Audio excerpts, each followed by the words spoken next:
Hello and welcome to the Teamfight Tactics Oceania Set 6.5 Challenger Series. My name is Ducky. I am joined by the wonderful Frosty. I'm going to try and point in the right direction this time. Nope, got it wrong this time again. I really need to improve at that. But how are you going, mate? It hasn't been long since I last saw you. In fact, I'd say it's been about 24 hours.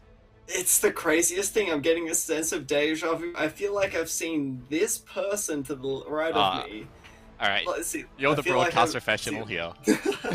I feel like I've seen you a little bit ago. Was it perhaps? Was it watching some excellent OCE TFT action, Docky? I mean, that's the reason why we get together for this. You know, it was some absolutely excellent teamfight tactics action here yesterday, but it is the Challenger Series. It is one of the premier tournaments in this region, as you can see here with this wonderful graphic. We are almost at the very end, at the regional finals stage. You can kind of see the way that we path through here, through all the open qualifiers, Set 6, the Mid-Set Invitational, Scholar Cup for Set 6.5, and Neon Knights. The first day of Challenger Series yesterday, and now 4 players will be moving on to the regional finals at the end of today, Frosty, which, funnily enough, I'm pretty sure someone did the math. Everyone playing today has qualified for regional finals, because people qualified before now, and they're playing in Challenger Series, and then the final 4 spots are being taken up by people who are just freshly qualified for regional finals. So I suppose the stakes are kind of not there today, but I will say that there is still a prize pool that these players are going to be playing for. I believe it is $1,500 split across the few of them there. But we still get to see some great TFT action with some of OCE's best and brightest here. You know, we've got players like Fortune Chosen and Gora waiting in the wings here today. So really looking forward to exactly what they're going to bring to the table after such an explosive day one. I mean, I kind of said it at the end of broadcast yesterday, as we're going to bring up the format here for how this weekend has transpired. So obviously day 1, on the left there, was yesterday. 16 players has now been whittled down to 8, which brings us to today, March 13, day 2, with the wonderful checkmate format. Last time we had checkmate in OCE, it was Chunga with the 1-1 lag 1, 4 games in and out, did it quick to get his ticket punched into what was MSI. And now he's through to regional finals. He's not playing today in Challenger Series. But Frosty, the one thing that I wanted to bring up was when you look at the players that are playing today, Obo, Angora, Escher, TXC, Choo Choo Bird, Fortune Chosen, Slumbers, Yush. This is about, if you're going to pick names off the top of the ladder, out of a hat, cherry pick them, these are about 8 of the top 12 players you would pick to be in a final day lobby of regionals, let alone in Challenger Series. Yeah, absolutely. It's interesting in a way because we've seen a lot of these players time and time again. Obu was the representative for OC in the set 3 worlds. Escher for set 5 there as well. Unfortunately, Raza's not with us for the full trio there, but still a lot of these players very seasoned players, so it's we've seen them time and time again. You know, unfortunately, not everybody gets their shot at representing OC at Worlds, considering the fact that we've only got one slot available. But that doesn't mean that these players aren't good by any stretch of the margin. You know, we see a lot of these players branching over into different servers there as well, even going on to NA and flexing their muscles there. So, yeah, the consistency that we've seen from some of them, you know, especially players like Angora, Obi was back at it again. I still can't believe it after all this time. So, yeah, be on the lookout for pretty much every single one of them. But I suppose I'm going to put it back to you now, Ducky, All right. because we have a little bit of a tradition here. You know, we like to call a few shots to see exactly who is going to take it down today. So, before I even let you know who is mine, I'm going to shoot it over to you. Who do you think is going to take it home today? Usually I ask this question to everyone. So, like, you know, I don't usually go first in these discussions, but the thing is I always loop back to the same answer. I've had the same answer since about the start of Yeah. set 5, and it's always going to be Angora. I think Angora has been the best, I guess, not necessarily the best, but definitely the most consistent tournament player in Oceania. Now I think in set 6, he can probably call himself the best tournament player in Oceania. Did just win MSI. Is coming in terms of like a hot streak of form off the back of that. Had a lot of really good first place yesterday. He was a little bit first or 8th, which, you know, when you're trying to qualify for day 2 checkmate format can be a little bit touch and go. But when you actually make checkmate and you're getting more first than the rest of your competition, you're putting yourself at a higher chance of being actually able to take it home much earlier in the day than, say, dragging on to 6, 7, 8 games. Yeah, okay, fair enough. All right, so I suppose it's back on me here now. I like to have a little bit more of a spicy take. As you know, I like to try to pick out the dark horse. I picked out Fortune Chosen before, previously, and unfortunately, they did not live up to expectations there. So they're cut now, no longer going to be picked off. We've already scribbled their name off of the list there. So I could say Angora. I could go for the crowd favorite of Escher here, but I think I'm going to pick out TXE today. I really want to see TXE doing well after all of this time here. We've seen consistent results from them. And I think that today TXE is just going to nail it home. But we don't have to wait any longer, folks. We're going to head straight into game number one right off the bat. No time to talk as we're heading straight in. We're going to be watching Angora to start off today, who's got the Cho'Gath on bench here. Bit of a gold start. Yeah, I think he just hovered over looking for the mutant. I think it showed Metamorphosis, the Elder Wood mutant, so I'm pretty sure that is what's going to be played here. It's relatively popular. It's not necessarily the same power as like Synaptic Web, but we might actually see a couple of mutant plays. Mutant was a very popular comp just played in NA. If you were watching NA Challenger Series just a couple of hours ago, Mutant was up there as one of the most played comps, something that we're going to see a lot of. But I really think on that point about TXE, TXE has always fallen so short at these tournaments that this is their best chance now. They've made it to day 2. They've made it to the final day. They have a chance to top 4. Yeah, they're going to regionals now. They don't have to necessarily worry about that. But now they can actually show that they can place high in these tournaments, Frosty. Yeah, and honestly, I think that there's going to be a good chance from today. It seems like I don't want to say that the competition has slacked at all. I'd say that TXE has actually stepped up a little bit. Really understands the meta, understands where the strong compositions are at. Saw a lot of Chem Tech Challenger from them yesterday, and seemed to be a composition that was doing really well if you managed to get the ball rolling with it. Managing to secure those top 4s. So I think that if that's going to continue today, might need to be seeing a little bit of a switch up if the players are adapting. But hey, his tournament to lose, I feel. I mean, when you think about it, like, we can break down the numbers a little bit. We did crunch some numbers between yesterday and today. Like, Chemtech Challenger in OCE wasn't as popular as, say, it was in NA, where everyone was just picking up, as Angora just finds himself a wonderful Twitch pair here to go with the knife stage that he picked up at his 1-4 augment. I think it was Warwick was played 5 times yesterday and won 4 of those. Not one, but top 4 of those games, which is probably one of the highest top 4 rates. Like Irelia was another really popular carry, top 4 7 out of the 13 games that was played. So people are really leaning towards these 80 heavy comps, which brings us back to another point. A lot of these players in this lobby are 80 players. The one exception to that is Fortune Chosen, who loves his AP. It's almost to a detriment, though, sometimes, especially when AP is, not particularly good in the meta. I don't want to say that's not the greatest in the meta right about now. It does find a little bit of a niche. You can play AP compositions fairly well, especially if, you hit these early IREs. You might transition into a bit of a Renata board with a Victor carry there as well. We've seen players just flexing between all these options, but that doesn't necessarily fit Fortune Chosen's playstyle, where he really likes to emphasize the Malzahars there. And we've seen the power of Malzahar be incredibly strong if you end up hitting it. But in between, we've seen Fortune Chosen take some fairly not so great losses here and there. We saw him take 2 firsts yesterday to start off there with the 6 Yordle game and the 4 Arcanist Malzahar game, beating out Irelia 3. But then from there on out, tried playing the exact same composition again, got a 7th. Tried playing it a 3rd time, got an 8th. So it doesn't necessarily mean that it's always going to work out by just forcing the same thing over and over again. Yeah. I do want to look at TXE's board here. Has the self-repair. So, Innovators yesterday, again, a comp that kind of was slow to start, but actually got picked up a little bit more as the day went on. Innovators is probably, when you're looking towards more of these fast 8, fast 9 boards in the ever-lasting battle of reroll versus leveling. Innovators was the one thing that kind of prevailed as like a branch for a lot of comps to build off, a lot of Irelia comps, even some Senna that we saw. I think there was a Jin game as well, throwback to Ginnovators. Mm. And I think, when I'm looking at vertical traits today, Frosty, I'm thinking Innovator, I'm thinking Syndicate, I'm thinking Debonair.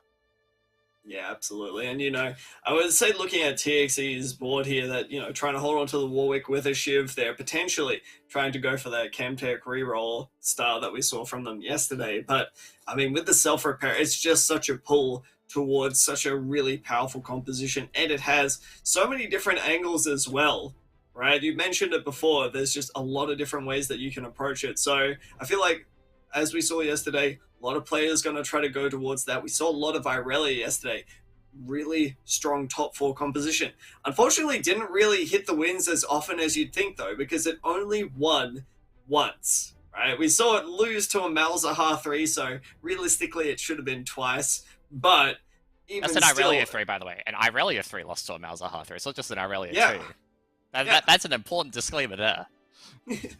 But I'm saying that, if you're in a checkmate format here, your priorities need to be switching around a little bit. It's not about just trying to play for that solid top four anymore, Ducky. It's about trying to get those wins. So we may see players start to steer away from that instead and try to go for these more higher roll compositions.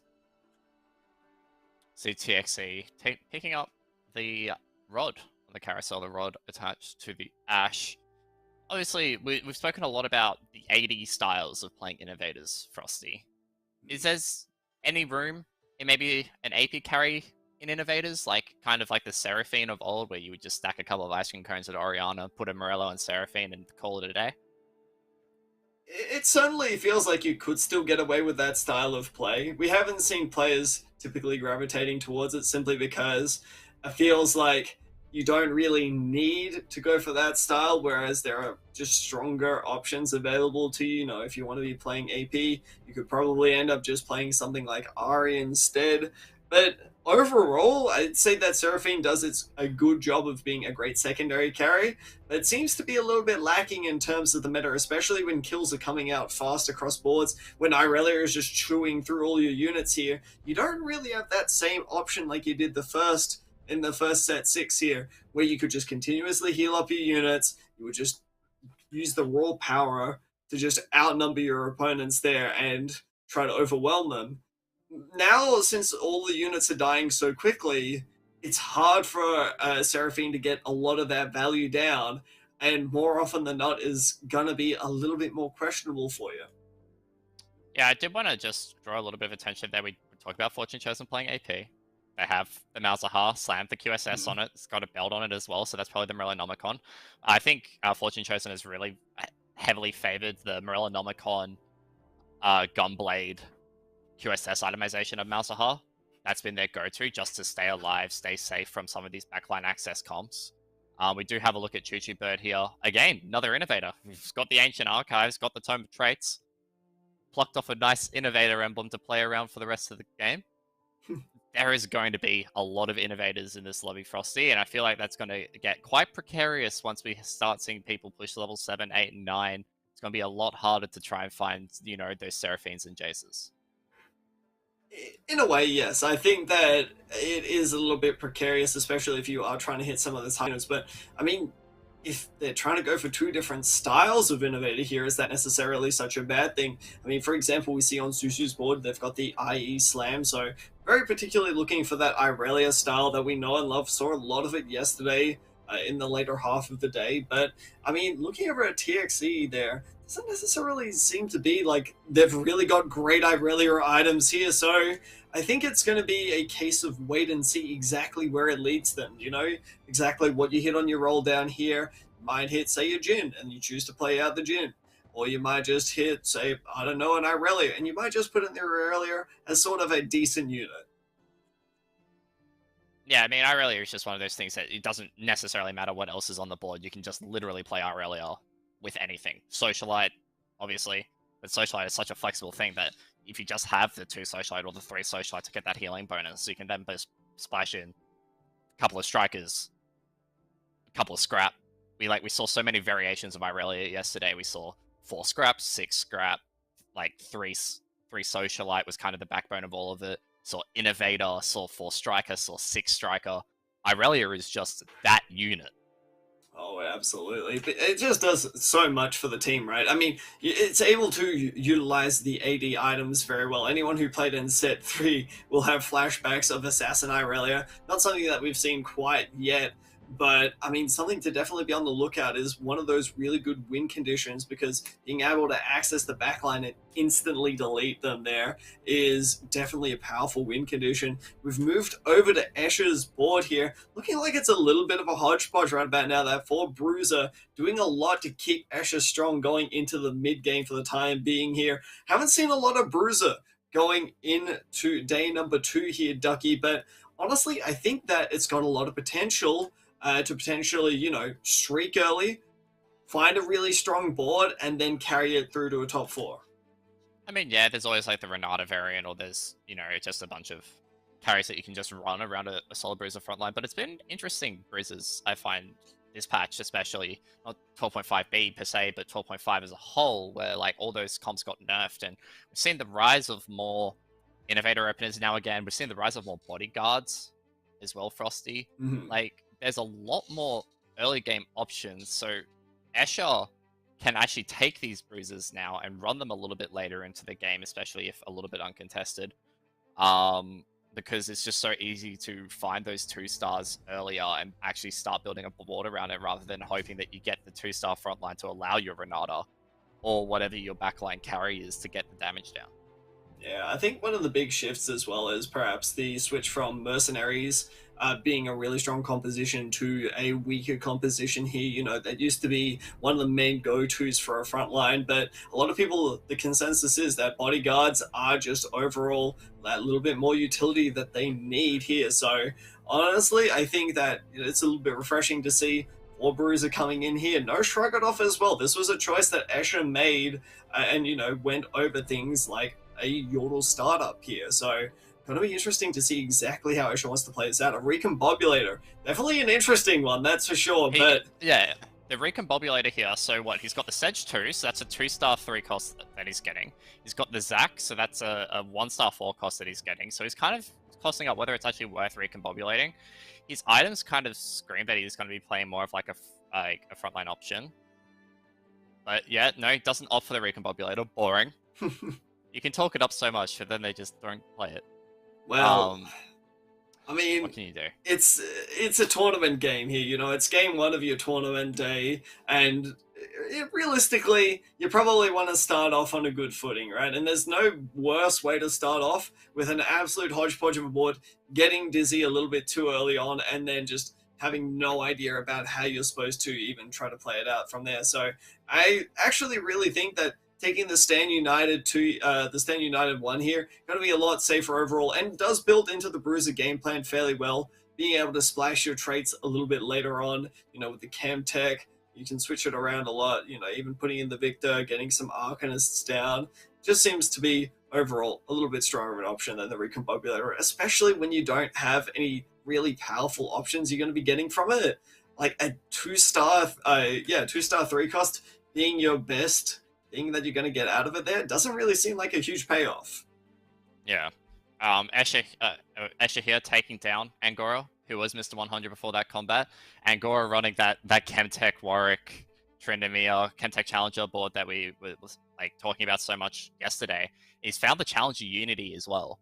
So he can look into more of that Chemtech side of things, Frosty, with the Challenger Unity, giving the Challenger buff across all units, not just the Challenger one.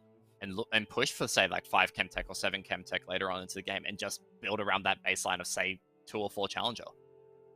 Yeah, definitely. And I suppose the good thing about Challenger Unity as well is that it really does help the rest of your team out in extraordinary lengths.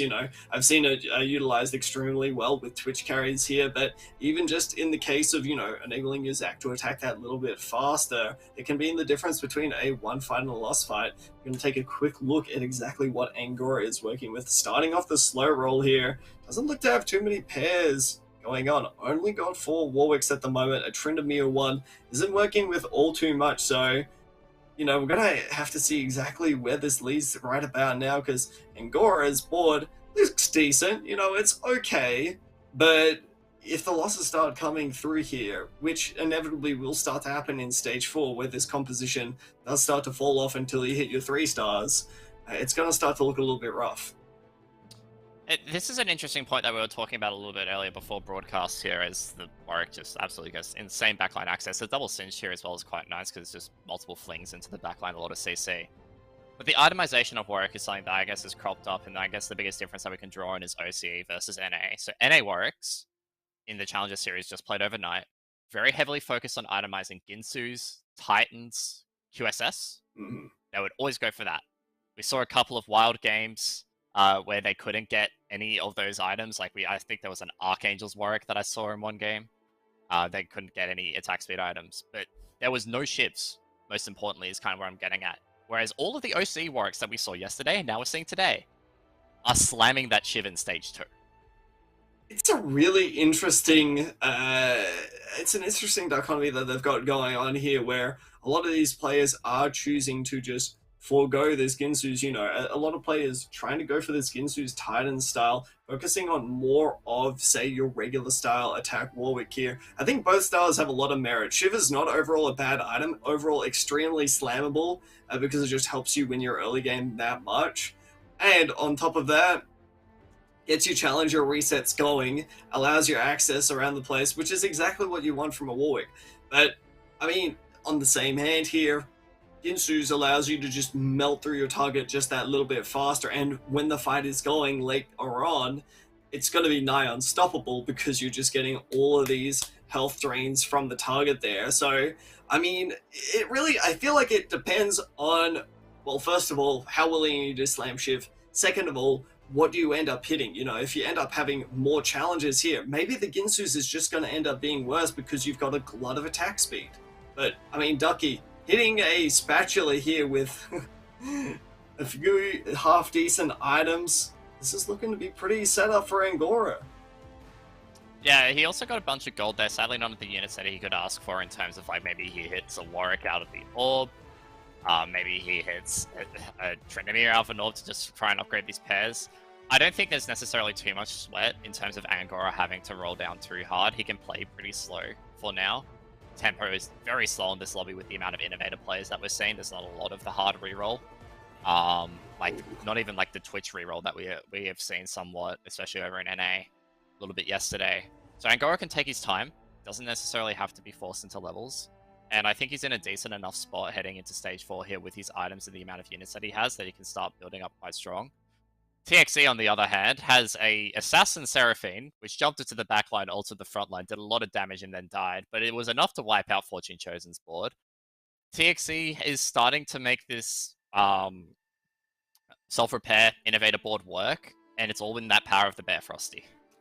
Well, I mean, we mentioned Assassin Irelia a little bit earlier into the cast here, and it seems to be like this is the way that you're trying to put it together. Not only does TXE have really good carousel priority up at this point, but he's also choosing to level up to level 8, an extremely aggressive level, considering the fact that, I mean, in terms of lobby health, sure, you're not exactly in the greatest point, but at the same time here, you're not exactly too weak as well. Hitting 5 bear is going to do wonders for you. So hitting this Seraphine too, actually a little bit of a detriment here because you don't really want to make it. You really want to just try to get these items off of there and try to find an Aurelia. But I mean, there's also an Aurelia in shop there. Yeah. So, like, he has that on lock. Like, he was very much thinking about his econ and being able to afford it all next combat. He's now going to be able to get it. He just has to make sure to sell that Seraphine before it drops the items off. As he nets another win here against Choo Choo Bird. So much innovators this game, man. Like, just everyone is running it. Well, I mean, again, we talked about the flexibility of the composition here, and we know that in terms of competitive TFT, players love that flexibility, but you want to talk about a really strong composition. This is looking like it. 3 Socialite Irelia, 4 Scrap, Assassin Striker in as well. I mean, the need to try to go into something like the Dragon up at this point is almost unnecessary, considering the fact that, well, first of all, unless you get lucky on your augments here, it's not happening. And second of all, this board is already incredibly stacked. TXE's, when he hits a 2-star Aurelia, the win condition is right there.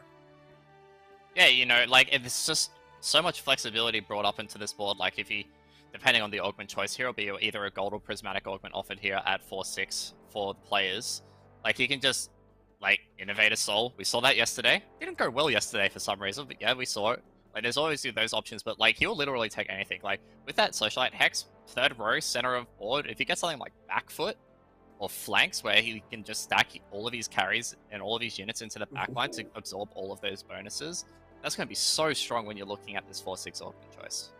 But I mean, you know what else is really strong here? Jace being one of those premier picks off of Carousel. Ping's going down. The TXE already knows that what he wants to get. This is a last whisper for the final item for Irelia. So this Jace is actually going to go into a third pick right into Zuzu's hand, who's also going for that Innovator there. So they already had the Innovator spatula, the Innovator emblem.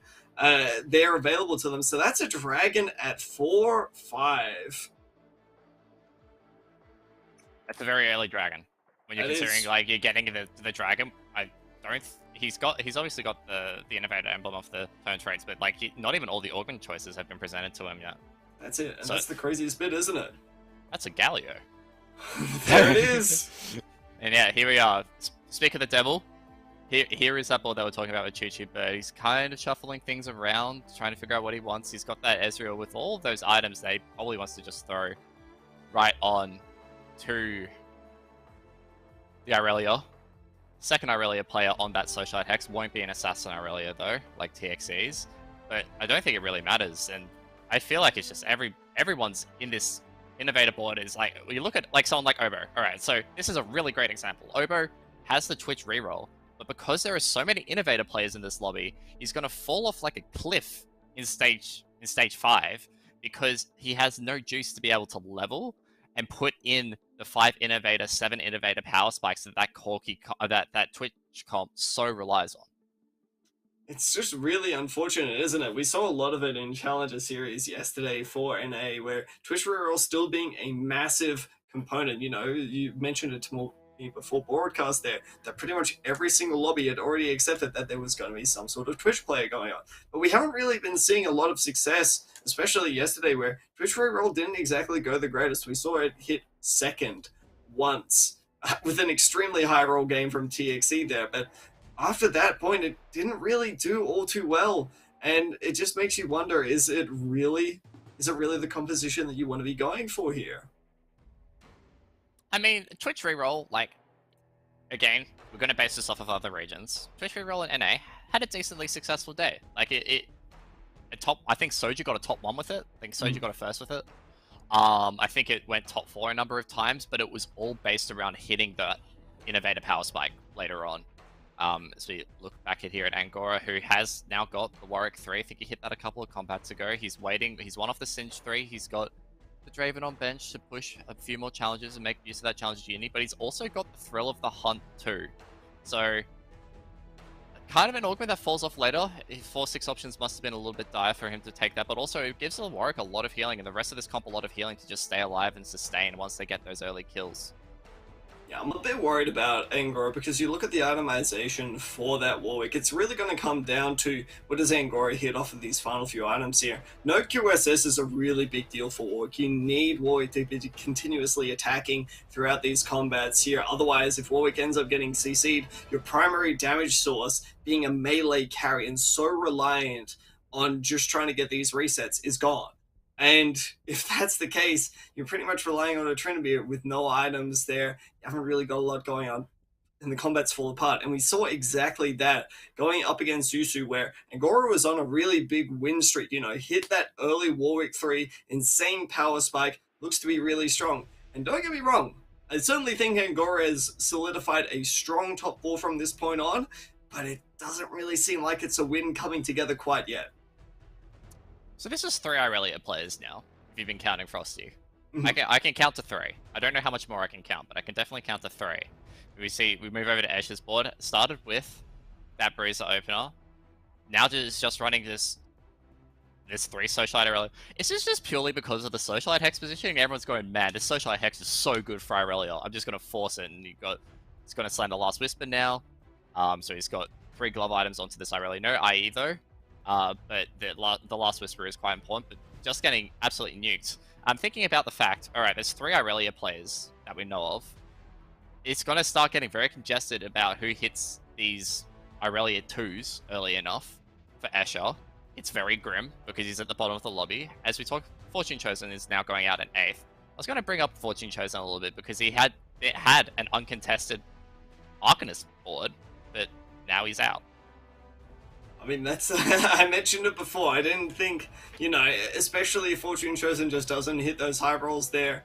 It seems to be like if it just doesn't come together, it's just not going to work out for him, and it just doesn't work out for him. So Fortune Chosen, unfortunately, going out in 8th there, but Escher seems to also be on the brink here. Hasn't hit an Irelia too, and especially when it's such a huge power spike for this composition, you really need to be hitting it. But no wonder Fortune Chosen's out. This is why. This is why. See? Slumbers had it. So this is where all the Malzahars went. Slumbers has the GS, the Hextech Gunblade, the Ice Cream Cone on this Malzahar doing a ton of healing, a ton of damage. The Vex is just unstoppable.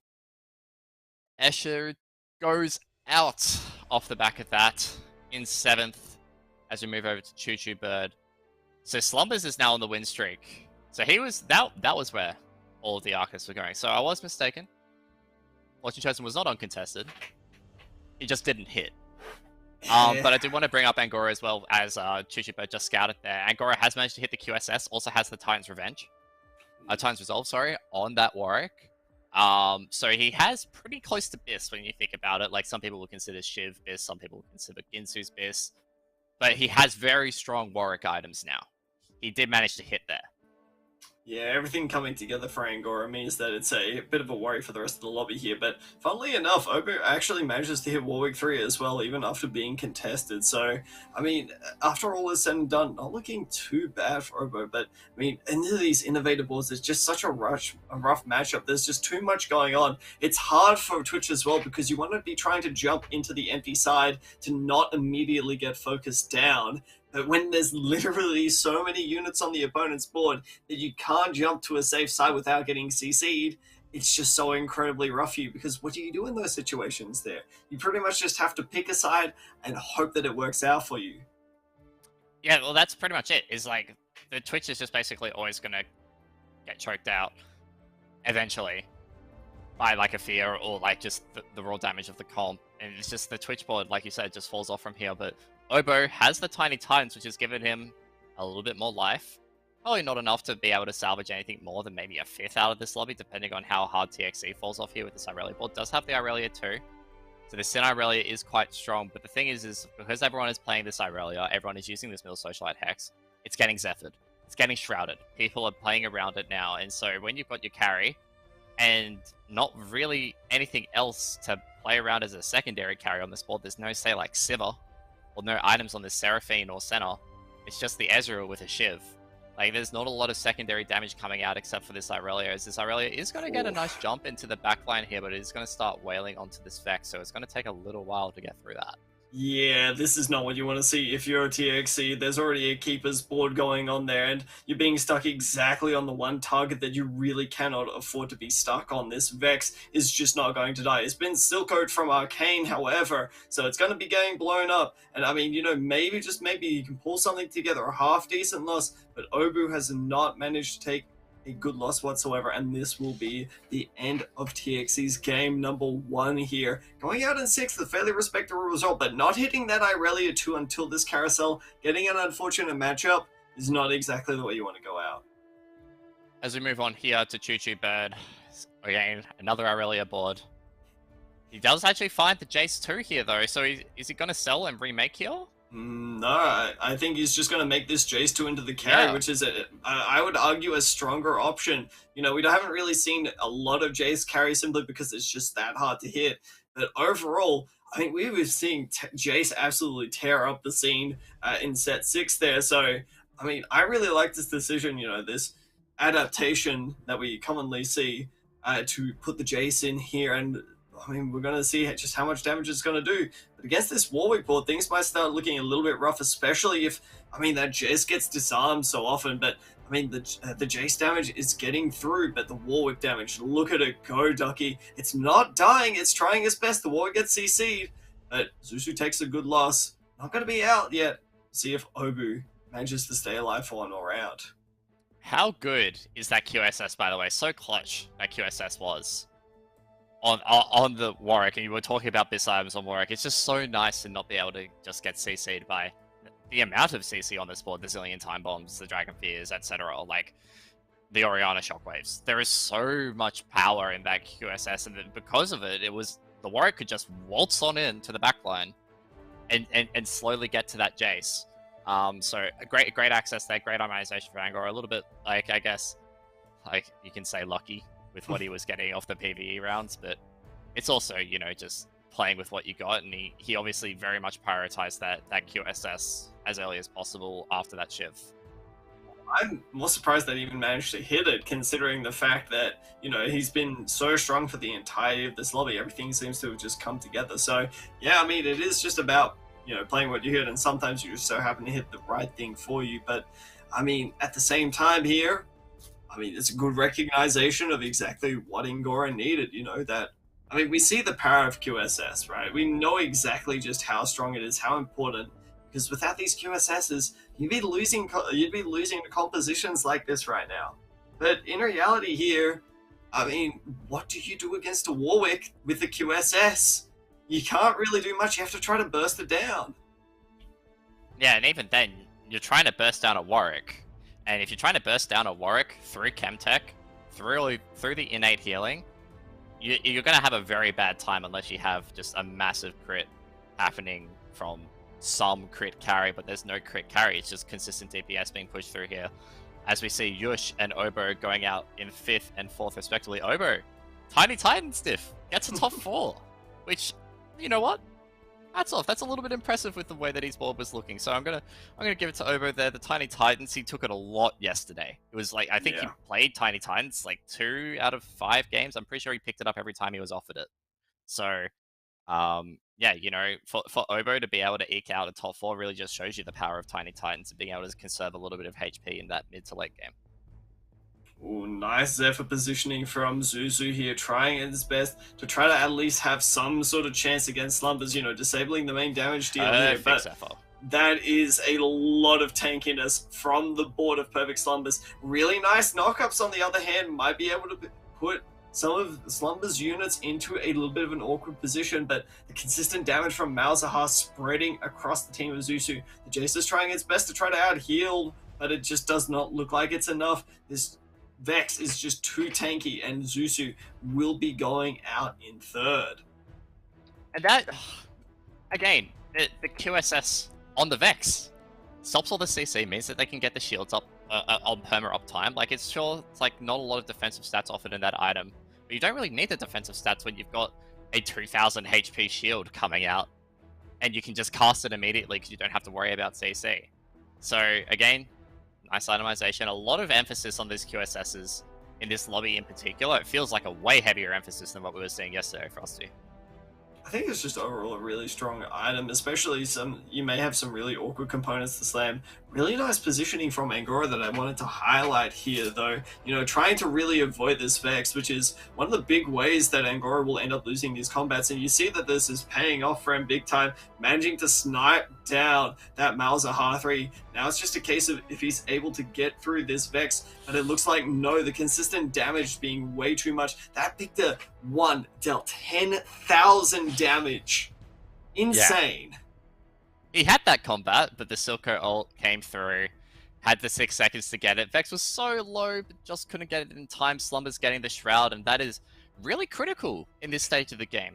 Like, one combat where you can just Shroud trick Angora, like, can be the difference in making it like a 3 combat to death instead of 2 combat to death. Like, that, being able to Shroud trick is going to be very, very powerful where, you know, you've got this Silco in play, and it's very easy to just play around that if you have your units spread around. You can just slam it so it hits the Kai'Sa and it hits the Quinn, and that's a lot less CC coming out if you're getting that Quinn hit. I'd have to argue that it's actually more powerful in the sense that it straight up denies the Shroud from Angora, right? Because looking at Angora's board here, the Shroud doesn't do too much, as we're going to see a little bit better of a Vex position, might be able to tear away the Warwick. But being able to Shroud Slumbers' board here would be absolutely massive. The Victor getting an extra 33% onto that first cast there would be absolutely pivotal, but it seems like it's not going to be that critical this time around, as the sudden shift up on Angora's board here proving to be just enough to, ruin that streak that Slumbers is going. And we've got potentially a stage 7 game here, Ducky. I wouldn't say potentially a stage 7 game here, unless we have a bit of an NA moment and lose into Rift Herald, then yeah, we will have a stage 7 game here. Never count it out. Yeah, oh look, I'm not going to count it out. I don't think there's going to be people playing perfect math to try and, dodge enforcers here. Because, it's only 2 enforcer. It's only the HP. It's not the damage side of things, so there's no need to cheesing that. Now, as we come into the final fight of Stage 6 here, this is exactly the worry that I was talking about here. Look at this Warwick just being focused down by the entire team of Slumbers, getting stuck straight on their Vex, and the fight, you see the difference, Ducky. The fight was not even remotely close here, and I think that, on all honesty, this is Slumbers' game to lose. If you can position this Vex in front of the Warwick near consistently, it doesn't even have to be all the way there. If you can just put a roadblock in front of this Warwick so that it doesn't get the resets, you have won this game 100% of the time. That's a third QSS, by the way. Just casually. He can choose whichever unit he really wants to throw it on, and probably he's going to go onto the Kai'Sa here. Gets a nice little healthy dose of gold, but you say that, but Angora is also getting really close to some of these upgrades. Like, he's now sitting on 4 pairs. 5 cost pairs right now. He's looking at this Renata, so he's trying to decide whether he wants the Renata in over the Jace, but no, he opts for the Jace instead. And he's just hit 2 of his 5 cost 3-star pairs. Like, he can choose to just pick up the Silco here if he wants, and he does actually, and he's going to remake the Victor with the 2-star Victor items with that Archangels, and I really like that decision by Angora to just go, I need the immediate strength now, I need to be able to win this combat soon. Nice Shroud though. Yeah, and that's probably going to be a big deal here, but the difference is that now there's this secondary damage source, and look at the Victor damage there. It's going to try to do a lot. The Warwick is still at full health. It's been Silcoed though, and it's going to just barely live for long enough, so maybe we see 2 more combats here if Slumbers can close it out, but that was a very different fight, Ducky. It was a little bit of a disaster moment there from Angora, trying to target down the Vex, but seemed like it melted because of that Victor damage. I really want to see a timer on these Silcos, because it's like, it's like a diffusing timer, like, it's getting really, really close, and like, you're not sure if you have that much time. It's like that with these Warwicks, I feel like, and with these Silcos, it's like, you're getting down to like, the 6-second window, like 5.6, 5.7 seconds, and it's like milliseconds in winning or losing a combat here, as we are entering in what could be the final combat. Reposition of the Shroud by Slumbers, who also has the 2-star Victor now, gets pretty much the entirety of Angora's board, but this Victor of Angora's is standing strong. No backline access for this Warwick, and that is a lot of damage coming out from Slumbers. 7-3 is where this game will end, Frosty. Coming into the final combat, Angora's board is as good as it's going to get. Slumbers' board is as good as it's going to get in terms of upgrades. It's just going to be role positioning and whether Angora can play around the Shroud. Yeah, this is rough here as well. The Shroud is doing absolute numbers, and I think that Angora's best bet is to try to split up the board here. I mean, in Angora's position, one of the smartest things you could probably do is probably split up the same side where half of your units are over there, and then put the Warwick on the same side as the Victor here, so that if you try to put any weak units in front of it, say for example this Victor with a Shroud, your Warwick will end up trying to get this reset off of it. But for the meantime here, looks like the Shroud is going to be perfectly placed. The Warwick is trying to do numbers up at the back here, healing up a ton. The Victor doesn't manage to do a whole lot though, but the Silco cast manages to come in here, and it's just not enough. Perfect Slumbers manages to take down game number 1 with an outstanding Arcanist board.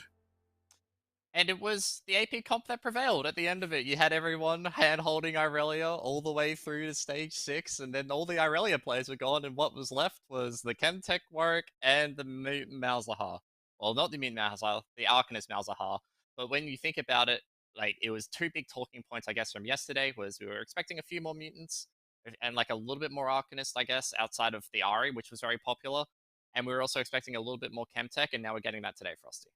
Yeah, absolutely. We're going to take a look at the scores here to see exactly how it's all run down here. We see that Perfect Slumbers in at 10 points, so already halfway there to getting towards that checkmate scenario there. Angora at 8, Suzu at 6, Obu at 5, Yush at 4, TXC at 3 points, Escher at 2, Fortune Chosen sitting down there at 1 point. But don't forget, folks, there's still plenty of rounds to be played for today. We are going up until 18 points, in which place we will hit the checkmate format where they need to get a first place to win it out. So theoretically, we could either be here for a very long time, Ducky, or we could have a very nice 3 games and just be done. Well, I did ask Angora, I did message Angora before the games today, and I asked, what were the chances of him going 1-1-1? And he said, he's not Chunga.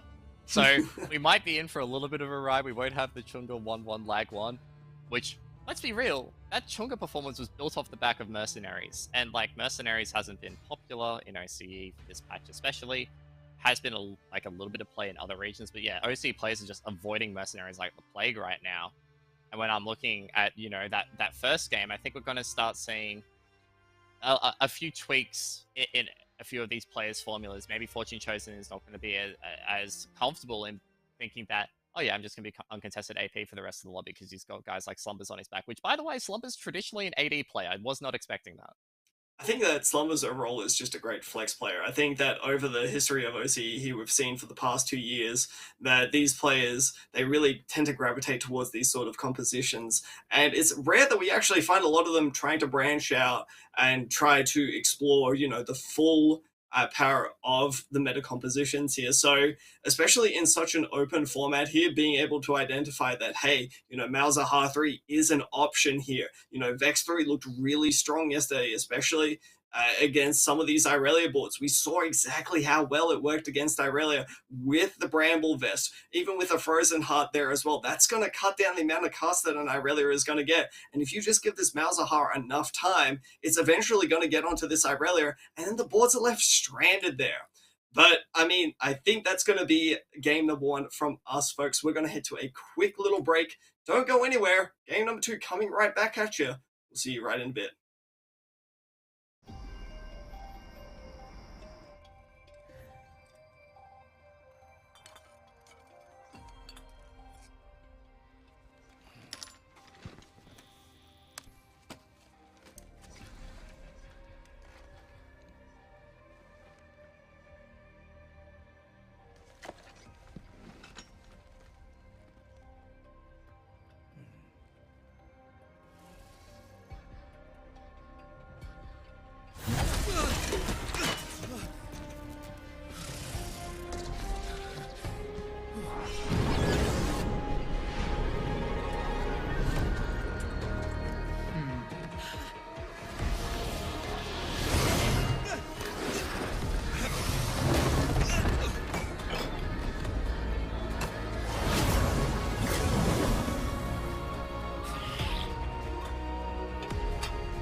Welcome back to the Teamfight Tactics Oceania Set 6.5 Challenger Series. Game 1 is in the books, Frosty. And look, we were talking about it between ourselves in the break, trying to get our hard-hitting analysis ready. And look, the hardest-hitting analysis that we can say is, man, everyone in Oceania loves Irelia, including me. Like, if we're just going to talk about it, like, I do love some Irelia myself, but the entire TFT community does too. Yeah, and unfortunately, much to their detriment there, it didn't really end up panning out all too well. We saw 3 players end up with 2 Irelias, but no Irelia 2. And some of those players that we were looking at, like, yeah, they've got really strong boards, doesn't really end up panning out for them because they just don't hit. But, I mean, you don't need to hear it from us. We can just watch them do it at this point. As we head into game number 2, we're going to be back on Angora here, who has started off with that belt. Darius seems to be a belt, like a fairly solid option here for the early game, Ducky. We see a lot more defensive slams here. Be interesting to see exactly what Angora's plan is going through this game. I mean, when you look at the belt defensive slams in the early game, it's Morellonomicon, which is just one of the most reliable items in TFT this set, full stop. It's Sunfire Cape, which has seen a little bit of a resurgence recently. It's Redemption, which, if you're going to be looking at maybe a mutant play, like, that's quite strong. Everyone loves the Redemption Cho'Gath. Get offered the Orcan choices here. Starting off the Gold Augment today, there's a Chemtech Crest with a Warwick. Can he run it back? The only problem here is look at those items. Those items are not good, Warwick. That's not what you want to see at all. That's the biggest tease ever. I mean, it would be a very brave play, but I think, yeah, the Keepers is just overall the more safe option to go for here. You know, you've already got a half-decent Yordle start, potentially, so as much as your heart may call for the potential, you know, top 4 there, Angora correctly recognizes that Warwick just really isn't an option, but Obu picks up 2 Sejuanis off of the true 2s? Yeah, looking to be like it's a Sesh 3 game here. I mean, we don't really see it all too often, you know, not exactly something players prioritize, but in a situation like this, I mean, it's potential, but, I mean, okay, real talk here, this is looking to be a hot Yordles game here for Angora. 6 poppies to start off. Could you ask for a better Yordle start outside of getting so small? I mean, even so, like, this nerf's so small in this patch, like, I don't mind a little bit of Keepers action when you're gonna have the poppies next to each other with, like, a Vex as well. Like, this is just... Obviously what happened is Angora looked at Obo's board and went, you got true 2 Sejuani, I make my own true 2s. Now, I'm gonna have to say, though, I have to say Obo's is probably a little bit better, right? Obo's is definitely looking like it's going to be just that little bit stronger. I mean, it's a Sejuani too, but really interesting by Angora here. You see a lot of players, typically with the auto style play, they stick at level 3, try to get a little bit more economy going there, but Angora making a little bit of a bold strategy here, going to level up to level 4. Hits that Blitzcrank, which is a really nice synergy bot for the team, and overall, I like this play. I like playing, you know, this Yordle style a little bit more aggressively here rather than just trying to sit back on your laurels, you know, take a few hits here, because when that happens, you end up going 8th more often than not, and it's just not working out for a lot of Yordle players. That is Cybernetic Mutant this game, so if you're hoping for 7 Mutant, probably not going to come this game. Cybernetics is generally considered a bit on the weaker side. So probably not going to see anyone pulling that up, especially when you consider Malzahar doesn't get too much value out of it, and Malzahar is the most core part of that comp. You can run Kha'Zix, not necessarily as popular though, but just scouting around the boards there, did see a VIP brand too, with blue buff, and we're seeing an Ashe as well, so I think we might be in for a little bit more reroll this game, Frosty. Yeah, but look at what Obo chose to do. Obo chose to level to 5 extraordinarily aggressively, just to try to make the most out of this Sejuani too. And I gotta say, again, I love high tempo plays here. What's one way to match a reroll player in trying to hit some of these power spikes here? You hit the early levels, you really try to punish them at the weak points of the game here so that even when they do end up high rolling, maybe an early 3-star there, you're already gotten in that damage so that it's really unlikely that every single high roll player is going to be able to get that top 4 situation. You give yourself more outs. And Zuzu did it as well! Zuzu's also level 5! This is like the high tempo play that we were kind of expecting at MSI, Frosty. Where we had a very OC style of play where it was just slow, following the regular standard leveling curve, when the rest of the world felt like they were just playing turbo fast TFT, like they were loading into hyper roll every game. And now OC is kind of catching up in terms of that tempo of play, and it's leveling tempo, but not so much rolling tempo.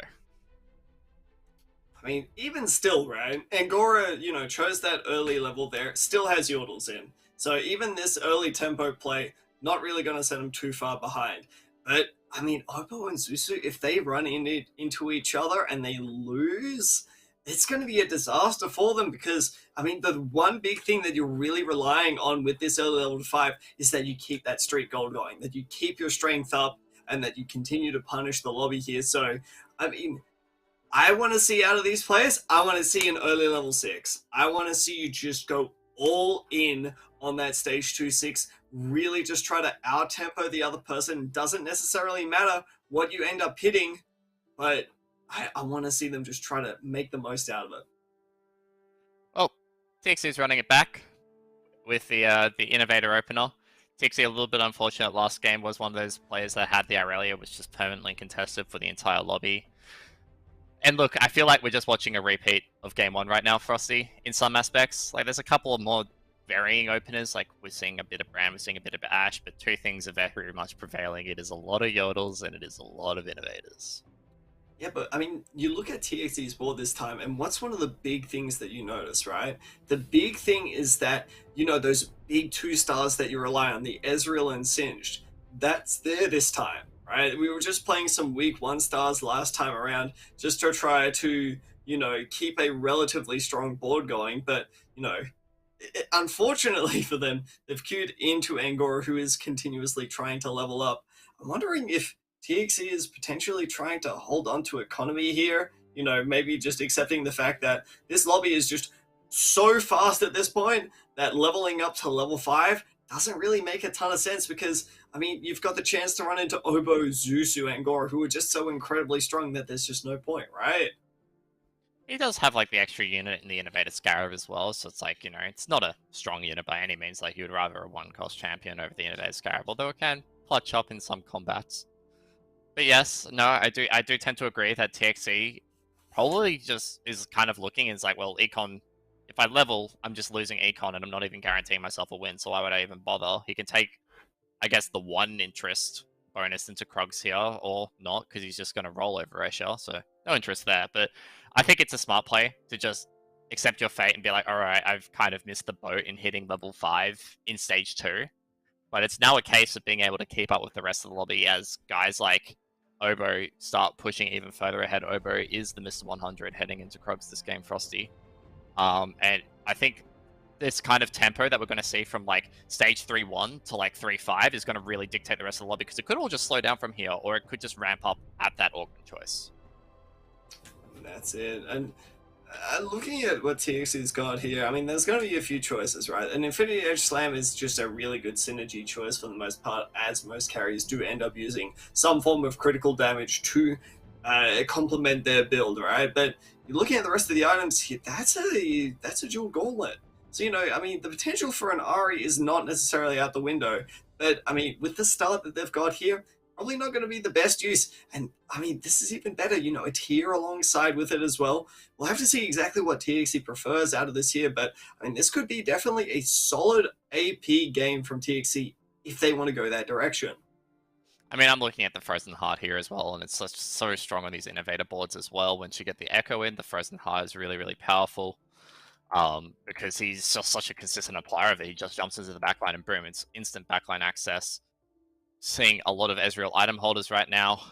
As we move over to Esh's board, he is rocking the Brand reroll, and he rocked it yesterday to a 5th, a respectable 5th. But he's Is he pushing a 3 Ooh. keepers? Is he considering? Yeah, he's only on the 3 brands for now. So he's got a bit of an uphill battle to work with if he actually wants to commit fully. Yeah, mousing over the Ginsu's there with a blue buff already on brand. Definitely can't suggest that one, that's for sure, considering the lack of synergy. But looking at the rest of these items right here, Ducky, there's not a whole bunch going on, that's for sure. I mean, what do you do here if you're in Escher's position? You can slam something like a Jewel Gauntlet here, but you kind of really want to save that for something along the lines of, say, a Gunblade. But, I mean, Escher, it looks to be like he's not going to try to go for that brand reroll, is instead going to push level 6 here, says that going this brand reroll just didn't work yesterday, is going to try to pivot out and find something that works a little bit better for them. This is a little bit of a shame for Escher because he had that brand, that very early VIP brand too. Like, I think it was by 2-2 that he had it. He slams the shift here, very flexible item. Like, it's very hard to kind of utilize this blue buff effectively on a unit that's not Ari at this point in the game. Like, he could try and like pivot into Corki, but there's other plays with Yordles that, or twin shots that could be looking at that Corki as well. So once you push level 60, he's only got the one Corki in shop. Like, it's very hard to build a twin shot board out of that, especially when you're still lacking a couple of items. As you see, you just keep going on. Obo still missed the 100. Yeah, I mean, this is the best time as any to figure out what he's actually going to do. He gets Tiny Titans that could give him a bit more time. Or he can go flanks for a little bit of a long-term option. He does go for the Tiny Titans, does give him a bit more carousel prio, gives him a bit more time to figure out what the hell he's actually doing. Yeah, I mean, talking about carousel though, you went from having best carousel prior to having worst carousel prior now. And I mean, this just really goes to show you the power of Tiny Titans in a tournament setting, that even Escher, who's item-wise not exactly in the greatest position here, is still going to choose to forego all of that here to try to get a slightly better placement. This is probably in Escher's mindset a way to try to consolidate a top 4 in a game state that doesn't really look like it's going to go very far right about now. I mean, he's holding on to these syndicates now. He's got the Morgana and Darius on bench. If that's not an indicator of an Ari pivot, I don't know what is. Well, we'll just have to see exactly what they end up hitting here coming into their level 7 roll down. But, I mean, in Escher's position, you got to say, you're probably going to be better off trying to hold on for a level 8, especially with so much extra health. I mean, if the losses you're taking are half decent, especially in fights like these here, these don't look to be too bad, especially, you look at that, it's a, what, 2-unit loss? No, well, a 3-unit loss due to the redemption heal, 5 health. Escher, definitely not happy with that one. Escher, one of the more emotional players that we have here. That would have been a wonderful stream listening. I can kind of just imagine in my mind exactly what he is saying. Yeah, you know, redemption does save the Camille there. Bleeds a little bit more HP, but he has the HP to play with now, and HP as a resource is something that should not be undermined in TFT. A lot of gloves here as a potential option for Escher. As the jumper's off. Jumper's off, folks. You know this is how Escher's getting serious here. He's in full gamer mode now. Look at that. He's all focus in. He's sick of taking an 8th. He's about to try to pull it back now. And I don't think I've seen Escher sit up in his chair like this, full like grip, death grip on mouse and keyboard, ready to play TFT. He is thinking about a twit longer to type up to Mort Dog after this game is over, especially with the start that he got. If he manages to go for another bot 4 here, he is absolutely had it. But we're not quite there yet. You know, Escher still managing to have a half-decent itemization here, has a potential Morello. We're going to move back over to Zuzu here, who is still above that 80 health threshold. But, I mean, look at Zuzu's economy here. Look at Zuzu's economy. He's only got 30 gold. And going into a big stage 7 roll down where you're trying to find those Aurelias, this is not exactly where you want to be. Yeah, look, he's got like an Ezreal, which is still going to be decent enough to carry him maybe midway through stage 4. Like, these Ezreal items are all pretty solid in terms of being able to dish out the damage, but he is limiting himself a little bit in the Irelia, but I feel like he doesn't necessarily have to be awfully concerned in this lobby, because it just feels like there's a lot less emphasis on Irelia across the board. Like, it just feels like Irelia, after being such hot property in Game 1, isn't so hot in Game 2. There's a bit more branching out into a few of the other carries like Ari, who has played just as much as Irelia yesterday. And Renata coming into a shop here for Zuzu. Definitely a viable option. Really interesting board they're trying to rock here. We didn't see a lot of Draven yesterday, that's for sure. Draven seems to have fallen off of a cliff for the time being here, but still definitely a very viable carry. So, I mean, it just goes into Zuzu's mindset. I think that Zuzu's just trying to stay really open right about now. And I mean, we'll have to go back and check and see exactly how much this has affected their economy, because Zuzu has 3 forecasts, 2 of them sitting on bench here. This could be more economy if they really wanted it to be, but they made the active choice to hold on to some of these more critical units. The Oceania, the Vi as well, getting a heck of a lot of value. And considering the fact that Zuzu has got two Orianas here, that's exactly where all the gold has gone. So I think we already know where Zuzu's now trying to head. We know that Zuzu trying to stay flexible, but really wants to end up playing this Oriana. So again, no innovators, but probably might end up something like a Draven Clockwork build here. A really uncommon build that we haven't seen at all, but one that definitely has a lot of strength behind it.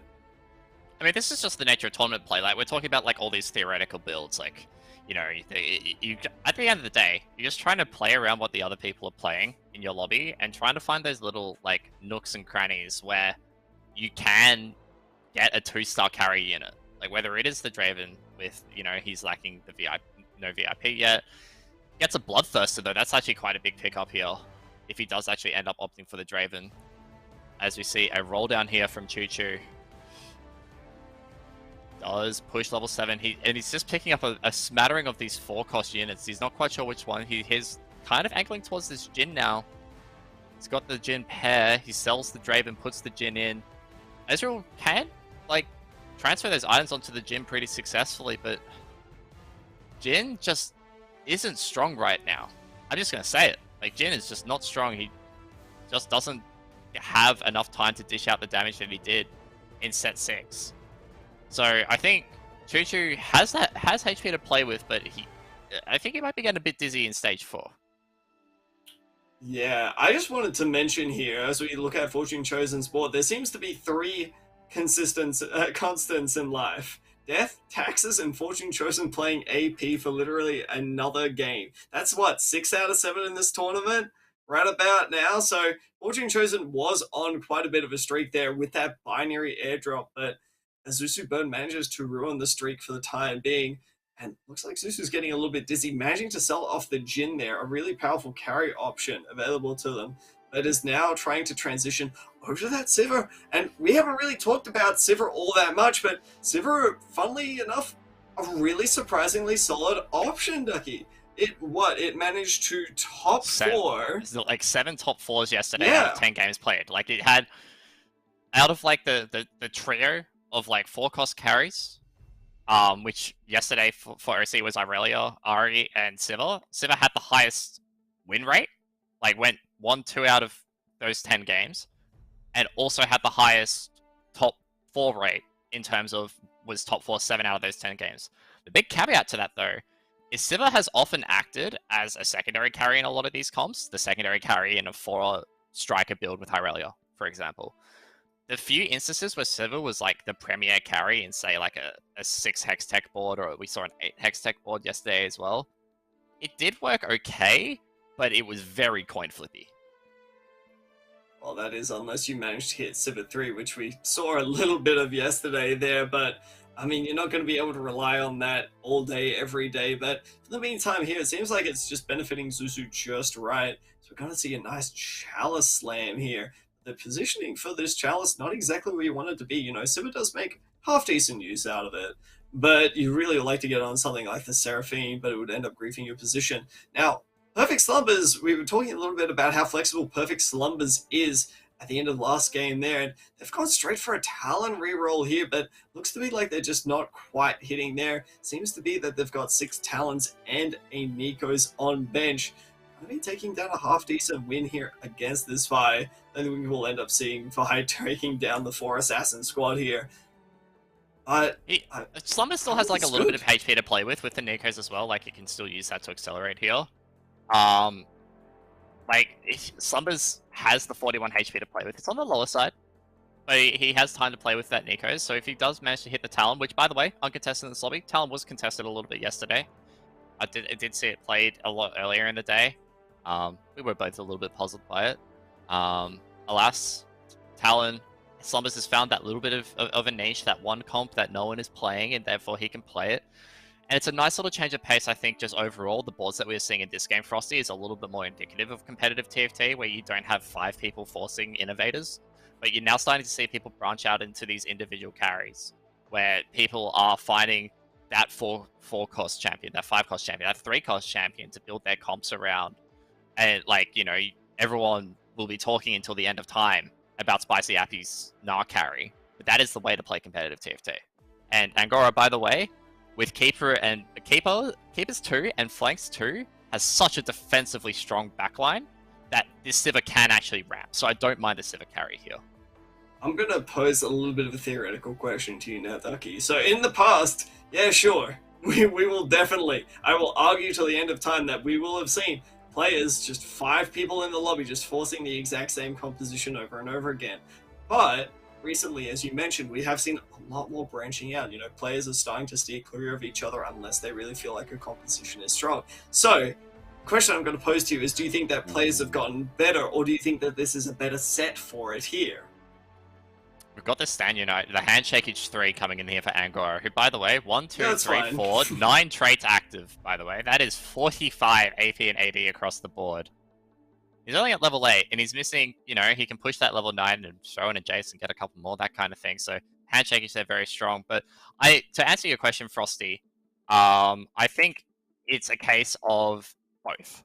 It's a bit of column A, a bit of column B. Players are getting better. TFT is ever evolving. Each set is different, but players are starting to understand, I think, new ways of playing tournament play and how tournament play differs from ladder, in my opinion, as someone who's never played competitively at a very high level. But it is, when you're watching it, is 2 very distinct games. And I think that style of play where you just have to find that one unit that no one else is playing to give yourself the best chance is the way to go. Big old windfall for TXE, really enabling this huge power spike. We talked about Clockwork Challenges a little bit ago there, and this is exactly what TXE has chosen to rock. Look at this Draven absolutely tear through the board of Fortune Chosen, even with that huge binary airdrop power spike. It's just not enough though. TXE is really in that precarious zone, that 1-shot life total range there, so really has to be on the lookout and got to be moving that Draven around a little bit here. I don't want to say that I've commentator cursed them quite yet, but I mean, you'd hate to start off your tournament series by going 6th and 8th. You cursed TXE. That's it. Okay, it's my fault now, is it? Alright, fine. Look, all I'm saying is Angora went 2nd. But, like, the interesting point to note here with TXT's board is when you look at these prismatic augment choices that are offered at 4-6, you look across the board, a lot of people are taking offensive board strength augments. Like, you know, they were taking Stand United, they were taking Debonair Crown, they were taking Socialite Soul. TXE was offered the windfall and took it, and I wonder if that was just because his economy was just in the spot where he was like, man, I need to be able to hit something. Just please anything. Gets the windfall bonus gold, hits the Draven too, but then you've got someone like Obo who's just like chilling with the 7 Debonair, Crown, Draven. Basically exact same items. So TXE, because they were forced into that econ option at 4-6, very dire situation. Yeah, you can tell that TXE's not exactly had the best game leading up into this point, because it's to take an option like Windfall this late into the game here, it just shows you exactly how dire it is for him. Coming up against the board for Escher, this is do or die, and there's a strong board from Escher here, not quite enough. No 2-star carry on the side for Escher, and even those Victor lasers, we know how strong they can be, Ducky. We've seen them absolutely decimate boards before. Doesn't really pack any punch into, especially into this Debonair board that TXE is rocking. Yeah, look, as long as he's not facing off against, like, bodyguards is like fine. You've got the Draven VIP with like the armor shred, and like Draven Innate now has the armor shred as well. But it's like, The thing is if there's backline access from, say, Slumbers' Talon board, like trying to dance around where this Talon jumps onto, if it gets onto the Draven, it just nukes the Draven, and boom, that's TXE's entire board, especially when you have him pairing up the Draven next to the Talon, and I think I spoke it into existence. It's just so unfortunate. You know, TXE tried to play the mind games. They tried to switch over to the left side, try to get Slumbers to switch over as well. But here's the thing, Ducky. Sometimes you can get a little bit too smart for your own good. Sometimes you can try to outsmart even yourself in these situations here, and it looks like TXE has managed exactly that, you know, trying to outposition someone who wasn't even scouting out from there. So unfortunately taking a solid 8th there. Relatively close lobby though, so can't be too upset with all of that, but just puts TXE even further behind before he can reach that checkmate situation. Yeah, and it's been a bit of an unfortunate start for TXE as well. It just felt like I would have loved to have seen the augment choices. We'd probably look back at their stream in terms of what were they offered alongside the windfall, but forced them to take the windfall there. Alas, that's their game over now as we move over to Escher. It's kind of next on the chopping block behind Obo. Escher got the nice little Zephyr there onto Angora's very strong Sivir right now. And he's rocking a little bit of Renata, a bit of Chemtech Renata. He's got this kind of triple threat going on between the Victor, the Renata, and the Tryndamere, but the lack of frontline, and once the lack of frontline really just doomed Escher there, and once the Sivir dropped down and got some damage dishing out, it was just too much for Escher to deal with.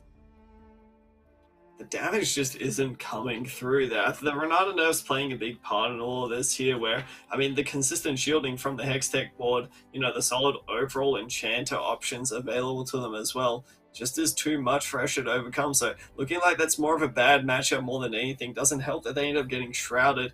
Escher now perusing what could be the final carousel of the game for them.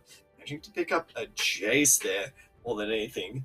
And, I mean, the Jace is probably just going to be a 5 gold Shojin here for your Victor, you know, trying to get those casts off. So it's really going to come down to, can Escher try to maneuver around these shrouds? Because, I mean, if they end up getting shrouded here, that's just it. That's game over. You're not really going to be able to come back from your Victor being shrouded, especially when you're lacking so much damage. But a Silco from Arcane here is going to be doing wonders for you. You know, that's exactly what you want to be hitting, especially if you want to try to get these big Victor casts. Well, it's not that. Like, you saw him as he was coming out of Carousel there. He was hovering over and ruining the fact that he only had 1 Scholar in with the Renata. Now, the 2 Scholar buff, plus the Victor Mastermind. Not the Victor Mastermind, the Silco Mastermind. It's just so much mana. Escher opting to not have the Victor on the Mastermind Hex instead, having it next to and putting the Rek'Sai in place there instead. The Renata's getting a lot of cast off, perfectly angled across the entire board of Yushia, not quite reaching the Jinx. But there is so much healing being dished out. The Victor stays alive, gets 1 more cast off, but it's just Escher's front line just evaporates in this board. Like, once the Jinx dropped back down off the back there, it's just Escher's board just dropped off. Yeah, I gotta say, Escher did not position that Silco correctly. They're not getting the big mana buff up onto the Victor. There is just so different, and you know, it really does make a huge difference in these fights here. You know, getting that extra Victor cast off could have been the difference between him coming out Victor in that fight, or, you know, him taking a slightly better loss there. Didn't end up mattering all too much though, as Escher goes out. We've gone back over to Zuzu here, who is rocking that Irelia that we've known and loved for the longest time. Fortune Chosen is going to be the opponent who is also rocking that Irelia, but ends up getting detained there by the Enforcers. But this Irelia is going straight all over the board from Zuzu, hacking a lot of damage here, and we're going to be Ireliaing all over the cards here. It looks like the 3 Socialite Irelia are doing so much damage with this blue buff, and it's just not going to be enough. The healing is just too insane, and Zuzu's going to take another loss. That is a 5 Socialite diff if I've ever seen one, by the way. Like, the healing that Irelia was getting from the 5 Socialite bonus increase, immense. Like, and like, when you look at Slumbers' board with not Slumbers', Fortune Chosen's board, sorry, with the binary airdrop, with The 5 socialite. There's a lot of items being spread across the board. Roll to blue buff that combo, it's whatever. But like so many items, and that Irelia is a powerhouse with so much sustain. Like holy moly, between the center, the Seraphine, the 5 socialite, that is one hard Irelia to crack. Yeah, and the crazy thing as well is that I actually think it was a binary airdrop diff. Without a blue buff there, I don't think that Fortune Chosen would have won that combat, but that's just the way that binary airdrop decides to go sometimes. Mord Dog blessed Fortune Chosen for that very fight, and it ends up panning out for him. You see Zuzu taking a little bit more of a roll down here, trying to consolidate their front line, trying to find just a fight to anything, because the way that it's looking right about now, with this extremely solid back line, is it's looking overall decent, but if there's no front line there, you're just going to end up getting melted through and your carries will end up getting targeted. So it's either a do or die situation here for Zuzu, where they need to be able to either get through this front line really quickly, quicker than their opponents do, or they're going to just lose fights because they just can't protect their critical units. This Echo Frozen Heart is getting such big value in this fight at the start here. But the thing is, it gets big value at the start, but it just doesn't matter when you've got a Mega Seraphine cast coming out, as we're seeing the battle of the Irelias once again. And Chuchu Irelia does prevail this time over Yusha's Irelia. I'm loving just seeing all of these blade surges going off, and you're trying to follow the health bars, and you can't really see what's going on. Like, it's just like a little bit of HP chunked off, but because they're playing 3 socialite, they're all healing, so it's just like back and forth, back and forth, back and forth, but you've got these Bloodthirsters in play as well. It's very, very close with these Irelia duels, and the Irelia that usually gets through, the other Irelia first wins. So Chuchu Bird lucky to save some HP there. Fortune Chosen we were just talking about their board with the 5 socialite. They've got out in 5th. Do want to bring up as well, Obo out in 7th, after being Mr. 100 all the way through to like midway through stage 3. Perfect Slumbers right now are going to be the opponent for Zuzu, and it looks to be like this is really not what Perfect Slumbers want. The Irelia immediately targeting down the main damage source here, and it's just going to start Ireliaing all over the board at this point. Just see it dashing through every single unit, being stuck on this Leona, but it's not going to matter. And Perfect Slumbers is going to go down to that 1 life territory. He's scanning out Yush here, and seems like they will also be going out, so Yusha's going to go out in 4th here, and Angora seems to be a name that we seem to be seeing a lot in the top of these lobbies here. Ducky, you mentioned him earlier to be your pick of the day. Seems to be like he's just performing oh so well, you know, finding these different compositions that other people aren't playing here, especially with the Sivir. Yeah, look, I did kind of, like, we did bring it up at the start where it was like, kind of with the socialite hex, the fact that he took keepers and flanks meant that he had a lot of backline strength. And that allows him to play a slower comp like Sivir, because it gives him time to ramp it up. Like, you look at how much keeper value this Sivir is getting right now, like, 4 adjacent allies means it's a mega shield. Like, Slumbers' Talon wouldn't be able to cut through that very quickly. So this Sivir gets the time to ramp up with the IE, the Shiv, the Ginsu, and it just starts carving through some of these boards. Like we're seeing now with Chuchu's Birds, Irelia does get a bit of backline access, but that Sivir has lived on 1 HP, got sniped off by the Seraphine at the end there, so Chuchu might be able to get through this combat. Yes, has the 2-star Oriana, has that Shockwave come out in time to survive through this combat. He's got the side open, and that, look, Slumbers is out in 3rd, and Slumbers needed that 2nd if they wanted to make checkmate. Angora's got checkmate confirmed after this with a 2, like, oh, if he wins, he's got checkmate confirmed. So if Angora goes first here, that's checkmate for him. 2 games in.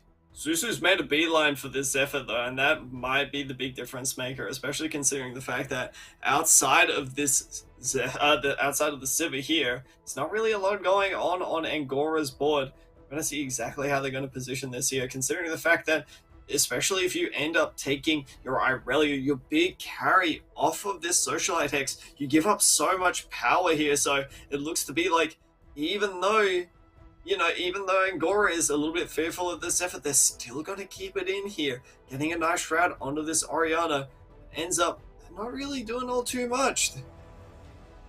I mean, this shroud is very hard to position when you're trying to play keepers as well. Like, you're kind of just locked into shrouding, like, towards mid-board or towards the side of the board. So it's a little bit hard to position, especially when it's got a complete opposite side in terms of where the socialite hex is. But honestly, it literally just doesn't matter. Like, there is such little backline access in Chuchu's Bed opponent's board, and it's very hard to carve through this front line that he has because of flanks and keepers. Like, that's purely it. It's like, it's such a strong both front line and back line because he's got all of his units jammed together in those back two rows, Frosty, that there's just no time to be able for the rest of the board to come through. And as we see Choo Choo Bird, he's picked up a Jinx instead. I mean, this is an adaptation that we probably need to see Zuzubo try to make to try to compete with the strength of Angora's board. Look at that Shroud. That's a hell of a Shroud. And not only that, that's only a 1-star Jinx. And 1-star Jinx ain't really going to be doing too much, especially if the 1-star Jinx dives into the middle of this board here without any protection. It's going to try to assassinate the Sivir. It does manage to get the kill. If the Jinx did its job, it assassinated the Sivir. And now, that's it. Like, when you think about it, it's like a little bit of the RNG of like, all right, who does the Jinx target as soon as they get back down from that Super Mega Death Rocket? If it targets the Sivir, it's pretty good. Like, there's not a lot of sustain on the board here for Angora. In fact, there's absolutely zero sustain for this Sivir. Like, it's not Socialite 3. As we see, like, Angora has also just been slowly downgrading off the back of this Stand United 3 that they picked up at 4-6. They originally had 9 traits in. And, like, for now, they're back down to 5. Like, they could swap it back in, but, like, they're slowly losing a little bit of this value from the Stand United to try and fit in maybe 3 Socialite, maybe a bit more Enchanted to avoid some of the AP damage. Very nice Nikos to pick up there. Can't get the Silco 2 here. He's going to push the level. He's going to see if he can actually hit the Silco 2 beforehand in levels to put back in a few more of those traits that he was missing. Like the play there. He's going to roll, try and hit the Silco 2. That's just an Angora diff right there. That's just a talented TFT player that we are watching right now. Only the most talented TFT players can roll like that. 2 rolls, bam, Silco 2. Sounds like a just hit diff at this point. And we'll see exactly how much difference this ends up making here. Zuzu's also had a really good chance to try to roll down. And I think Angora is probably just going to end up in a situation here where, I mean, in reality, they don't even need this Nikos. They're just going to save it for next game instead. See after how this fight plays out here. Initially, really nice with Zuzu managing to carve a hole through this front line, but seems like it's sticking around. The Silco providing so much value, murdering the Jinx, and that's just going to be it. Angora takes down game number 2 and is headed straight into a checkmate situation. He is on that match point now, and that is very well played from our Set 6 Mid-Set Invitational champion, Angora, to take home Game 2 of Day 2 of the TFT Oceania Set 6.5 Challenger Series, Frosty. And I do want to point out the level to 9 play at the end of the board there allowed him to retain a lot of that keeper value that he had on his front line, especially on those kind of more edge boards. We're going to pull up the scores here now for you guys as I start talking about this. He retained a bit of the keeper value on that front line and allowed him to more freely move that Shroud around.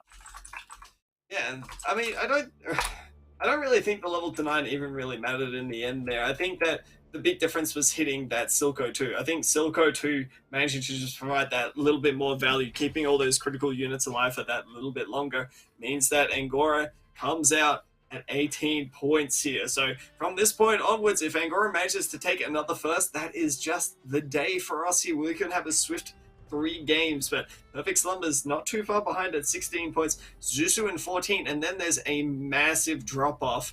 You know, we've got Yush in 4th with 9 points, Obo in 5th with 7, Escher and Fortune Chosen tied in 6th and 7th with 5 points, and TXC unfortunately down there at 4 points. But don't forget, folks, don't count them out quite yet, because there are still situations here where players that are down the bottom can find their way back up into the checkmate situation and manage to steal away the entire day. So best keep your eyes glued to it here. But I wanted to just bring up a little bit of a point really quickly here, Ducky, before I, let you talk again. I'm holding you hostage here. We've seen a lot of Irelia today, and it's been okay. But I wanted to say, going into game number 3, do you think we're going to see players steer away from the Irelia simply because it just really hasn't been working out against some of these boards here? I don't think so. Like, I think what we're going to see is just a natural evolution of, like, a tournament meta, quote-unquote, where, like, players start deviating towards some of those carries that aren't necessarily as popular but still can't be strong situationally if they find it early enough and they can beeline into it. So I don't think we're going to see a complete downturn of Irelia Frosty, but I think we might see a bit more of a measured take on it. And with that, we could be throwing to what is our final breaker today. Like, when you think about it, we've already got one guy on match point, two guys very quickly trailing him. Can Angora make it work with a lag 1-1? I mean, come back in 5 minutes, we'll be able to get you at least closer to the answer.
Well, folks, we could be in for a quick one here in the Teamfight Tactics Oceania Set 6.5 Challenges Series.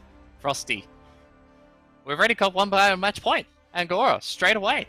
Just 2-1 instantly, gets past that 18-point threshold, and it could all end here with a back-to-back first for Angora. And look, all I'm going to say, he did it yesterday. He did hit back-to-back first yesterday. Yeah, definitely could. Definitely could do it. I mean, I like to give a little bit more respect to some of the other players here. And, I feel like a lot of the other players here are definitely very solid. So let's not discount that. I mean, Perfect Slumbers did have a really solid, first two games here as well. So seems like competition maybe a little bit stiff at the top here. So could be in for a little bit of a quick day, that's for sure, especially if some of these other players just aren't really showing up. I mentioned TXT a little bit earlier, not having the best start here, especially with Escher as well. Fortune Chosen, all three of them being stuck around the 5-point mark here. They really got to turn it up coming into game number 3.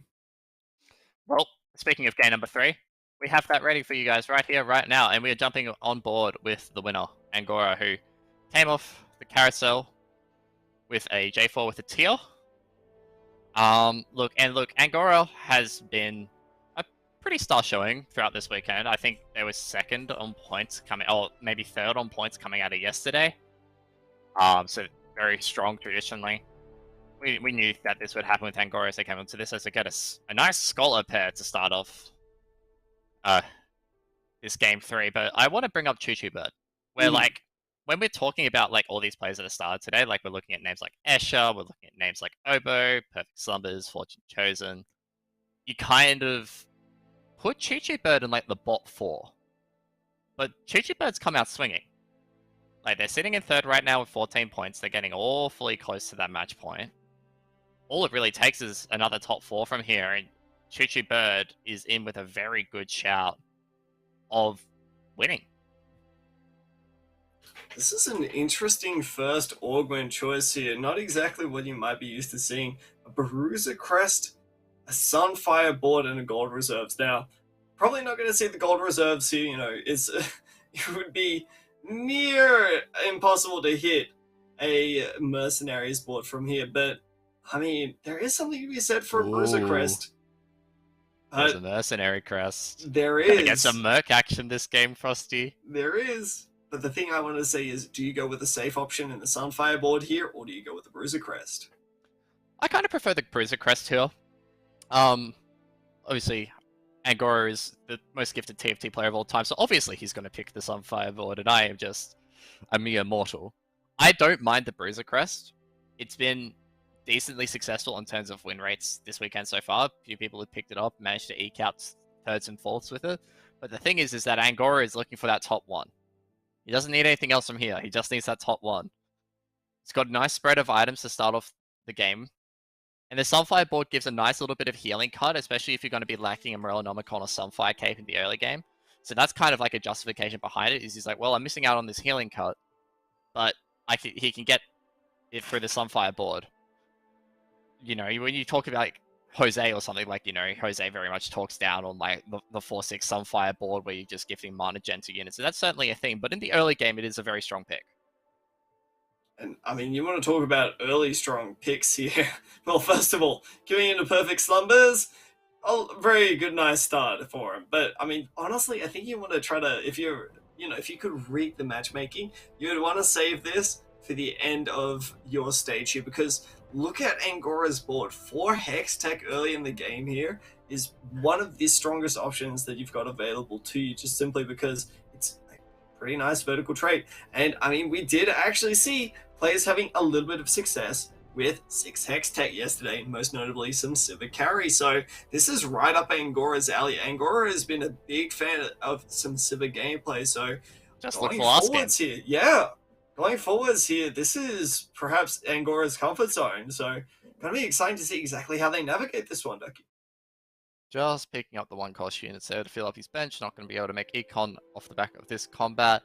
Scouting around though, seeing a lot of the openers that we have been seeing for most of today. Seeing a bit of Yordles. Not a lot of innovators this time around. Got the one mercenary player. The Yordles is very much a staple. Got the True 2s here on Oboe's board. Picked it up last game. Just used it for. Hold on, that's not the True 2s, is it? Is that the Threes Company? I can't tell the difference. Company, yeah. It is the Threes Company. It's, bro, icons are small. It's hard. There's 200 of them in this set. Icons are small. It's a new chap. It's a new set and everything. A new chapter here for TFT. So I'm sure the viewers will cut us some slack, right? Right. Surely. Be nice to us in chat. But also, the Threes Company there, off the back of that, he has like a Vex pair, he has the Tryndamere off of that. Like, 2 very strong units there for Oboe, but can take him in 2 very different game passes. Angora here is offered the Chemtech, or the Singed pair. He can pick up whichever one that he likes, really. I mean, you want to talk about two entirely different routes here. There's the innovator bench that Angora has been trying to put together here just in case they want to try to make said pivot. So this is really a turning point for Angora. Do you really want to pick up this singed here and try to hold on to a little bit of gold, investing it into a pre-level like we've seen? Or do you want to sell off that board, try to make 10 and then take the level afterwards? And Angora is going to take a little bit more of the higher tempo play. Still says that they've still got a strong board, but it's just, going to be not as strong as, could potentially be later on. Not as strong as Two Cheap Birds, Knife's Edge 2, front road everything, just gets a lot of AD across the board. Very nice AD utilizing unit in the Camille and the Ezreal there. And look, just not as strong as that board, I guess. If in doubt, play innovators. That's it. I think the big difference is that we didn't see Angora slam any items there. Angora is definitely trying to play this a little bit more reserved more than anything else. His second pick and carousel here, so this first item choice is going to be a really big tell on exactly which way they want to play this game. And unsurprisingly, we see a bow being picked up here, so would not be surprised at all to see Angora continue down this line, trying to play some Sipper, trying to play Comfort, because it's just worked out so well in the past. Yeah, like it's worked out for him in the past, and he knows that no one else has really been focusing that Sivir. If people have been playing Irelia, then it's he loses the effect of maybe playing that 4 striker board, but he's still being able to play this Hextech vertical. Does manage to spread the items across the board now. He's got that scrap in onto the Ziggs as well. I don't mind it. I was a little bit critical of it yesterday when he played it, but that was just from the position that he was in. The biggest question that I now have for, I guess, Angora's board is last game he played it with amazing defensive augments. He had so much stalling power in his augments alone with the keepers and the flanks, and now he is losing it, for now at least, with the Sunfire board, and it might not give him enough time to ramp it up into later combats. It is a little bit scary, considering the fact that, Sunfire board definitely seen as a very aggressive board. It's definitely used to try to win a little bit more often. But Perfect Slumbers here has managed to hit 5 Mercenary. So, you want to talk about a situation where you prevent anyone from hitting checkmate. It's as if you cash out a 5 Mercenary board like Slumbers has got right about now. That is a ticking time bomb, Ducky. We've seen Mercenary cash outs be incredibly strong, and 5 Mercenaries is no different, but I mean, that's the problem is if the lobby is high tempo, like we've seen a lot of these lobbies today be, opportunities for that are very slim. And afterwards, it's not the easiest transition either. Well, because, yeah, when you think about, we speak a lot about Mercenaries as, a comp that has just lost it because it's, early game isn't as strong as it was. But, the thing that Mercenaries really had going for it in set 6 was it was just so easy to be alright, I just play Mercenaries, pivoted to Urgot, and we can go from there. But there's no Urgot. There's no Yone, which was another very popular cash out from the Mercenaries. And it leaves you in an awkward spot where it's alright, Irelia kind of fills that void, but it's what other 4-cost carry is so, not as reliant, I guess, on verticals and, making an easy transition out of Mercenaries outside of Irelia, and it's really hard to see one. I think that in that situation there, you are really just hoping for a huge high roll off of that Mercenaries, or you're hoping for a huge high roll on where you can find potentially a really big 5-cost carry. And we've seen the 5-cost carries have immediate success, especially, we've seen Kaisers on the end game board here be really, really strong if you've hit a Kaiser too. We've seen the power of Victor, we've seen the power of Jace as well, but that's the thing is that you've got to hit that 4%. And if you don't, it doesn't matter whether you have this big cash out or not. If you can't hit something and be strong enough to stabilize after your big cash out, then that's all for naught, because usually you're at 20 HP at that point. You take a bad loss, and then all it is just one loss away, which, I mean, let's be real here, is pretty inevitable when you're in such a high quality lobby such as this one. I wonder what TXE is playing this game, Frosty. I really, really wonder what TXE is playing. I could not tell you with the Shiv slam, the QSS slam, the bench full of Chemtech challenges. What could TXE be playing? Fortune Chosen Brand 3-3-1, by the way. Now, Ducky, before we go any further, I just wanted to say I'm no expert here, right? I cannot claim to be the best TFT player in the world, but You even can't? You've been lying to me. well, you know, even I can see this for what it truly is. This is looking to be the cleanest Irelia game of all of TX's. Oh, yes. Yes. Oh, it's definitely Irelia. With all of those wonderful Irelia units that just got upgraded, like the Singe and the Quinn, you are 100% right.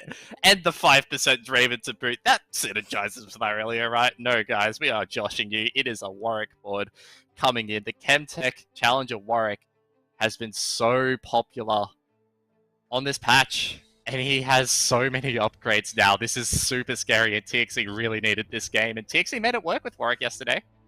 I'm pretty sure they got a first with it. So, or like, they at least got a high placing with it. So this is definitely a board that they can shine with. This is the weirdest looking Irelia that I've ever seen, folks. I can say that I've seen nothing like it. And this is going to be the start of TXE's win streak here, queuing into Perfect Slumbers, which is, you know, taking a pretty big beating right about now, trying to maximize their loss streak going into this carousel.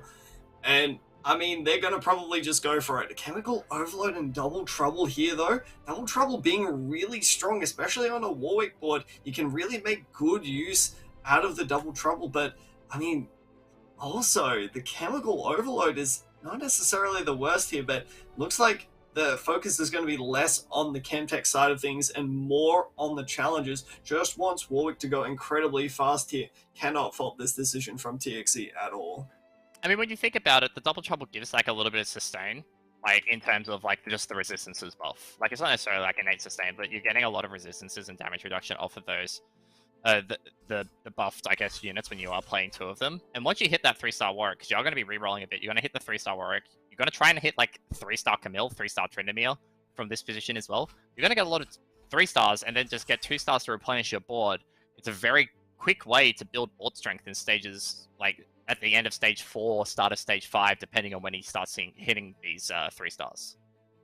Well, let's see exactly how effectively it's going to go right about now. TXE queuing into Asher, who we're spectating. We haven't really seen a whole bunch of Senna. And it seems to be like the power spike here might not be enough, or just barely going down there. Just one more cast. And that ruins Asher's win streak. Was going extraordinarily strong into Carousel, but has taken their first loss. And I mean, you know, I think that's just kind of unfortunate for Asher, rocking a really strong board, but queuing into someone who just recently spiked there. Don't love to see it. I want to hear your thoughts here, because like looking at Asher's augments, he took the second wind and he's got the Sunfire board as well. Neither of those strike me as augments that scale well into the late game, but you might be able to elaborate with your Galaxy brain about, I guess, the decision behind like an augment like Second Wind, which frankly is not getting a lot of action past 1-4 in a lot of these games.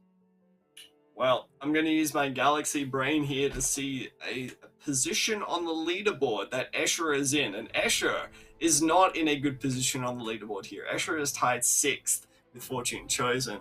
And you know what Escher would really love right now, Ducky? Escher would really love some points. So I'm thinking Escher knows that they cannot reach checkmate from this situation here. Knows that, and especially in a lobby like this one here, you pretty much just have to take every advantage that you can get, that you just want to play to be as strong as possible. But when you queue into people like Yoshi, it's going to be a tough ask. We'll see exactly how much the Senna can do. Bam, annihilates the backline here. That's one of the big advantages of Senna, by the way, is that it does do this insane area of effect damage. Absolutely clears through Yusha's board. Yusha still maintains that really strong presence that they've had in this game for this entire time. I've got to say, the augments are on a bit of a ticking time bomb there. 2 Jins in shop, though, Ducky. He's going to probably just hold the pair for the fact that he can hold a very strong pair. He's got like a couple of items he can flick onto it as well. If he does opt away from the center, he's at least got the IE. He's got the Last Whisper as well in this MF. But I do want to bring up the fact that Senna was kind of like a reroll board that we're expecting to see a little bit more of. Mm-hmm. At least in our predictions from yesterday. It was played 3 times yesterday, didn't top 4 once. So it was like one of those boards that was nerfed in the 12.5B patch It's a very important patch to keep talking about. We keep coming around to it because it literally changed the meta from everyone plays reroll to we're starting to see a lot more flex players. Yeah, like the center just once the Irelia gets into the backline here, Escher is just on that win-loss right now. But center hasn't seen as much success over here in OCE so far on this Challenger Series weekend. I think a big thing to do is that the socialite hexes haven't really been the greatest for Senna here. You know, Senna can really make good use of these socialite hexes to get that extra damage out. You know, can reliably utilize that healing as well. And without that extra healing, it's really tough to keep on the fight zone going. Now, you do get those nice heals out from the damage bonus that Senna offers to your team, but more often than not, it's a little bit rough, especially if you don't end up hitting here soon enough. Escher, not exactly in the greatest spot economy-wise here as well, but we're going to make it over to Zuzu's board here, who we were spectating a little bit earlier, is our #1 player in the lobby for the time being, and oh, would you look at that? It's a handy-dandy, convenient Irelia 2 on an Innovator's board. Look at that. It's Irelia. Oh boy! Oh, fancy seeing Irelia here! Color me surprised, Frosty. That's the darndest thing. Oh, look. I've never seen this unit before. Never. Not once. Okay, Ducky, I'll explain what Irelia does then, alright? Really, really simple here as we queue into Fortune Chosen, who's rocking a brand 3. Irelia is going to dash into this unit here, and if it kills it, it's going to dash again. But if you see that Irelia does not dash, things start to get a little bit awkward there. And that's why Irelia really needs to get those initial resets, much like a Challenger. And the thing that is, like, we're seeing Irelia being played on basically every socialite hex ever imagined in TFT in, like, this weekend. But this kind of hex for Irelia isn't necessarily ideal in my eyes unless you have Sins. Like, Sin Irelia, very strong synergy, requires the spat though, and requires building around it. So I think when you don't have the Irelia on the socialite hex, Frosty, you're losing a decent amount of value out of that unit, even at the socialite 1, because that 15% extra damage just means you get the resets off quicker. The extra healing as well can play a huge part in Irelia's game plan without a BT. Queuing into TXE now, this Irelia going straight onto the Warwick, but the Warwick is tanky, Chemtech healing it up a ton, then there's the main damage gone from Zuzu, and realistically, what else does Zuzu have available to them on this board that can even think about stopping it? And this is just the power of this Chemtech reroll board, is Warwick is just such a nuisance. Going through the stage 3, the stage 4, where it's hard to kill off, you know, even with the anti-heals, just deals so much damage. It's not just the Chemtech as well, it's that double trouble that was picked up by TXE. And he has he had 6 Warwicks, I was counting, he had the 6 Warwicks, I'm pretty sure he had 3 Zacks, and he had 8 Quins.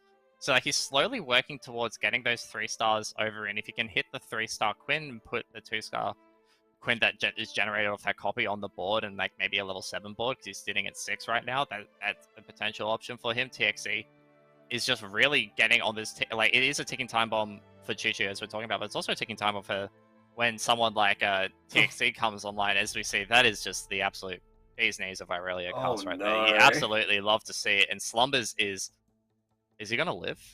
Okay, yeah. Slumbers has 1 combat in him to try and cash out this Merc board that he has been rocking the entire game. Fun fact, we moused over and we saw that the board, the chest is already 12 deep. He's taken his 13th loss at this point. He gets no added benefit. It's all for nothing. He needed to win that fight there. It's looking extraordinarily dire for Slumbers at this point. You know, he's managed to find a Kaiser with the bow, which is probably one of their best outs going into the long parts of stage 4 here, but it's gonna be really tough for them. Look at the strength in this lobby right about now, Ducky. There's just so much going on here. Players aren't playing weak boards anymore. They're really just trying to stick it to everyone else. I would love to be able to show Slumbers' perspective. Sadly, we are working off of streams, guys, so we won't be able to bring you Slumbers right now. But you bet there will be 7 little legends at the top row of that board as soon as Slumbers cash out. If he cashes out this combat, he even picked up the Tiny Titans, which has allowed him to stay in the game for this long and like extend that cash out. We're not going to see it here. We're going to go back to Angora, but Oh look, Angor's just gonna watch Slumbers. Alright, let's just look at this fight, because this is the only one we care for. Angor's gonna be flipping back and forth. Like, Angora's just kind of sitting on these this Ezreal for now. No. But Slumbers did not get the cash out. Oh no. Look, valiant effort, but it is a lot harder to cash out Mercenaries in set 6.5 than it is in set 6. So I think Slumbers just couldn't get the juice in this lobby to make it work, and look, not a good look for someone that really needed a few points to try and get within that range of match point. That is the only outcome that Slumbers did not want to see. Slumbers still cannot hit checkmate now. It's at 17 points, one off of that critical cutoff. That is just so unfortunate. Unfortunately, does not get the MLG montage there. There will not be a clip highlight just highlighting exactly how insane this cash out was. I can't believe it. OMG. I can even just imagine. I can imagine the Soju thumbnail. Yeah, like for I can example, see it. where it's like got like a bajillion items across the board. This massive like golden 4-cost 3-star unit glowing on the front of it. Soju with the absolute shocked emotion, hands on cheeks kind of deal. Alas, we're not getting a Slumbers version of that. We do move on. And Angora, he is one man on match point, but it's not looking good for him, Frosty. He's just about to get absolutely railed by TXE here, if we're going to put it lightly.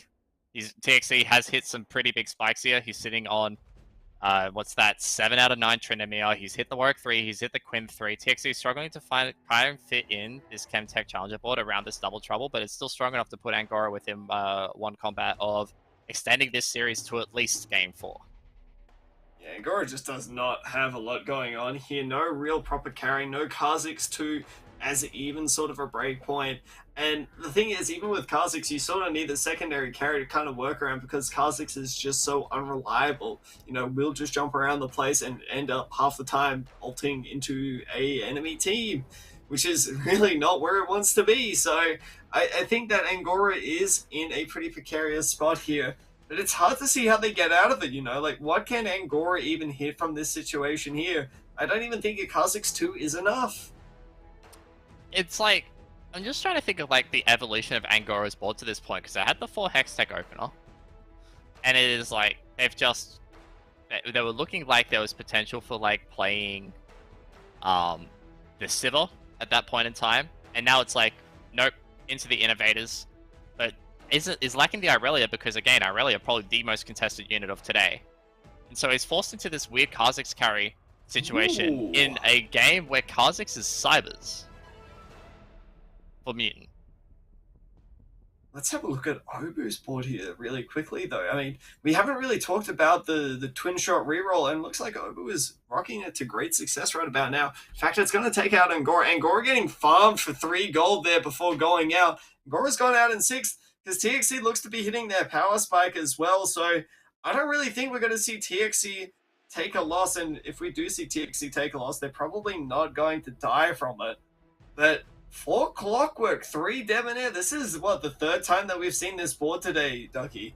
We didn't see it at all, but Baron seems to be making a slight comeback. Yeah, no, there's been a lot of Draven today so far. Like, obviously, last game there was 2 Draven players. We won't talk about where they went. 7, 8th. Like, you know, so Draven has, even though he's been seeing some success. Oh, by the way, TXE got Feather Knight. Feather Knights 2, which has only made his board even stronger. And that Quinn just literally one-shot the entirety of Escher's board. He's... look, Escher, to say Escher is not happy would maybe be an understatement, because TXE is a little bit of a high roller this lobby. Did you get that impression? I think, yeah, I think he might have been just a little bit miffed by that point there. I would love to, I'm just going to cut you off here. I want you to compare, like, the sitting up in his chair, very stoic, death grip Escher to this Escher that just looks completely dejected. I have to cut you off here because he's one off of a Jhin 3 here, and hitting this would be a big power spike, but Escher's choosing to forego all of that and is really reliant on trying to get at least one more shot and trying to hit the carousel at least. Escher is just praying right now that he gets a good matchup. And I mean, up against Zuzu here, this doesn't look to be too bad. The Irelia is still alive. It's starting to dash around though. And Irelia, it depends on whether it ends up focusing the Leona. Doesn't end up focusing Leona at all, and the Draven is going to work against this Gnar. The healing coming out from the Draven, barely keeping it alive, and the Zeri seems to be doing a fine job. It's just going to get another chance at hitting this Jhin 3, which could be a massive spike in this game for him. But there's none on the carousel. No Jhin on carousel. That's a very depressing sight for Escher. But he does have one more combat to work with. And I must say, Braum, the absolute MVP of that combat there. Getting the knock-up off just as the Irelia hit the backline gave the Draven enough time to be able to carve through that Irelia. Really was a difference maker in that fight. He does pick up the blue buff here. And Escher is playing with a little bit of fire. But he does have, when you look across all of what he's got about 10 gold to work with. He's got about 3 rolls to work with to try and hit this Jhin 3. Very useful hint from TFT gameplay itself there, saying that champions without mana can't use blue buff there. Thank you very much, TFT, for the helpful advice. Escher doesn't hit. That's just the stark reality of it right now, and now needs to position once more to give himself the best chance. He's not going to end up queuing into the Blitzcrank play here for the time being. And just to get a half-decent Zephyr on the Gnar, but not exactly what you want to see. And here comes the Gangplank as well. And, I mean, more importantly, here comes the lag from Escher's point of view, baby. I'm ready for the next slide.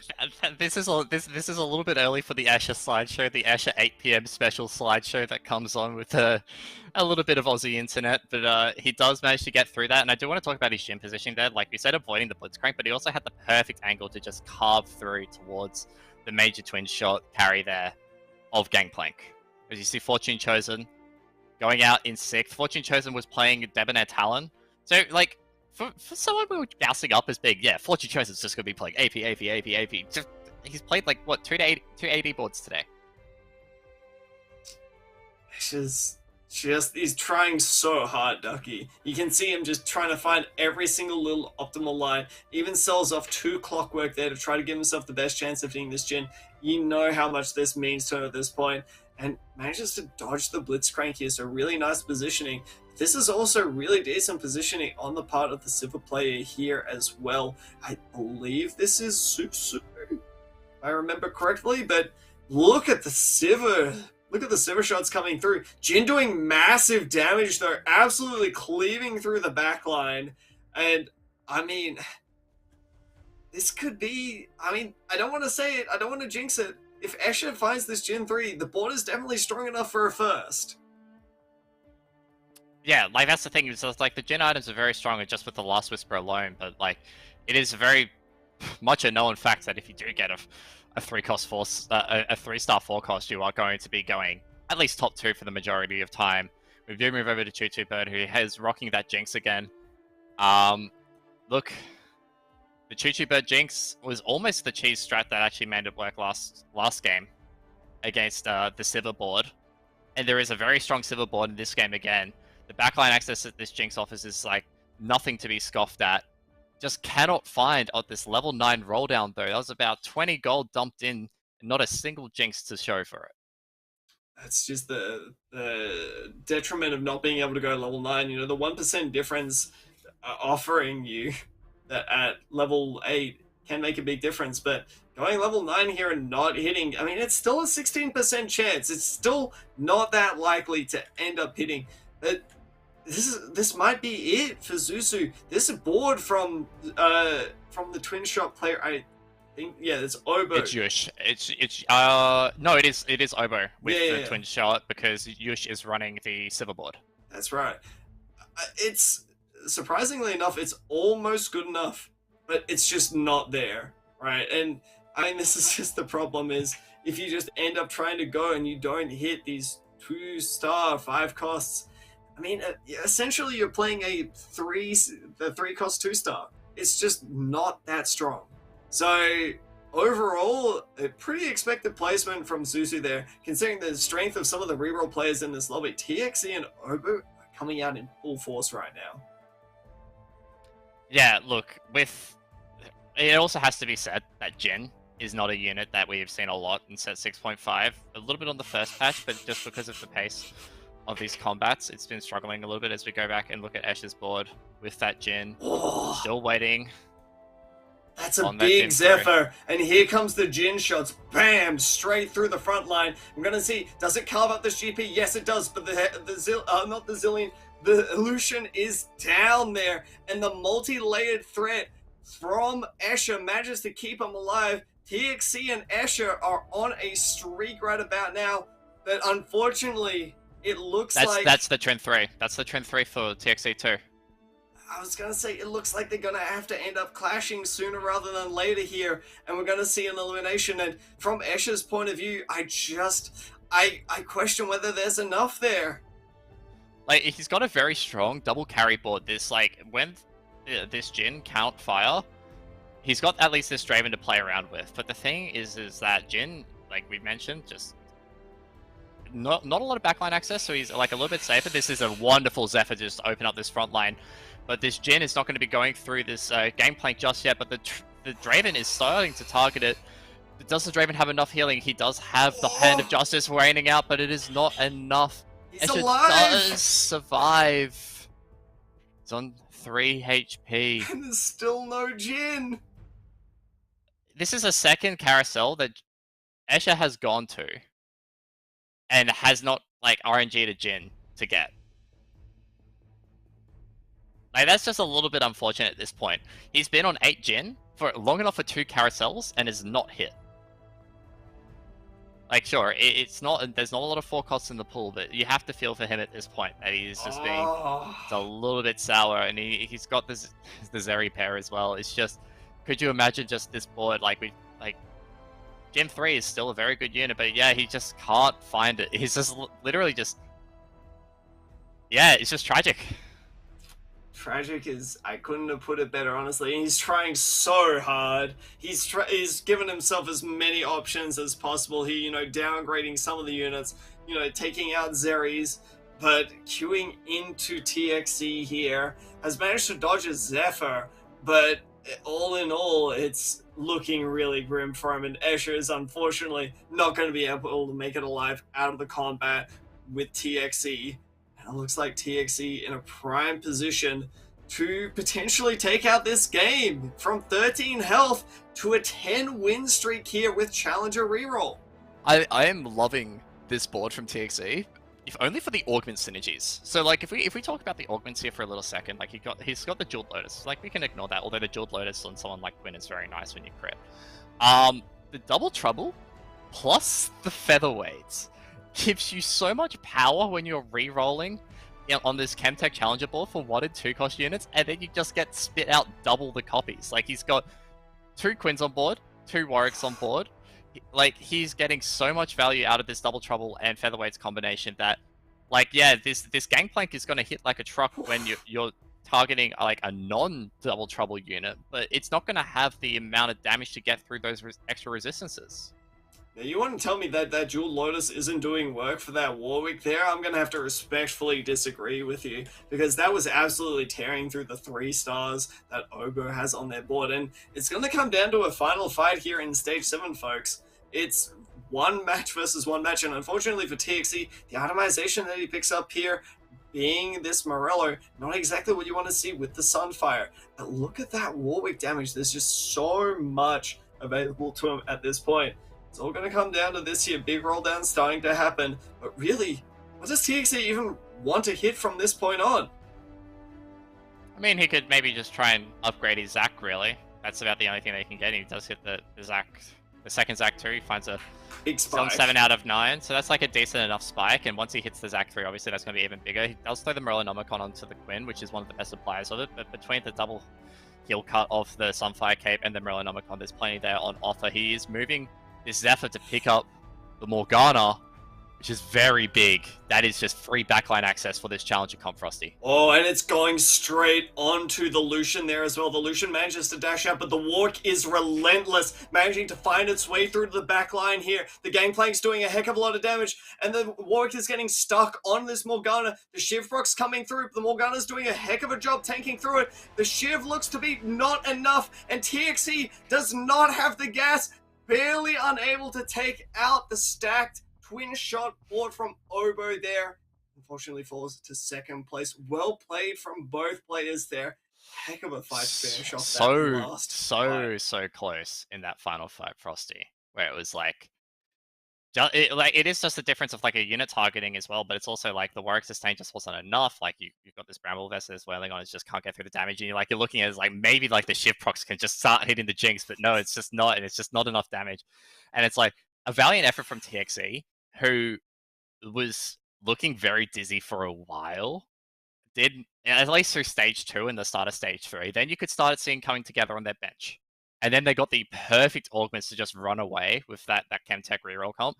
And look, hats off to them. They really needed the points. They were sitting near the bottom of the lobby before that game, but now it's putting them very much in contention of another top 4 performance, kind of gets them to match point. But then hats off also to Obo. Like we talked a lot, like we don't necessarily have that perspective in terms of the stream, but playing that twin shot board with the Gangplank carry is not something that we have actually seen on stream.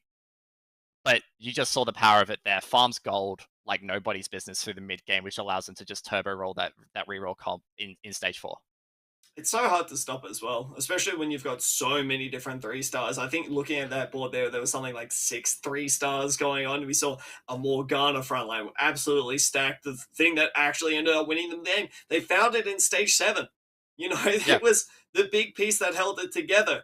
And 4 twin shots there as well. The Corki, the Lucian, the Gangplank. Even, something as simple as putting the Gangplank up in front there, which, can be a little bit detrimental for it because you don't want it to be ending up getting targeted down. Still ended up working out fine because it managed to mop up the backline as, all the carries started to go to work for TXE. So overall, a really close fight there. And I got to say, things are looking a little bit tighter here, especially as we go over the scores. We're going to see exactly how this shakes up and see who exactly is on match point. Zusu is going to be our second player in the checkmate format to be able to potentially take it down. But for the rest of the lobby here, it's looking incredibly tight. God, you got to feel for Perfect Slumbers. Going, like, they just needed to not go 8th, and they would have had match point. Alas, they went 8th, couldn't get that that cash out. Checkmate, cash out. There's so many words to be able to juggle on this broadcast, Frosty, but couldn't get the cash out on that 5 Merc, 14 losses into an 8th. Did not get it done. But looking across the rest of the lobby, you've got guys like Yush, just a quiet mid-game performer, just been going for those fists and those force, and you say consistently average, Frosty. Doesn't necessarily do well in checkmate format to win, but it can at least get you to checkmate on good enough pace to maybe eke out a first later on in the day. It depends on what sort of context it's in. In the context where you want to be just hitting those top 4s, trying to play it safe earlier, it's called consistently average. If you're just taking top 4s in a format where you really need to be taking first, it's savagely average. So I feel like that is kind of the situation that Yush finds themselves in, where they're just being savagely average right now, and they need to put something together. It's not going to wait forever. Angora is an incredibly consistent player. We've seen them take first with relative ease, so players are going to have to start to step it up. The timer is ticking here, folks. It's not necessarily like the 1-1 lag one from Chunga. It's a 2-1 lag one if Angora takes out in game 4, but that is just an if. We'll know in about 45 minutes after this break and after the next game. And look, with 2 players on match point, we're getting ever closer to the end here of TFT OCE Set 6.5 Challenges Series, so please do not go anywhere.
Welcome back to the TFT Oceania Set 6.5 Challenges Series. I may be sounding a little bit tired, but I'm really not, because this is going to get really, really exciting, Frosty, in just a couple of games, because it's starting to turn up the heat in here. Angora missed their first opportunity at the checkmate out, and now it's joined by Choo Choo Bird, who has also hit that 18-point threshold. And things are starting to get real interesting here. Yeah, I mean, we didn't really talk about Choo Bird all too much here, but they've been consistently playing really well throughout all of today. So, I mean, caps off to them. If they can manage to take home a first at this point, I mean, you know, well-deserved win. Angora had their chance. Definitely one play to look out for, though. But something we haven't really mentioned here is that every single player here has the potential to hit checkmate if everything goes according to plan. So things really start to get spicy if that's the case. We will have a guaranteed 5 games if that does end up happening, though the chances of it it's are... worth pointing out. Yeah, it's worth pointing out the chances of it happening are like maybe this small. Like, I'm not sure how tight I can pinch my fingers on camera. Small. But it's like Fortune Chosen has to go first, Escher has to go second, TXE has to go third, and Yush has to go 5th or better. And that's a lot asking for players that have not performed amazingly today. Like, Fortune Chosen has been a little bit lost. I feel like they're not playing the comps that I guess we know Fortune Chosen for. It feels like they're maybe not having as much comfort in going for their more Arcanist style boards. That not necessarily are, I would say, is their main comp. It's not the only way that they play, because they would never get to this point in the tournament if this was the only way that they played. But it is the predominant playstyle from them, and it just literally hasn't clicked. And whether it's just been a case of we've had some pretty bad mutant traits so far to start today.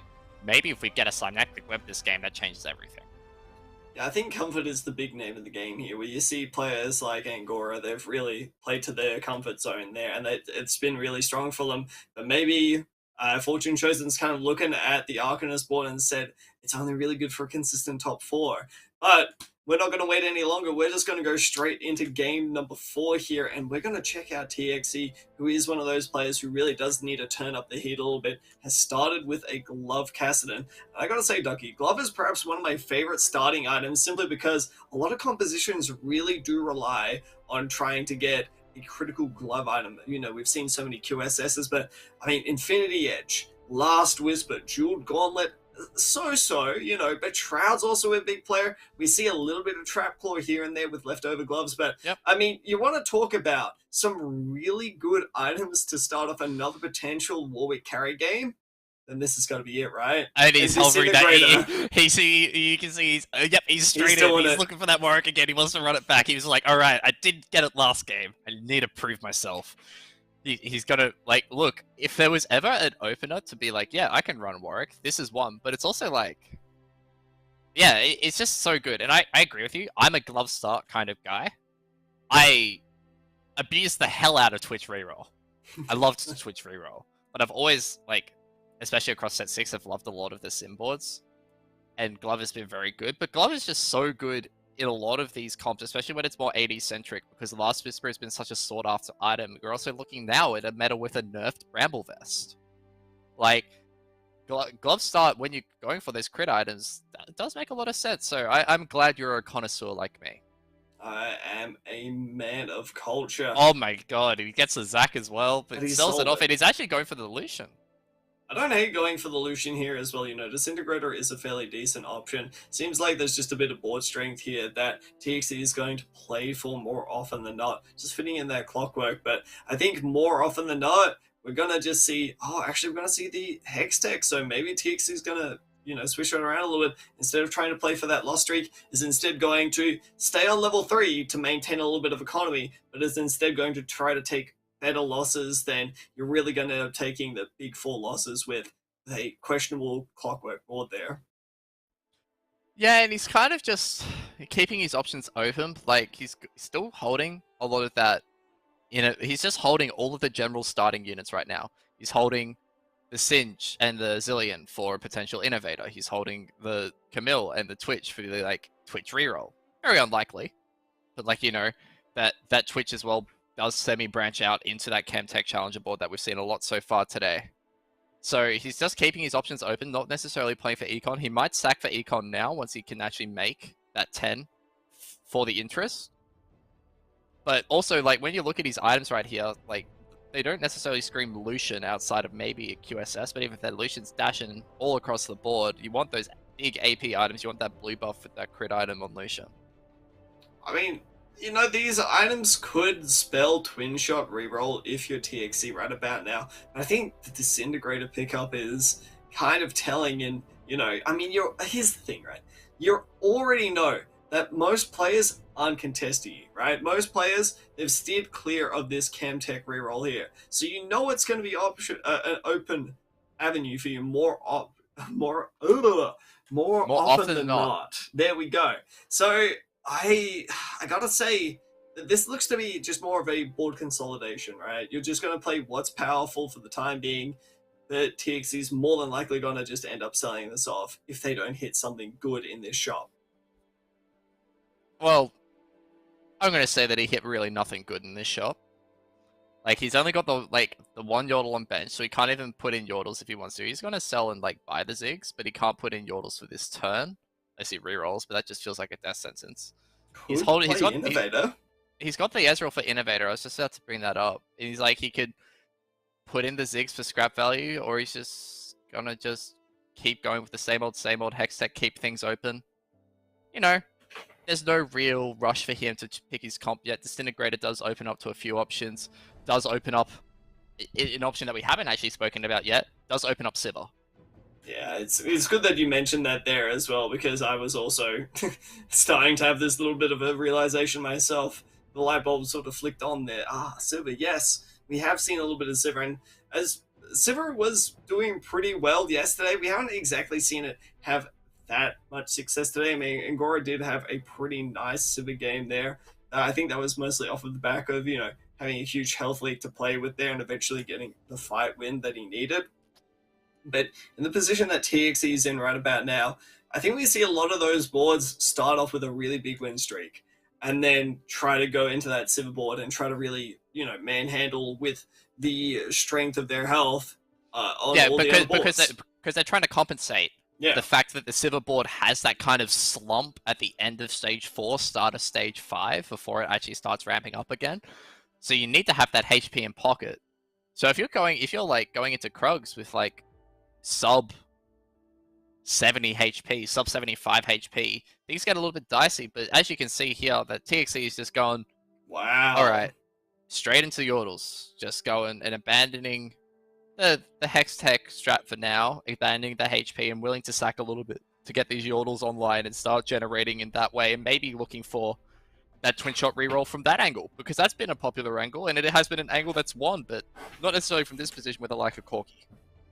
Yeah, that's a really interesting one. You know, we see the Camille's and the Singe there getting sold off, so you know I thought that was one and done there for the reroll compositions that were available for TXC, but it seems to be like, you know, holding on to this Tryndamere here maybe just doesn't value some of those other units. I mean, there is still a Camille on bench there and finds another Lucian here as well, so might just be, I mean, there is the potential for a twin shot pivot here. I mean, it's not awful, but again, might just end up going straight back into that Chemtech reroll that we know and love.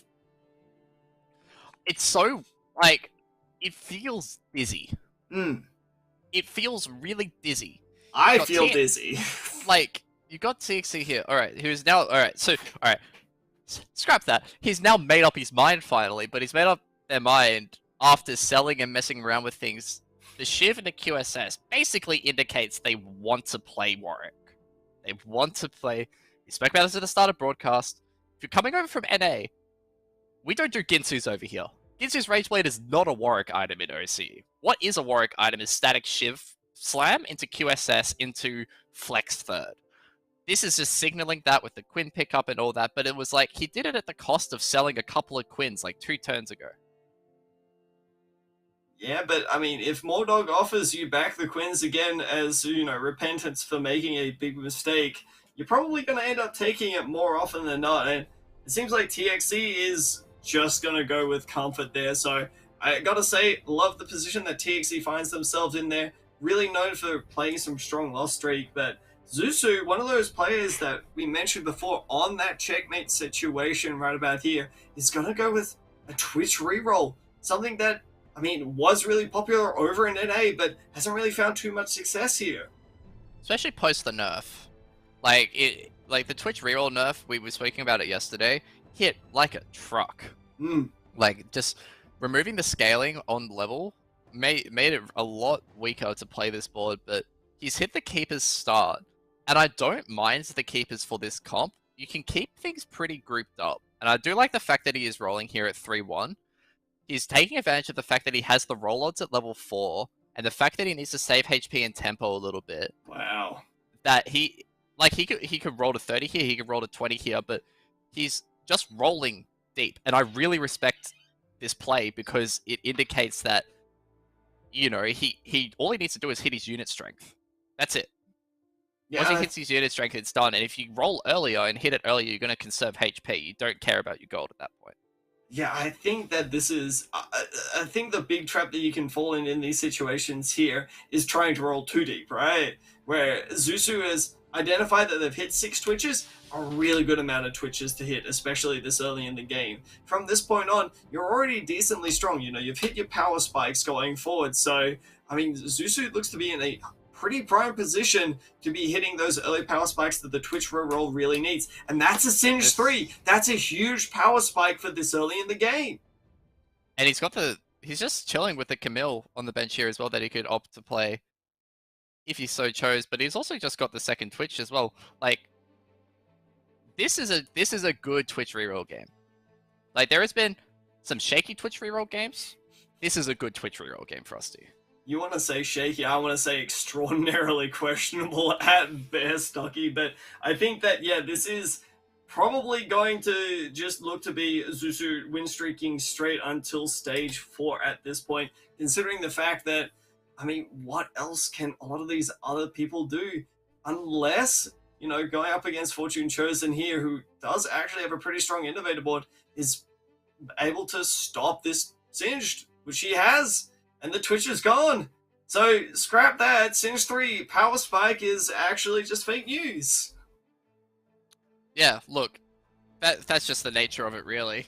We cast a curse all the time on this broadcast here, Frosty. That's our job. You can catch caster curses every time you tune into an OCE Teamfight Tactics broadcast. You're guaranteed at least one a game. I'm not even going to say one a day. As Choo Choo Bird is offered the Disintegrator 1 here.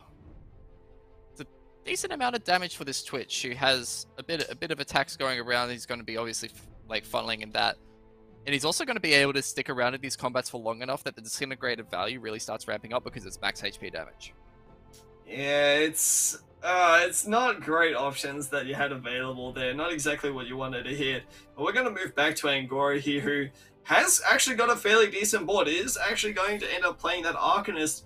And we've seen a little bit of Arcanist yesterday. Definitely seemed like it was a bit of a first or 8th style there. Look at these augments here. Makeshift Armor 2, really strong in the mid game here as well.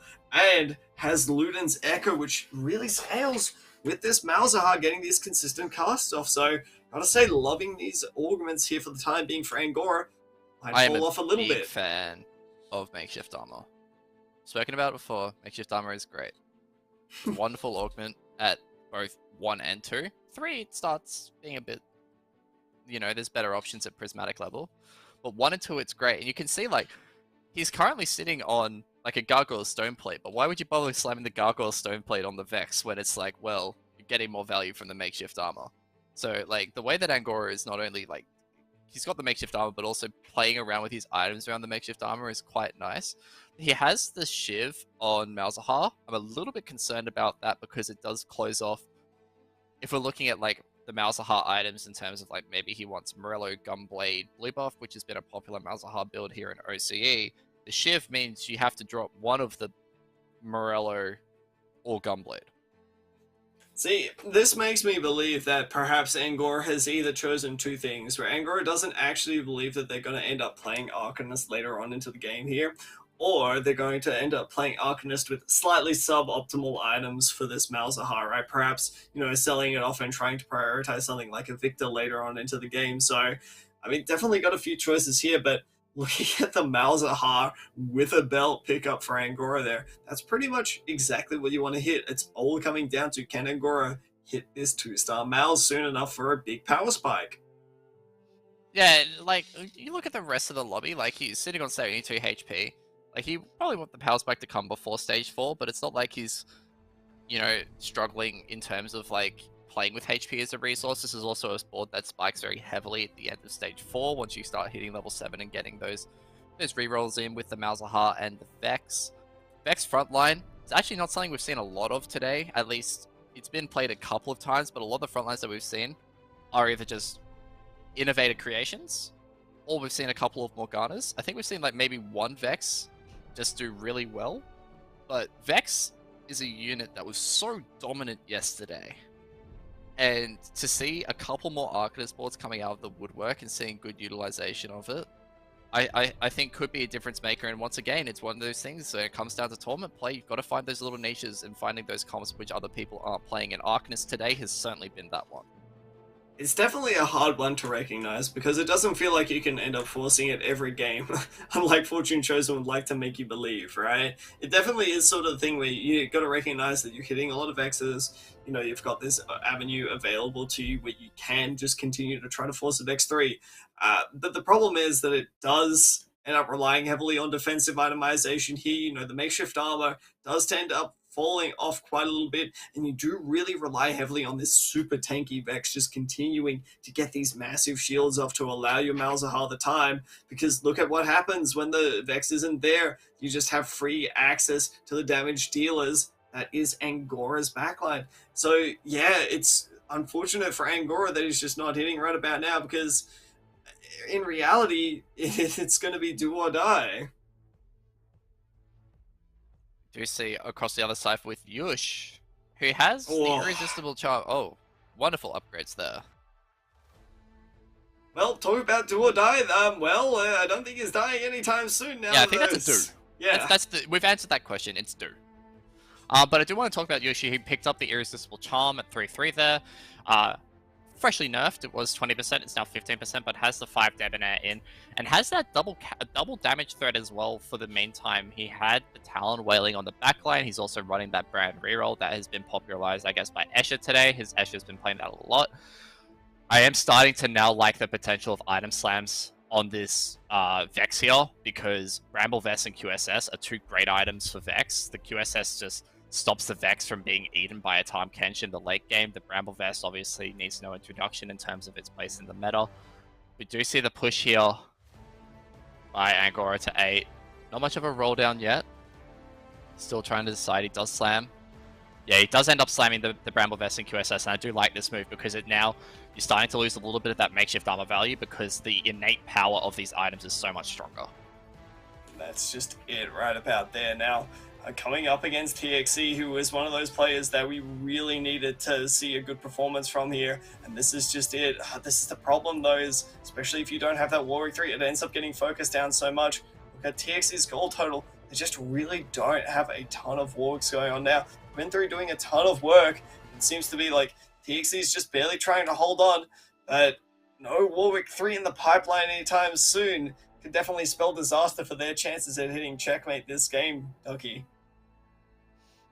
Yeah, look, it's starting to get a little bit dire for Angora. We did say do or die. We did say do. Now it might be die. I don't know. It's still like, it's very hard to tell at this point in time for Angora.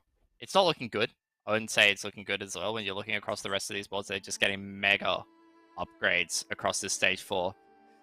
You see that Twitch reroll has finally hit 3-star Twitch and is actually pushing levels now, and pushing levels quickly on Jujuba's side. And you've kind of got Angora and Escher, 2 of the more storied players heading in this tournament, kind of lingering down the bottom. Escher has just not had a great day, but Angora has kind of stumbled a bit since hitting match point. Yo, do we have a mad cow right about now? Not a composition you usually end up seeing, but mad cow did get kind of heavily nerfed. One of those really big damage dealing compositions there. And it seems like Escher is a little bit dizzy, for lack of a better word, simply because, I mean, this is not really it, dude. This is, Mad Cow is, I hate to say it, is not really a composition. Yeah, not anymore. It was very fun for the meme value. Everyone, I did see a Soju video on it. Got the 3-star Alistair in, but yeah, it did get nerfed. The damage Alistair got nerfed quite heavy, and also just Colossus is really awkward. Just always has been awkward when you're putting in 2. Outside of like when Cho'Gath is good, then Cho'Gath is played every time, and then when Cho'Gath is not good, it's like it's why you don't see a lot of Galio nowadays. Like because you don't even need Galio to force like 5 Socialite that often. Anyways, we move back to TXE. Still on that D-spamming business. Although, I'm a little bit concerned. It's 4-3, and he's sitting on only the 3 Warwicks.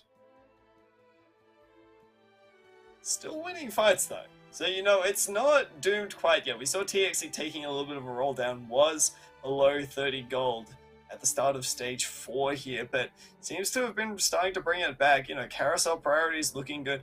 Has got that fully stacked out Warwick. Is probably going to look towards trying to take a sword here to try to get the Shojin online. Unfortunately gets taken by Escher, who was a little bit dizzy before, so they've probably found an avenue for their gameplay now. Looks to be like they're going to just take up the good old glove there. So probably looking towards just playing the Draven, trying to enable a few different traits more often than not. But not really a critical pickup for them, that's for sure. Yeah, I also want to talk about this Ginsu Slam on the Quinn here. Quinn, very undersung unit in this comp. Gets a lot of power from being able to go into enemy backlines or wherever the highest attack speed carry is, because that's how the Quinn targeting works, and gets the blinds off. It basically forces players to build QSS or die. Also, Escher is really going for Mad Cow. Wow. That is a 2-star Alistair now with all the crit items. Did it look? Oh, Frosty, get that bingo card out we were talking about yesterday, because I can tick that one off, and that was definitely one that we hadn't had ticked off.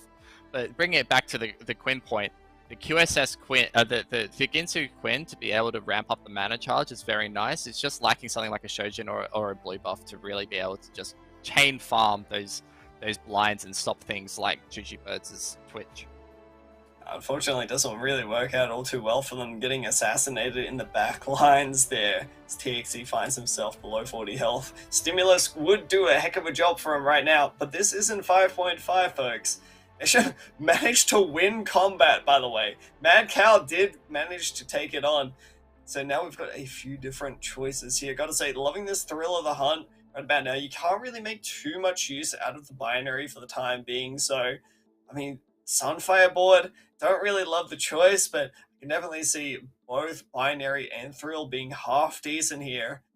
It's like, I mean, the lack of anti-heal might mean that TXE is really starting to consider this Sunfire board.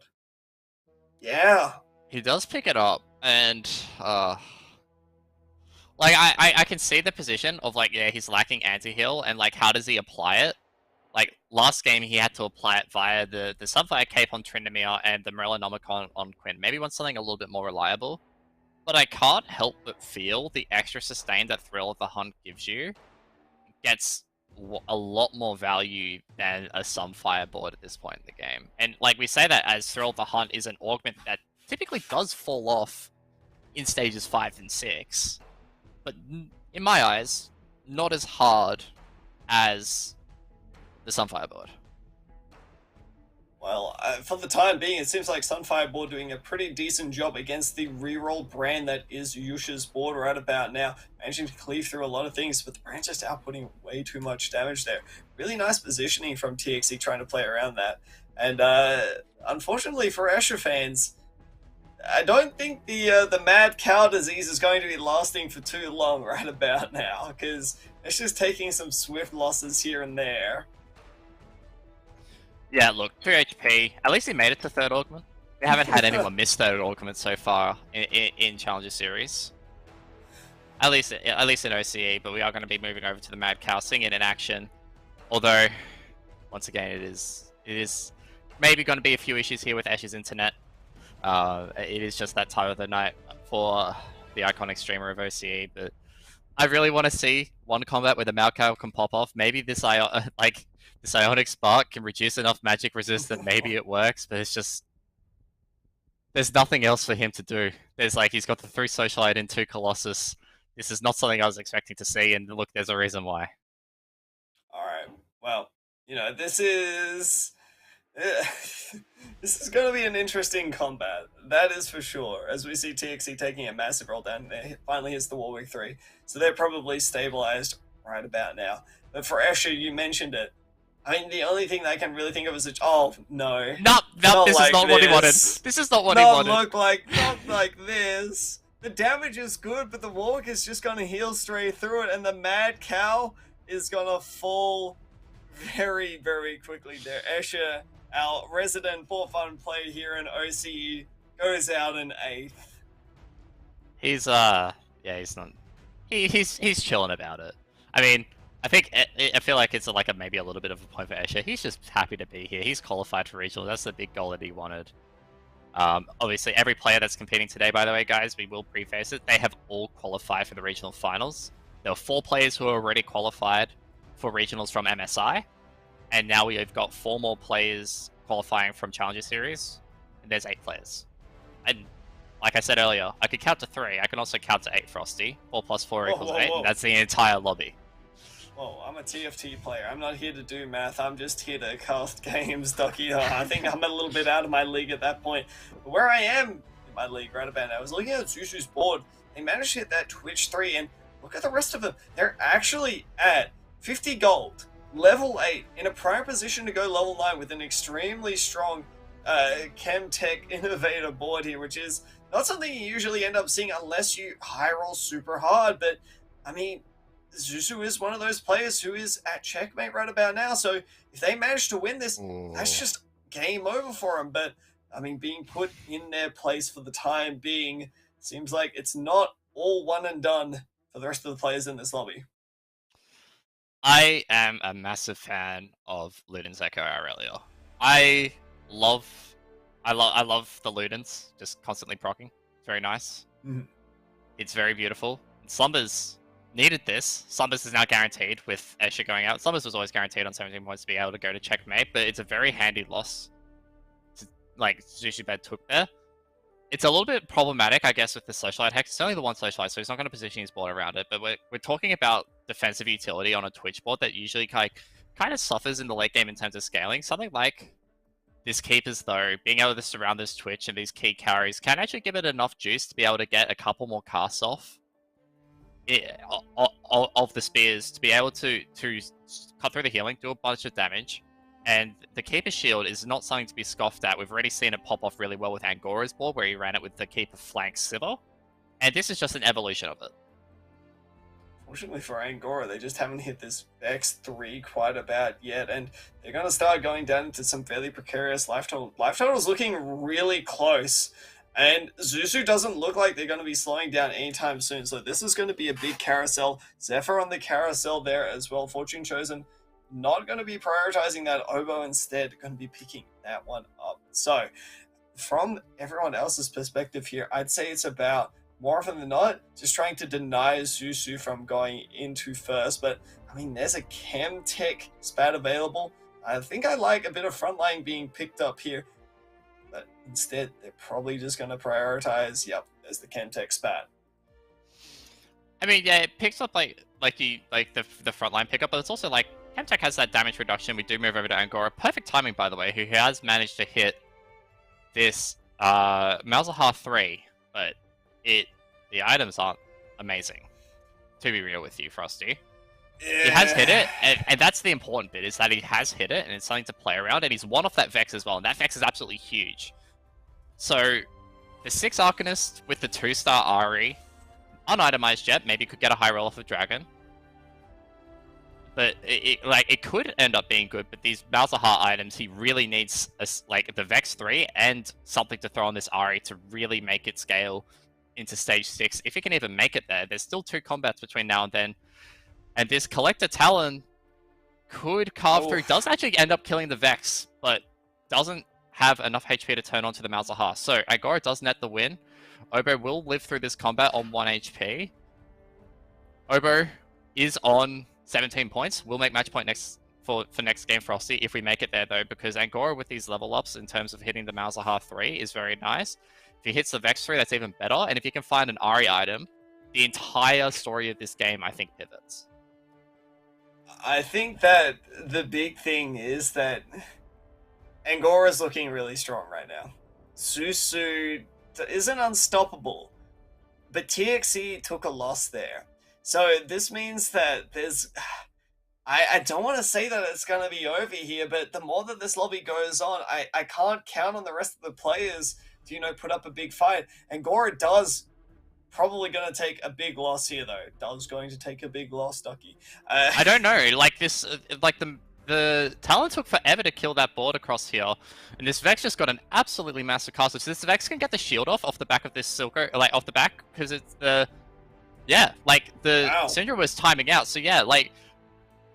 The amount of life that and he's got the Vex 3. This is absolutely wonderful here, and he's got a Shroud, which isn't amazing. He would have hoped for an offensive item, but yeah, that was looking pretty comfortable. He was getting a lot of shiv value out of there. Which we were talking about shiv earlier, but no, it was getting a lot of rebound value. And the thing with Malzahar is you just need those malefic visions to drop off from one unit to another, and the fact that the Vex got the shield off after the Syndra fling netted him the win, and that is an absolutely key win to keep him two combats away from death.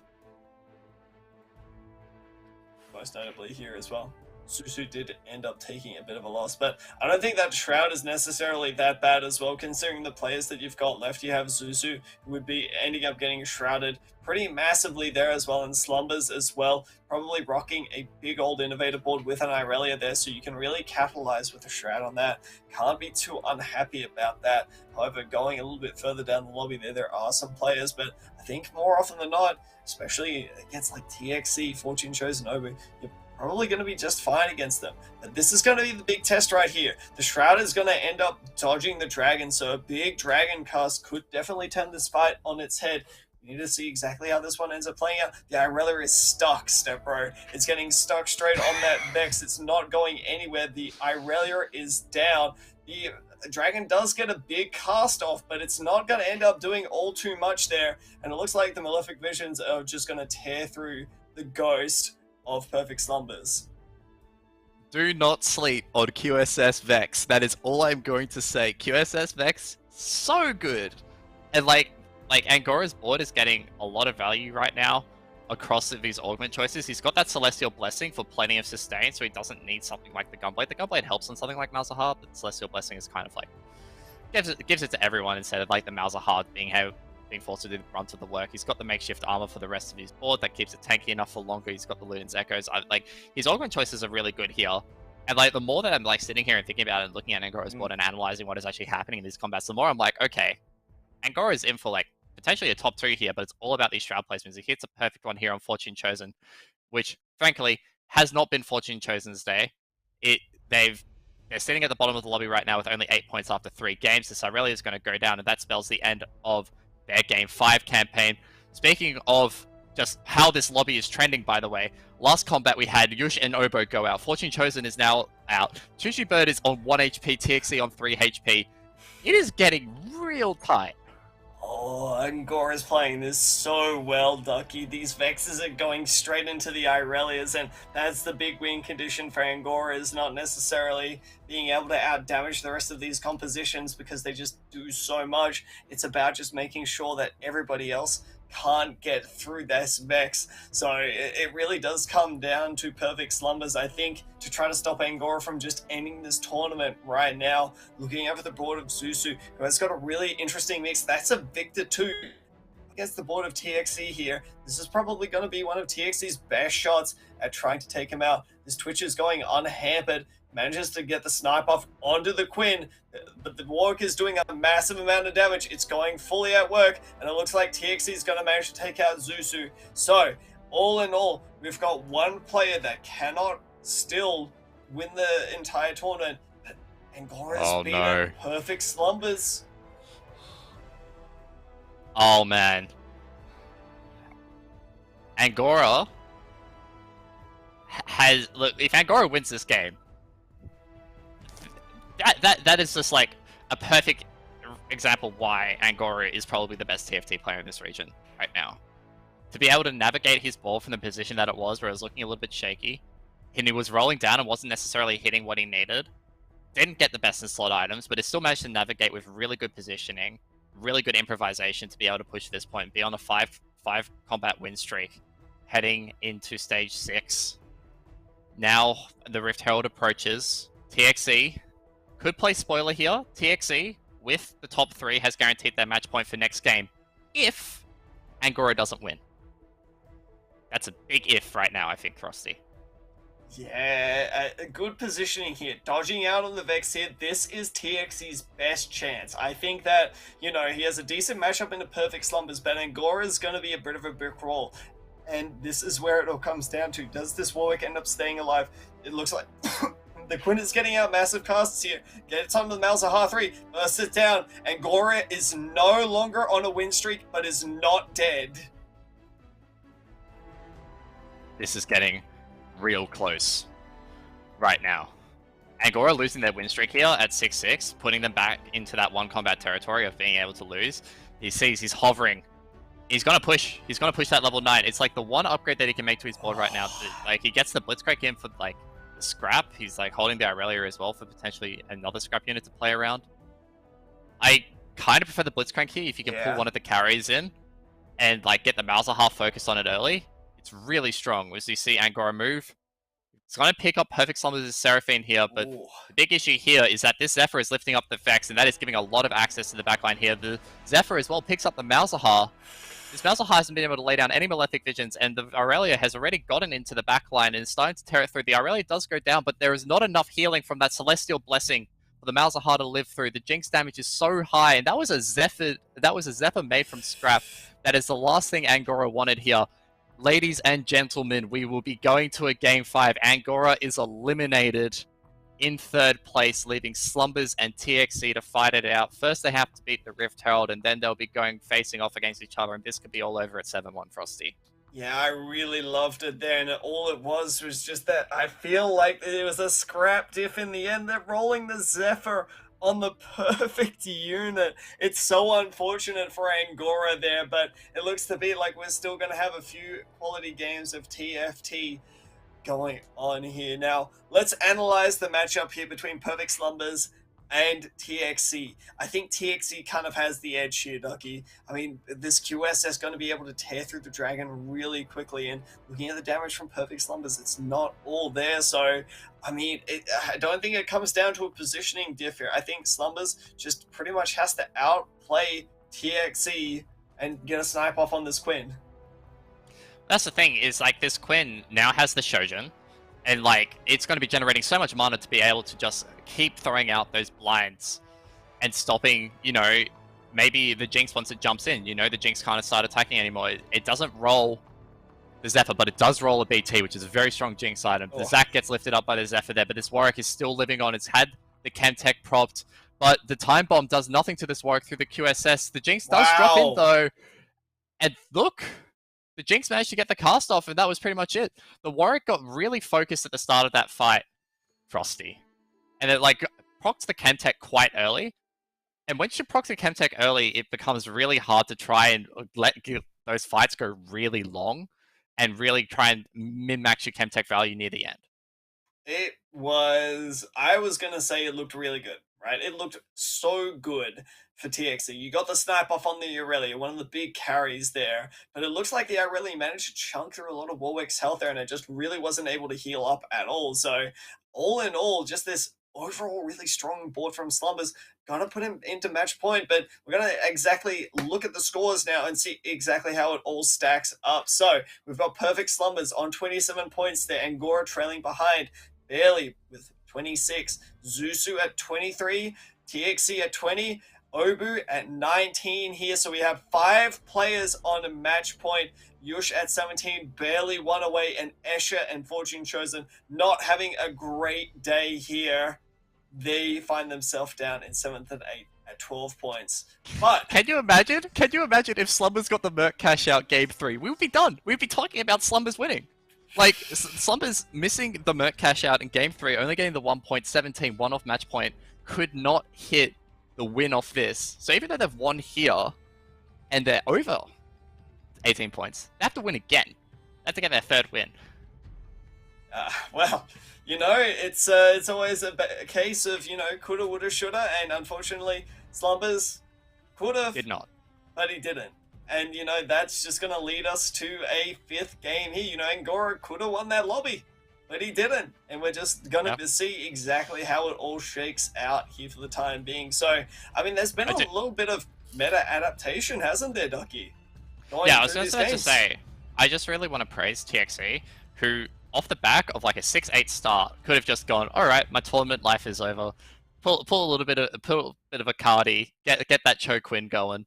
But no, like TXE has come and fought for their life. They've resorted to what has worked best for them. They've gone back to the Warwick. They've gone back to the Chemtech Challenger reroll. They've gotten back-to-back seconds off it. If they can like get the little irons kinked out in this composition where he's going to be pretty much uncontested in this Chemtech comp that he has been the entire day, Frosty, outside of like a couple of Twitch players, this could be a first this game. I'm kind of feeling it for your pick now. It's all coming together in the end there. You're all down to me, but in the end, I always know who to pick. But, I mean, my pick doesn't matter. We're going to a bit of a break here. We'll be back with game number 5. It all comes down to this, folks. Don't go anywhere. We'll be back with some more high-octane TFT action.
Welcome back to the Teamfight Tactics Oceania Set 6.5 Challenges Series. And Frosty, I have one question for you. Do you have a pillow and a blanket to cozy up? Because we might be in for a little bit of a long one. You know, gonna need to get nice and it's just a little bit warm. Just gonna need to snug up into a blanket. You can jump into bed if that makes things better for you, because this is gonna be a little bit longer than last Challenger Series for us, but we have 5 players on match point now, Frosty, so the odds say we should be finishing this game more likely than not. You know what? Maybe if Game 6 is coming around, I'll go into bed here. But for the time being, here we've got some quality TFT gameplay to display to you all here. Considering the fact that, as you said, 5 of these players, they've got the potential, and TXE is starting off with a glove, with a tier. I think, I'm not a gambling man here. Oh, there's the 3. There's the Camille too. I'm not a gambling man here, Ducky, but I mean, I would wager that we might be seeing a cheeky Chemtech reroll game from TXE here. No way. Really?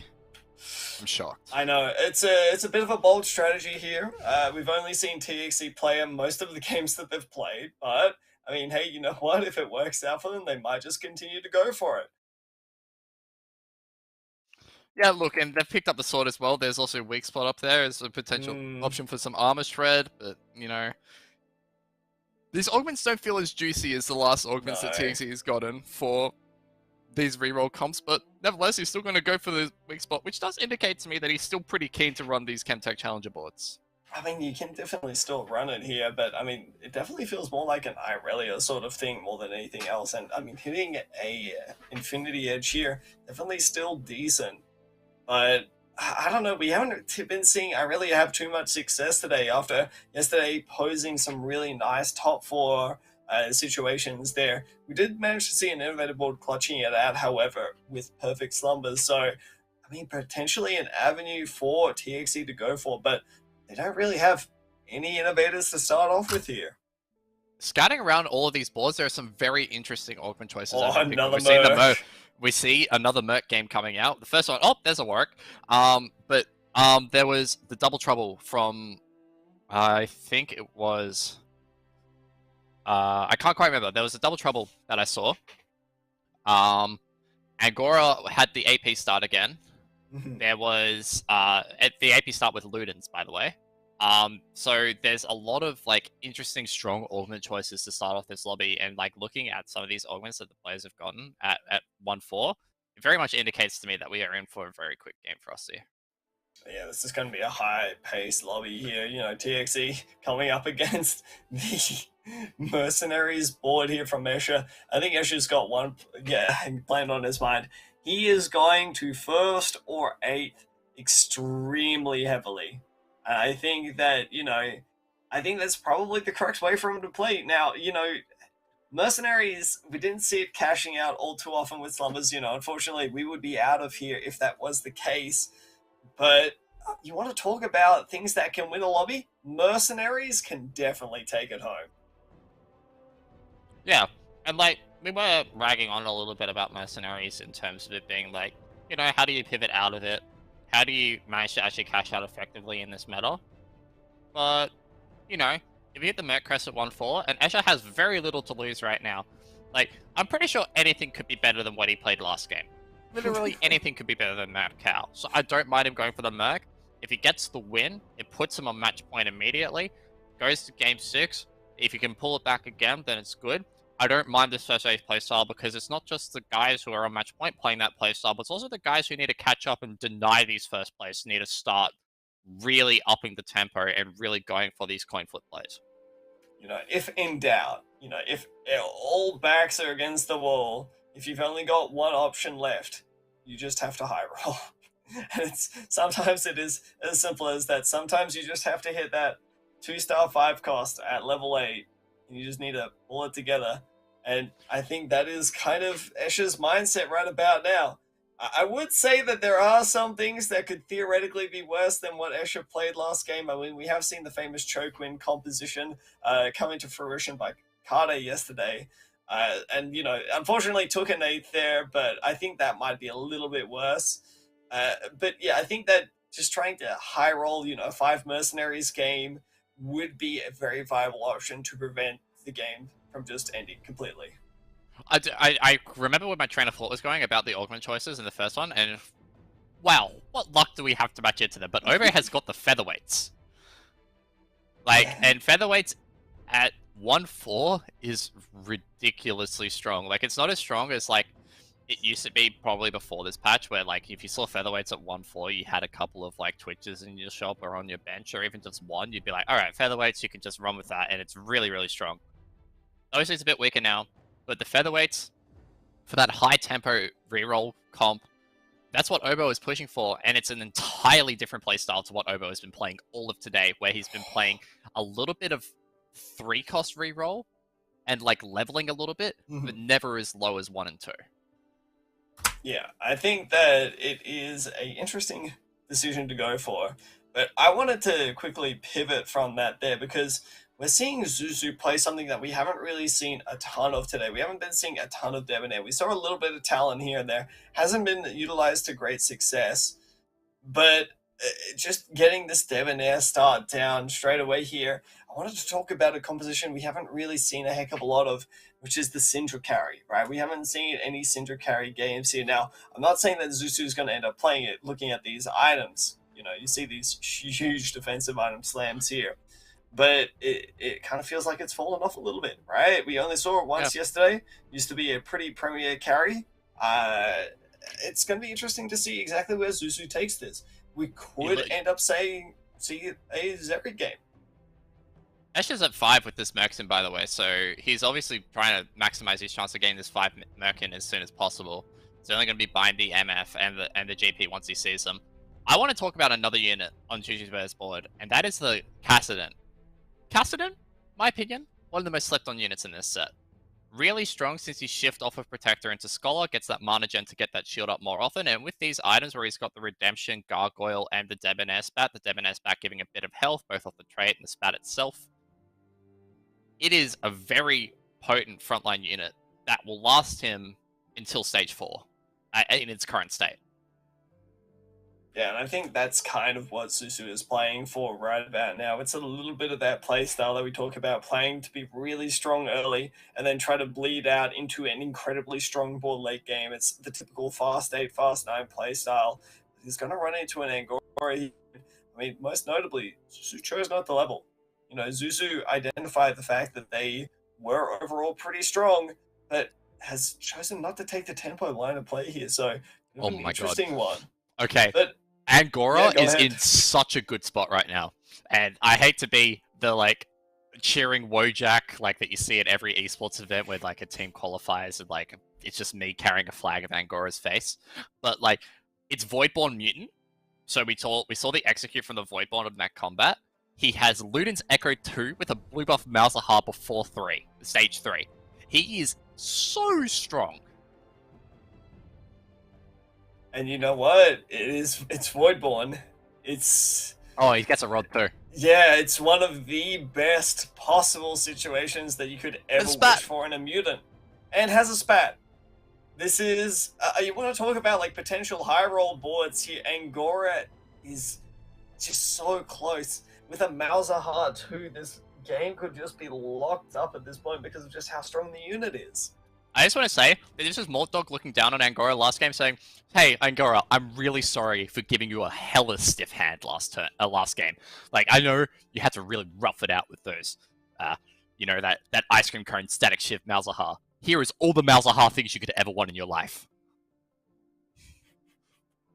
That's what's happening. Look at him go. Look at him go. He's trying so hard. He wants to hit this. He needs this streak so badly. Unfortunately, doesn't manage to end up hitting. And Yoshi's also leveled to 6 as well. But, I mean, arguably, this Malzahar 1 is just that strong. Slams the Arcanist spat here. So is really just trying to capitalize on it. The Malzahar doing a lot of work. This tankiness coming through. But it looks like the Striker Gangplank isn't going to be enough here. Is farming up a Storm, and that's 3 gold and the loss of a streak for Angora. Disaster not hitting that Malzahar too.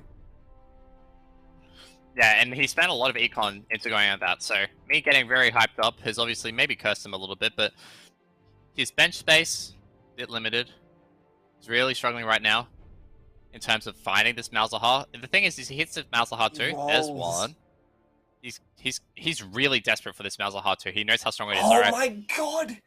He just hits it. Like, he had to spend a lot of gold to get to this point on the last turn and lose a bit of interest. But the fact that he hits the Malzahar 2 now makes his board so much stronger. He can maybe sell bench for a little bit of econ up to 10. I mean, he sells the 2 Morganas if he wins this combat, gets him to exactly 10. But the Malzahar 2 with the blue buff, with the Voidborn Mutant, with 4 Arcanist, doesn't need anything else. Kind of just makes sure that he can stabilize a little bit through this stage 3 and start building up that econ to really go hard at level 7 and 8 to hit this Malzahar 3. I mean, you really can't emphasize just how much this ends up meaning for Angora here. Malzahar 2 is such a huge spike for any composition. And I mean, you just see the immediate power going in. Angora is choosing to not roll, or choosing to roll down even further there to try to just consolidate this board, and it ends up working out from had 2 shops and they managed to find a Malzahar in each, at 30%. I mean, it's decently likely, but it's not guaranteed. That's the unstable evolution.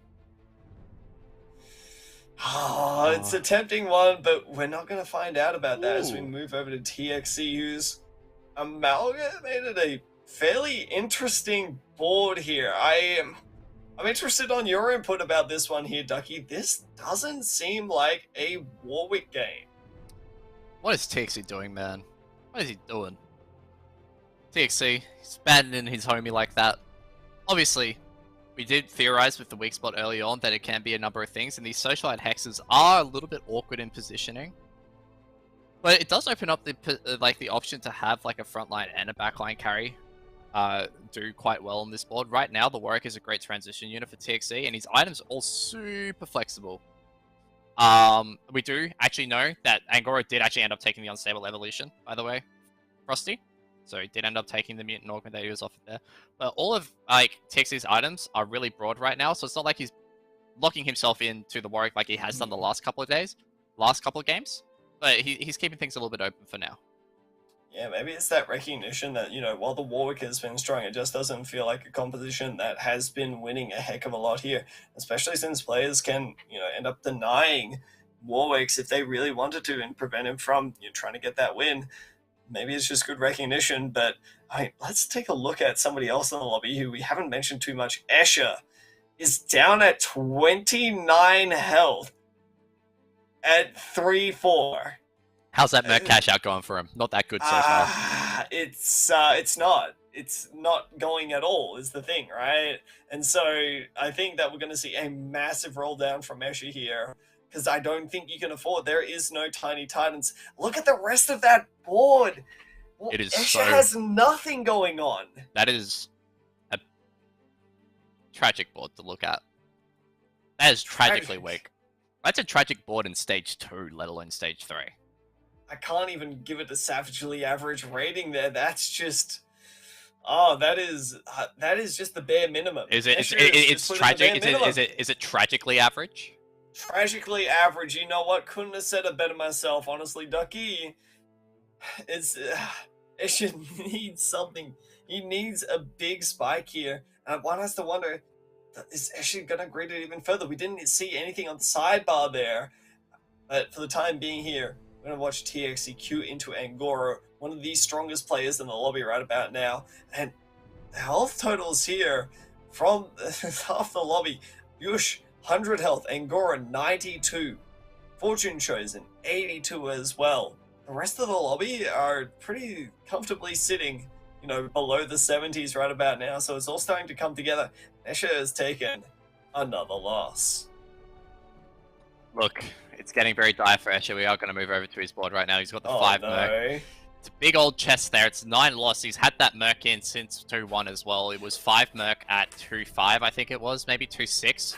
He did level to 5 to get it in early, but didn't actually find all the units. But he's got 5 gold to try and strengthen up his board a little bit. He can probably live one more. Unless he takes a full loss to face here. Even then, he would have to be facing someone that's quite a high level. So, there's still time. But I'm looking at what he's got, and he's like desperately looking for an Irelia. Like those, I'm looking at those Nara items that are currently on the Nara, and I'm like, man, if he gets an Irelia, this is a very quick cash out for Escher. Like he can hit it, but he just doesn't have it. I will say though, I think Slumbers is perhaps one of the best chances that they've got. This is an MF2 here, but the rest of the board is just 1 star and it's being melted through really quickly. Echo gets a nice cast. Here comes the Gnar damage, but it looks like it's just not doing a heck of enough. Wait a minute. No, the Lucian stays alive. And, you know, I was going to say there was a chance. There was a chance that the Queen could have cleared that up. But now Escher is in one-hit territory. I don't think this is possible for him. Even with a Tahm Kench here, which is a nice pickup, I don't think he's got it. Well, we're about to find out. You could get some very nice items off here. Off of the PvE round. He will beat it. We're not going to talk about losing to Wolves. Yeah. But he's kind of realized that he's gotten all the bonuses that he can from 5 Merc throughout that loss streak from like 5 losses to 9 losses. He's going to be about as good as he gets. He needs to drop back down to 3. Please don't count to 2 like Kuhn. And just strengthen his board from this position right here. Yeah, I think it was a little bit of a mistake, honestly, at this point. I think Escher probably should have realized that the Cho'Gath was the correct buy-up, so we could try to assemble the Cho'Quinn Compet from this point onwards, because, I mean, realistically, I don't know how they put anything that realistically wins a fight from this point. That's the one thing that wins in the fight. That's literally the one thing that wins in the fight, is the Irelia. He hits the Irelia pair there perfectly. He does swap in the Striker. This is now where it gets interesting. He's going to drop the Sinspad on Irelia. He can swap. He can put the IE on it, but oh no, he's slam dizzy. Your items, Escher. He's dizzy. Oh no, it's the Escher 8 He's PM lagging.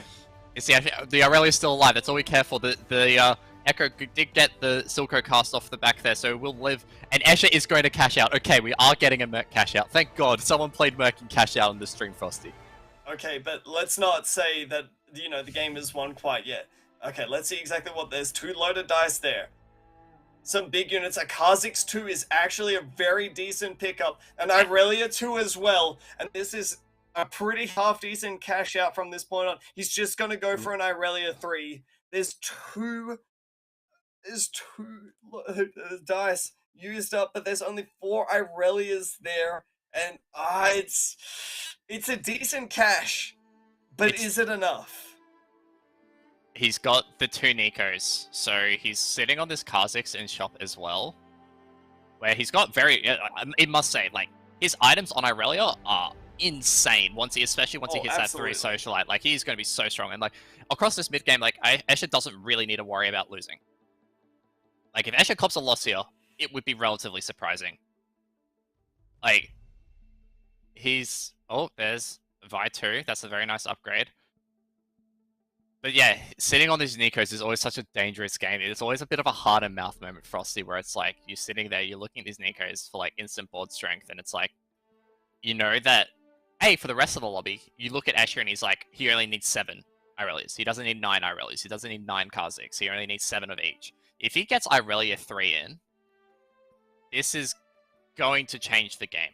On Irelia 2, with his current board state, I'm like pretty confident he can make it through, but there's going to be a combat where he loses to someone. Just randomly. He needs to be able to hit that Irelia 3 to guarantee it first. Okay, hear me out. There are 6 or 5 Kha'Zixes right now. You know, that is also a viable option. He's farming up some items with this Tahm Kench. I mean, slamming a Tahm Kench 2 is not necessarily an awful option, but I think that Escher realizes that the one chance that they've got at winning this game here is to pretty much go for a 3-star 4-cost carry. Picks up another Spatula, and that's going to enable 4 Assassin as well. So we could probably end up seeing a flying Tahm Kench here. And that's going to be a really solid choice. I think we're going to just see Escher staying level 7, rolling down big time, trying to hit that 3-star forecast, and just praying that it all comes together. Look, only time will really tell for Escher's board. Oh, there's one away! He rolls. Rolls again. Is he going to sell this Sedge and roll? He is. It's a bold strategy. Finds another Irelia. Okay, this is getting really tense. Oh, but every single fight, there is just that chance. We're gonna move on to TXC, however. I mean, we already know Escher's fate, but TXC has been trying to take a little bit of a roll down here. Finds a Kha'Zix. But the problem is that Escher's already got so many Kha'Zix. It seems like What an TXC's a unfortunate little game. busy. What an unfortunate game to pivot into Kha'Zix, by the way. Unit completely uncontested this lobby. All of a sudden, Escher has 6 Kha'Zixes and you can't really play it. TXC going out in 8th here, there's no question about it. Against Perfect Summers is twin shot, double trouble board with absolutely wild Lucian Irons, if I say so myself. There's going to be carving through some boards in the late game. But that is the end of TXC's journey for this game, and he is hoping that one of he's hoping that one of the bot 3 players can come up with a win. Just can't find it. He's found it. There's a Kha'Zix 3. He's gonna sell off the items here, buy up the Kha'Zix, and this is gonna be really, really strong here. This is Escher's PowerPoint, but I have to worry a little bit, right? Because even a Kha'Zix 3, it's a Kha'Zix 3. I mean, Kha'Zix is not exactly the most reliable of units right about now, Ducky, but even this, it's so strong to hit at this stage of the game. Yeah, like, you will take any 4-cost 3-star at this point in the game. We saw at MSI we saw a Braum 3-starred at around this point in the game, like maybe stage 5, where you can't scoff at the power of 4-cost no matter what the 4-cost is. And like this Kha'Zix with a 4-sim board, you gotta remember, Sim this game is Voidborn. Like, if you can get Mutant in to get that Voidborn in on this Kha'Zix, he is going to be one-tapping everyone he leaps onto with that Void Assault. But he already is. Just look at that damage. Immediately, as soon as the casts come through, an entire unit is just deleted there. So Escher, I gotta say, might have managed to put it all together. And you want to know the funny thing as well? Is that I actually respect taking out the Silco here, because I think that's one of the lose conditions for you, is that not that you don't have a strong enough board, it's that your own board sabotages you. So I think, getting in this mutant here with the Kassadin, just enabling the rest of your units here, I think that's just the safest play. But not a real good third Kha'Zix item. Yeah, he was really hoping for like a sword or a glove there so he could build a BT or a QSS. But no, he's just going to be stuck with a bit of a hodgepodge of defensive utility. Look, all I'm going to say, some great stuff you can slam on Vi. Like, Vi is much like Set 4 Ribbon, where you can slam basically anything on it and be happy. Like, you're looking at like a T-Core there, looking at Bramble perhaps, he's gonna put the Rod here on Echo to try and get some scrap value out of it. Oh no, he's just gonna straight up build the Onyx Bark, alright. Like, there's like a few options where Escher can go from with here. Like, most of the items can just be held by this Vi once he starts stacking up his other carries. Here is a factor we didn't account for though. The Enforcer. I mean, 4 Enforcer might definitely be a win condition. You know what else might be? If the Kha'Zix just ends up dying. The Kha'Zix is low. But the Tahm Kench is tanky, and the Tahm Kench is doing a heck of a lot of damage here towards this Gangplank, and it's going to be barely enough. Yush is level 9. I was just about to say that. He's 9? How is he level 9 throughout all of this here? At 5-2 of all things. This lobby, man. This is the perfect final lobby, and for everyone joining us across the world, thank you for joining us here for the TFT Oceania Set 6.5 Challenger Series, because we are absolutely treating you to one hell of a game of TFT to finish this off. We move over to Angora's board. He's hit that key power spike of Malzahar 3. He has 6 Arcanists. He has 3 Mutant. There are so many stacked boards in this lobby, Frosty. Absolutely, like, I don't know where it goes from here, because, like, Escher could win. Angora is looking very strong, and if a Malefic Vision, say, goes onto that Kha'Zix, that's the end of that Kha'Zix. That's just it. We've seen Malzahar 3 just being extraordinarily strong. Just look at the damage it's outputting there. Even this stacked Raven is not going to be enough from Zuzu. One of those players that had an early checkmate possible is no longer in running, and Fortune Chosen, also one of those players that we said had to deny the potential checkmate here, is also out. But there is still a chance. Escher is still in the lobby, and I believe Yush is one of those other players as well that we're really hoping that we can potentially see a 6th game coming out from them. I mean, if you guys want to see a 6th game, you're a Yush fan or you're an Escher fan. Because Angora, Slumbers, Obo are all on match point. And they're all looking pretty strong. Yush, with a very fast 9 this game, has the Striker Jinx, which will be dishing a lot of damage. But as you see, the Malefic Visions were starting to tick on that Jinx, but oh, it does actually matter in the end. The Malefic Visions does get the Void Point Execute from the death. The Hodge healing not enough on that Jinx, and Yush cops a big loss there. But we're all eyes plastered on the right-hand side there, and as long as Escher's got that red-hot ring around him, you know Escher is still in this game. It just keeps on going, even though things have looked really, really close. Escher is still barely managing to keep on. Love this trap core setup from them. I mean, Angora has already got perfect items for this Malzahar at this point. He's going to probably pick up the Gunblade here. Where do you think this one's going to go here? I mean, definitely got a chance to pick up a defensive item. Right? It's probably just the Gunblade on the Ahri, right? Yeah.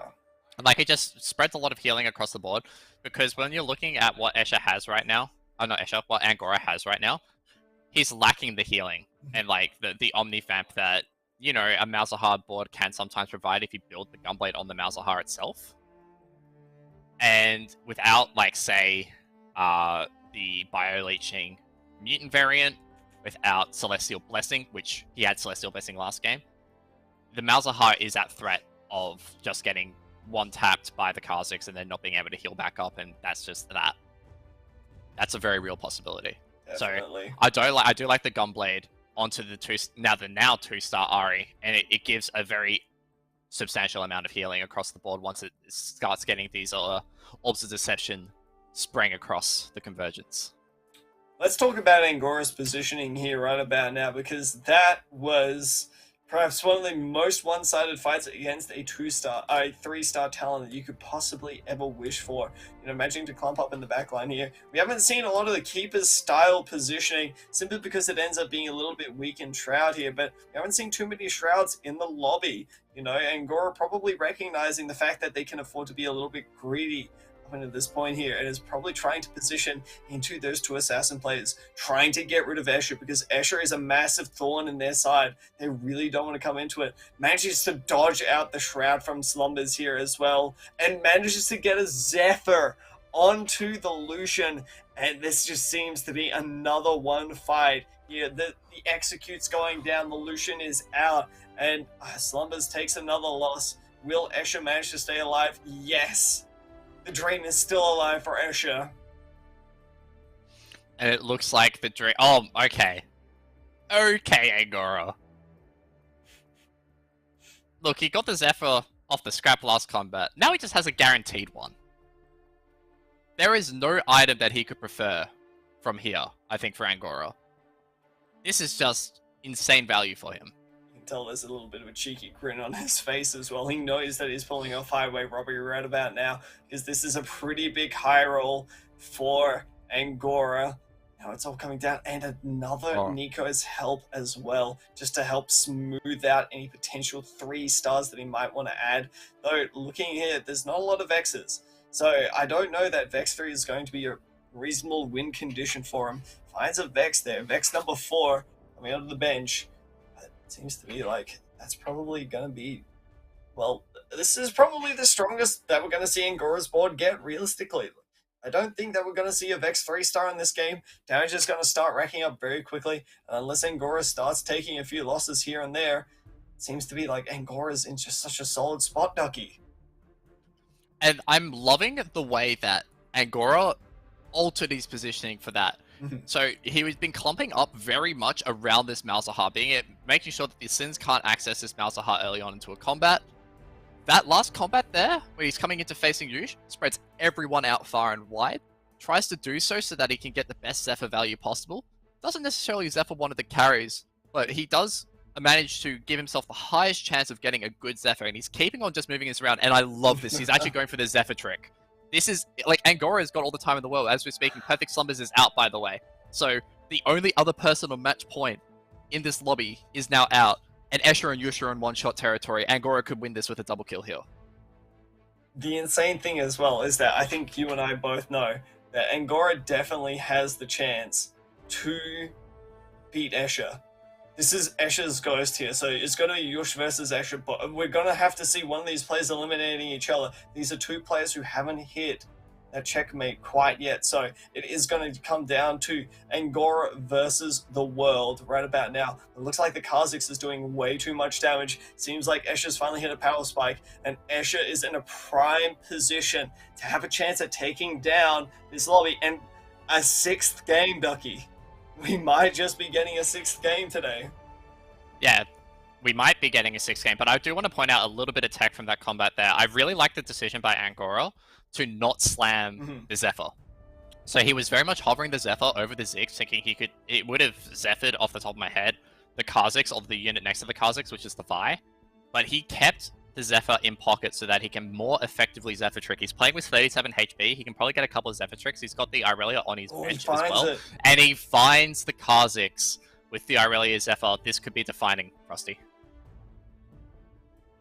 This could be. The Kha'Zix is jumping around a heck of a lot here, managing to find these assassinations. The Malzahar is down, but oh my lord, it's so close. But it seems like Escher's just a little bit too strong. Angora shaking his head a little bit there. Maybe this will be enough, but there's nothing on Carousel here. The best you can really hope for is a Thieves' Gloves at this point. But Escher's just going to take it from him. Maybe he's going to try to bait it out with a ZZ Rot portal. But even after finding the Kha'Zix there, you got to say that fight went about as well as Angora could have hoped for. Yeah, you're right. It went about as good as Angora could have hoped for. And it's interesting to see what is at least spiked on Escher's board, because he's still on that one-star Time Kench. Was on that 1-star Time Kench at least. And it's like, he's got like a Vi upgrade, he's just putting levels in. And you look over now, it's still very reliant on that Kha'Zix. And that mutant, I guess he's got the Kaiser in now as well, the Relin Othercom, with the mutant Voidborn is very strong. But we do head into what could be the decisive combat, Frosty. The double Zephyr, the Zephyr roll on the Ziggs. That could actually be pivotal more than anything. This Kha'Zix is slowly getting through the front line. No. It does instantly execute the Malzahar, and Angora, with about as lucky of a roll as they could have gotten with their Zephyr there, did not get the win. He is now hoping for that chance that Ziggs cloak turns into another Zephyr. There's not much for him to else get here. Like that Nico's help is not useful. Like if he can roll and like find an Irelia, he could have like. No, he can Nico's the Irelia here if he wants to just get Irel too, but he's just actually just going to find it natural in the shop, because that's just what happens. But I was going to mention that was a possibility. He's just Nico's the Malzahar, just for a few style points. The Kha'Zix is far back right corner right now, does manage to get the Zephyr trick off, and this Kha'Zix has a long way to walk in this fight. It could actually give time for the Malefic Visions to start ramping up. The Malzahar remains untouched for the most part, but this Voidborn mutant is just too strong. The Kha'Zix, the Silco cast is so clutch from Escher. Look, we were talking about Silco giveth, Silco taketh. That is the most Silco giveth moment of the night, and what it means for this lobby, Frosty, is we're going to a Game 6. Can't believe this is happening right about now. It looked so doomed from Escher's point of view. Not hitting the Irelia there, rolling down, finds the Kha'Zix 3, chooses to go all in on the Kha'Zix, and it ends up paying off for them. This huge gambit that we said that we needed to see Escher trying to play towards ends up panning out for them. And I mean, it looked grim for a little while there, because we've seen these boards, these Arcanist boards, from Angora just be so strong, are near unbeatable when they've been hit, but Escher manages to find a way. So we're going to see what implications this has on the rest of the lobby here, going into game number 6. And I could just tell you the implications right off the top of my head, mate. We have 7 people on match point. Literally anyone else but Fortune Chosen is on match point. And look, the way that today has been going, it has not been Fortune Chosen's day. They have not managed to get a top 4 once, but this is also Fortune Chosen. They are a very good tournament player. They've just not been able to hit today. Things have not gone their way. If they get a first tier, we could have 8 people on match point, and I have never seen 7. We are currently at 7. I've never seen 8 before. It like, oh my god, this is just so tight, Frosty. That's what she said. But Fortune Chosen could also, I mean, man, it would be such a delight. Wouldn't it be such a delight to have 7 games of wonderful TFT action today? I know that the rest of the players right about now might be starting to get a little bit tired. Might be, really wishing that Angora had won that lobby. But I don't know about you guys. I'm certainly happy to see some really good stuff coming through. I'm happy that Escher finally managed to have a great game there, managing to get to first place, because realistically, looking at how everything has come together for Escher today, look at those scores. 7th, 6th, maybe a 4th in there as well, but it just hasn't been coming together. So I want to see some more, I want to see some of these crazy mercenary games coming out here, because for a lot of these players, for literally 7 of them, it's all or nothing. It is literally all or nothing in the next lobby. And we've sung the praises of Escher. Before we quickly throw to break, I do want to just quickly sing the praises of Yush as well. A player that has just been slowly working through the middle of this lobby for basically the entire day. Now things are starting to come together. If that Fast 9 board worked a little bit better in his favor and he found a few more upgrades in the later game, it definitely could have worked for him, and we could be talking about Yush having a win. It could be time for Yush to win. It could be time for any of our 7 match point players to win, guys, in Game 6. Or who knows, Fortune Chosen could keep us here for a decisive Game 7. Whatever you do, do not go anywhere, because there's a lot happening just after this break.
Alrighty, Frosty.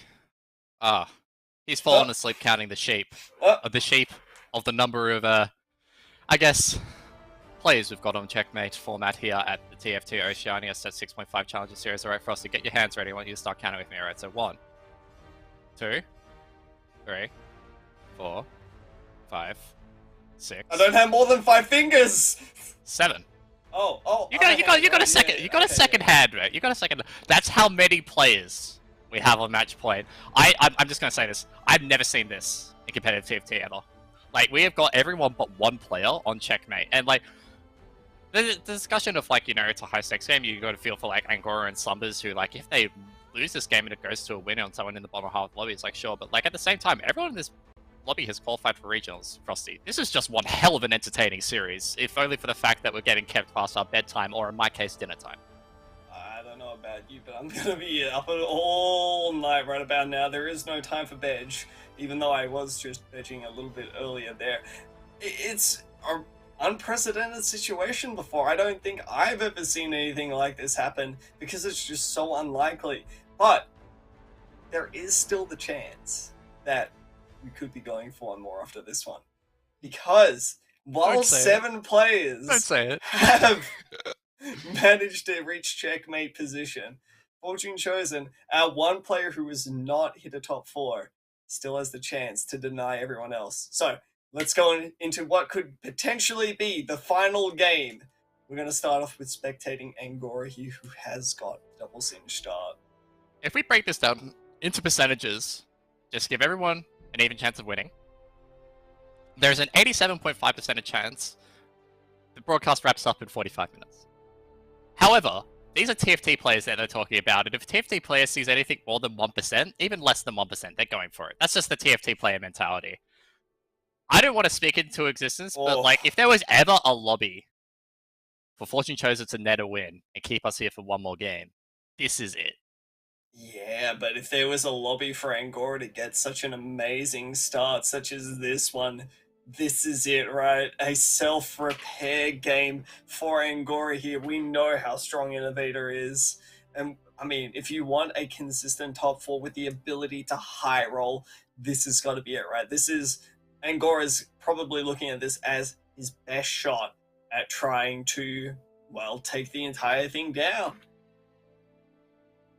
Look, we saw a self-repair earlier.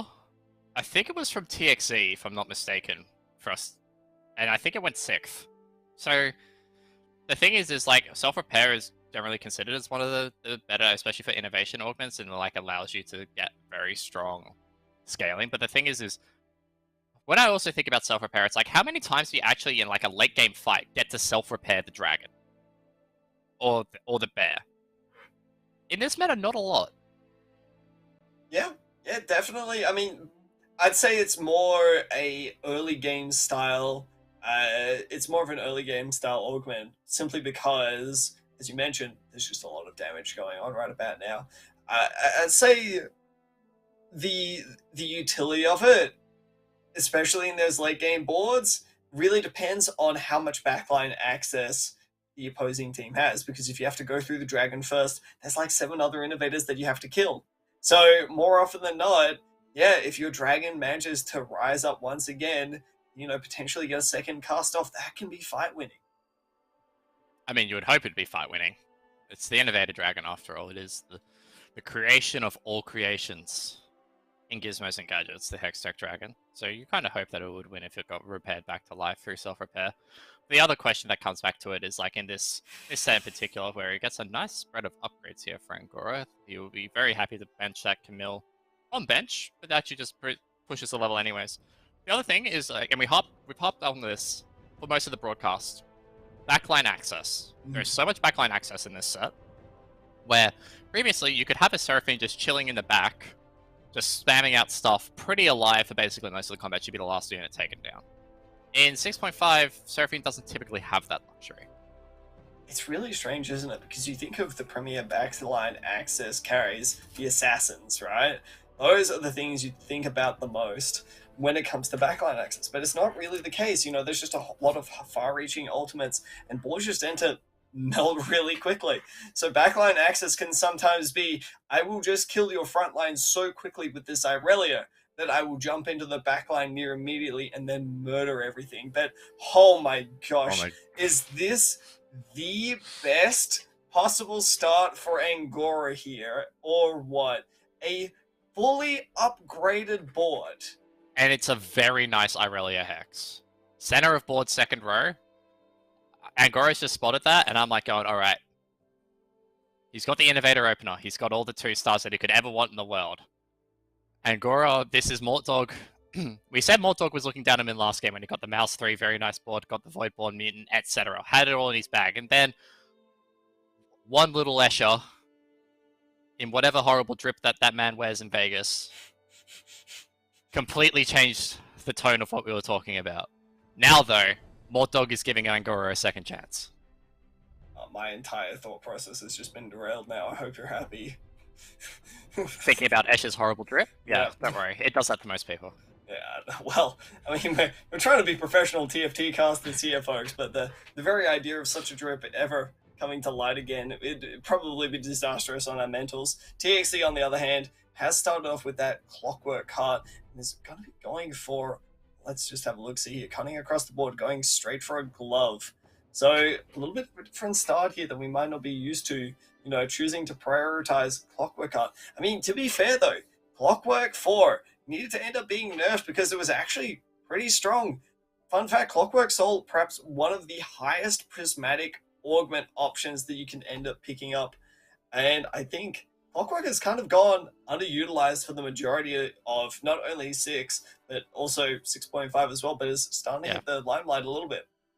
And it's funny because we talk about Clockwork as a bit of a dead trait unit-wise.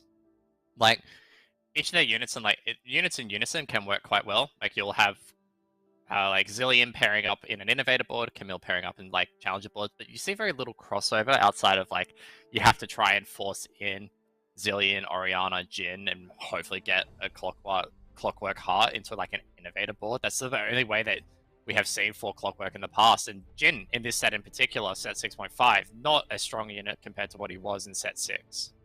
Like, has been buffed a couple of times to try and make him a bit more competitive.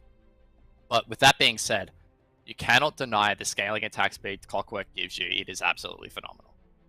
So I suppose the one question we have to now ask is exactly where does this leave TXC? What exactly is TXC trying to go for?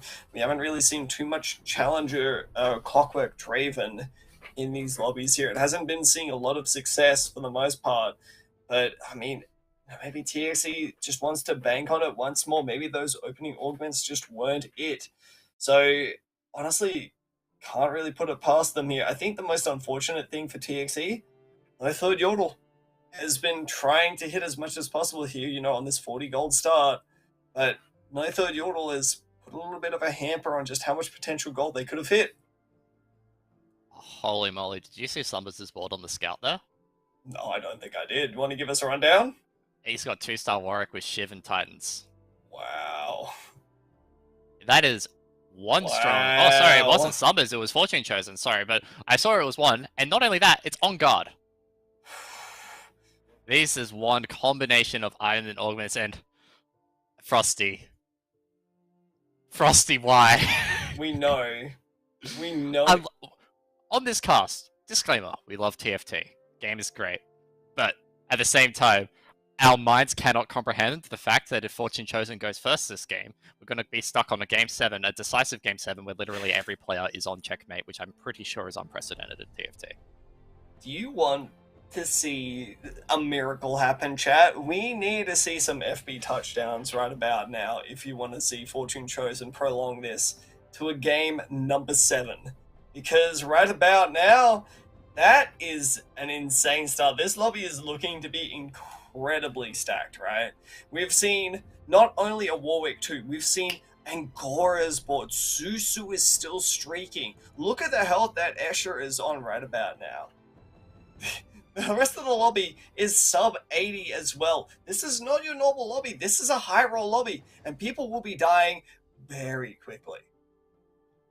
Yeah, look, for Escher, this is the comfort zone last game, but it is a lot higher stakes now.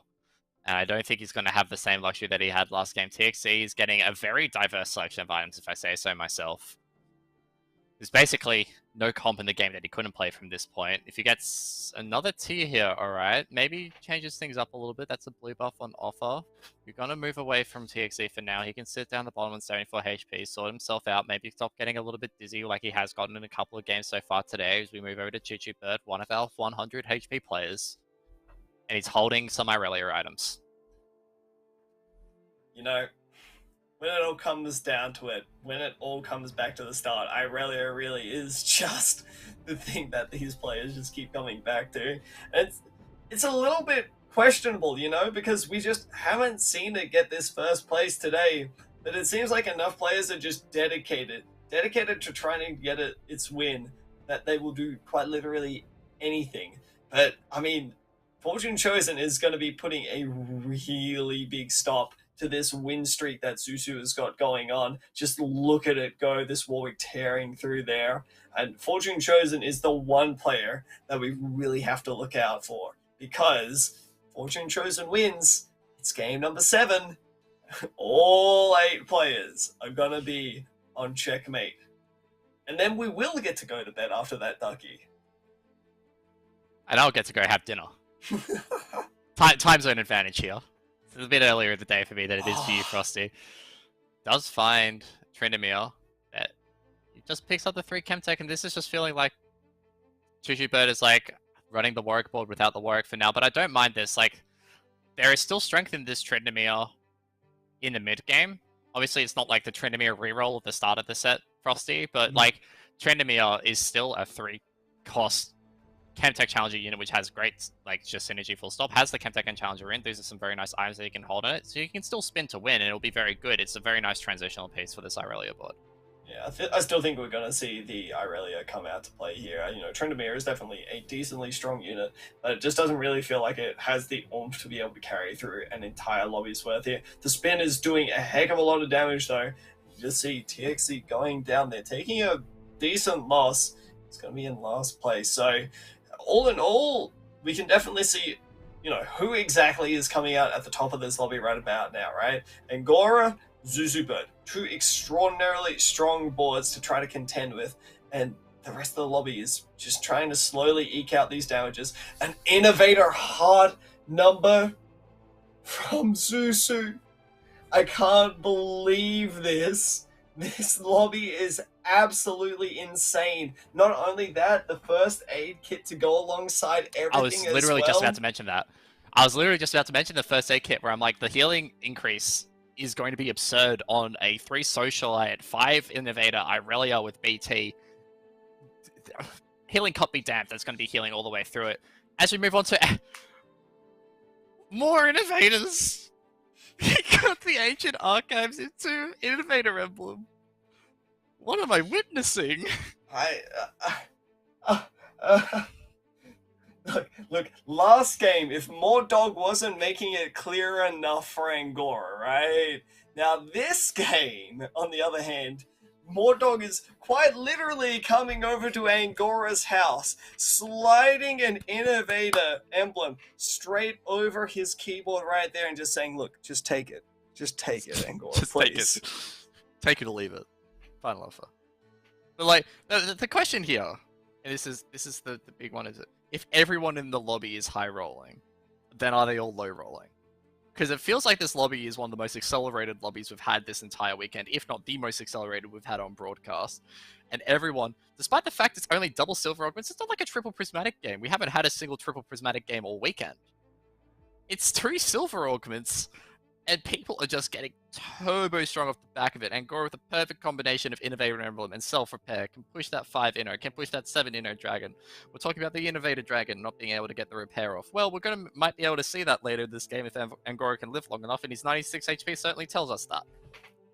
I would be very surprised if we didn't see Angora at least get up towards that 7 Dragon up at this point, let alone get a decent Irelia carry. But look, there's the spatula there, and we know how much an Assassin Irelia Obu manages to snatch that one up, so there's an angle for Angora gone, and I mean, look at the itemization for Angora here. It's decent, but it's nothing really special. Angora's going to prioritize over getting Irelia items. He's going to prioritize getting in that 5th Innovator straight away here to make sure that the pain train keeps on coming. And it won't stop. It's not like the belt's a bad item here either. Like, it's not an Irelia item. But the belt here is a Morellonomicon potentially.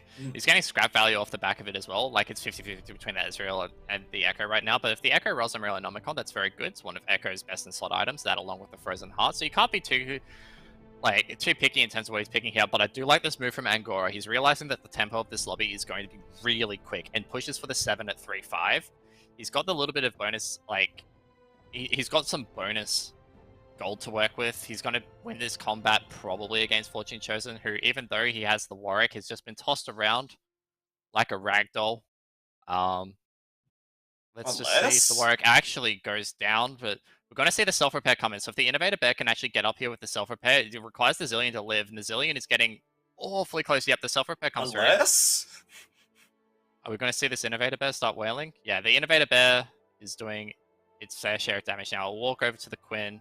The overtime damage off the back of it should be enough, and that is the win for Angora. So he does make the econ there. I can now finally get back to the point that he's going to be on 30 gold, but boy, that combat really made it close. Yeah, Fortune Chosen doing their absolute darnest to play spoiler here for Angora, and a loss there would have been a pretty big deal. Like, not game-breaking for them, you know. Angora is not exactly 10 gold right about now, completely out of the game if they don't hit. They're still going to be really strong going into stage number 4, but it would still definitely have been a pretty big deal for Fortune Chosen to have picked up that win there. I mean, they still look really strong, but the QSS diff not being there is so big. But TXC here is going to go for something a little bit different. We haven't really seen too much twin shot from TXC, that's for sure, but it's hard to make heads and tails of exactly where this board is leading for them. You know, they're holding onto this Alistair. Kind of makes me think that they might be trying to lead towards, say, a Sivir game. I mean, the twin shot board is... I think the player that has been playing the twin shot board in this lobby is Yush. Yush has been the one that's been favoring it across both days, really.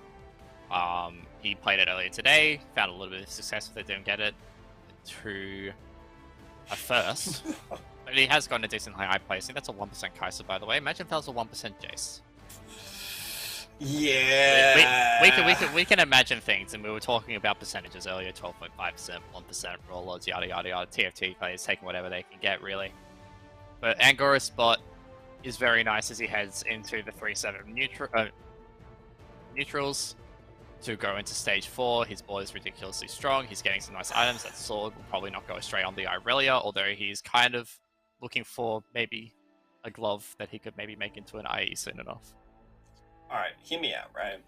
This Kaiser is actually pretty half decent, you know. I don't know if it's going to be your main carry all in all, but there is definitely the chance that you could end up trying to go for a Kaiser carry over everything else. But I think that it's a little bit ambitious. Your items certainly say that it's a possibility. Frozen Heart's going to come down onto the Echo here, and it seems like Angora is just going to use it more as a transition to try to get towards that Irelia there, as you mentioned. Unfortunately, Zeke's not getting too much value, but in the grand scheme of things, not exactly the biggest deal. I mean, we talk about it in that way, though, but, like, the Echo could just be sold and remade to put the Morellonomicon on the Kaiser. Yeah.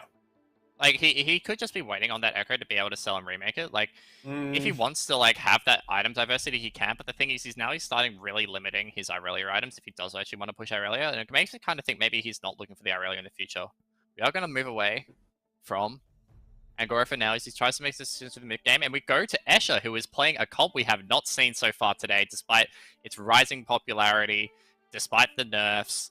Ashe reroll. It is Syndicate gameplay in I want to say the 6th and final game, but it is not the 6th and final game. It could be the 6th and second last game. Yeah, but look here, there's no Ashe 3, and Escher is trying his darnest to try to hit, but nothing is coming together. There's Syndicate. That's 5 Syndicate there for Escher. That's a big pickup. Really wants to hit that Braum, though. Braum would be an absolutely massive pickup for Escher. Their itemization, on the other hand, pretty much near perfect. Would really have loved an IE over the Deathblade, but still really respectable itemization. And don't get it twisted, folks. Just because Ashe did end up getting nerfed here doesn't mean that this composition is dead by any means. The amount of sustain that Ashe can go through here is absolutely critical, and you just see the amount of damage coming through. The Ashe ramping up with that Ginsu's is just going to be way more than enough to take down that board from Yush. And the Deathblade kind of helps mitigate that 1080 nerf that Ashe had. Obviously, like once you hit the scalings and you hit the DB at 3, where it gets the 100 bonus AD off of the item, that's very nice, and it goes a long way towards mitigating it. Ashe's board position as well, he hit the Zyra 3, again, a unit that like was nerfed in the B patch, and nerfed by quite a lot. Like, it was 100 damage at 3, and a lot at the other levels. I'm not quite sure of the numbers exactly. I think it might have been 50, 75, 100.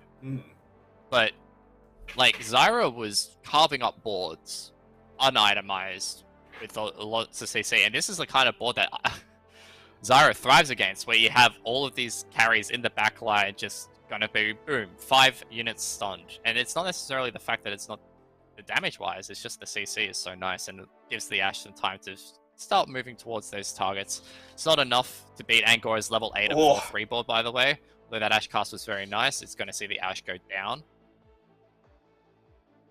Escher does need this Ashe 3 as soon as possible so he can start pushing doubles, especially with the way Angora is trending. Angora is just hard pressing that F button to keep putting in that level up XP. And that could definitely see some big losses coming in Stage 4 and Stage 5 for some of these players who are taking 6, 7, 8 units to face. Yeah, but Escher loves picking up this sword here for a Shojin's on this Zyra. Zyra being one of the big secondary carries for this board here. You saw just how much damage it ended up doing, almost turning what seemed to be a pretty much unwinnable fight into a very close one there. So, it just goes to show you the power of this Zyra 3. Some big rolls going to come through from Escher, and there it is. That's exactly what he needs to hit. The power spike from this board only really needs a good old Syndicate Braum from this point onwards to try to solidify their position in this game. I mean, I gotta say, even though Escher's at 27 HP, it looks like a really good spot for them. Yeah, like 27 HP is a bit low, I guess. And he's still trying to look to push for these levels. Like, yeah, he wants the Braum. But It's not necessarily the end of it so far. As we move over to TXE, whose board is looking very grim right now. He's got the 6 Hextech in. Hextech has seen more success than we probably expected heading into this weekend, especially with the Sivir ramping up. But does TXE Sivir have enough juice against the Sivir of Perfect Slumbers? It has the 1 item on it, but the rest of Slumbers' board was a little bit stronger in my eyes, and it's just enough to save TXE, who is really fighting for their tournament life right now. 4 HP in this decisive Game 6. Gets a back foot option, which is very nice for this Sivir. That's about it. And, looking at the rest of the board here from TXE, it's not all that bad, Has got some really nice tanky units to try to, just buy enough time here. No Clockwork in to try to make use of that earlier trait. So that's just a dead trait for TXE right about now. And being around the rest of the board, doing a bit of scouting. Fortune Chosen starting to look really strong. All the reroll pays starting to hit their big power spikes. The 3 stars coming in. And, I mean, this is one combat where you just really want to avoid those 3 stars, because you just hitting the Sivir 2 would be such a big power spike for TXE to stay alive in this tournament. All I'm going to say is, with how this game opened, I am shocked everyone made it to 3rd Augment alive. Barely. Like, I am actually shocked. Like, we have 2 players barely alive in Obo and TXE, but the fact they're alive really says something. Like, this lobby was so high-paced, and there was people bleeding out HP. Like, TXE was bleeding out HP like nobody's business in Stage 2, and so was Escher. But they've managed to stabilize a little bit. A nice effort there to pick up the Victor. Really stalls out Obo's board here. So Obo might have made 4-6 and picked his 3rd augment of component grab bag, but certainly won't be able to use it, as they are probably going out here.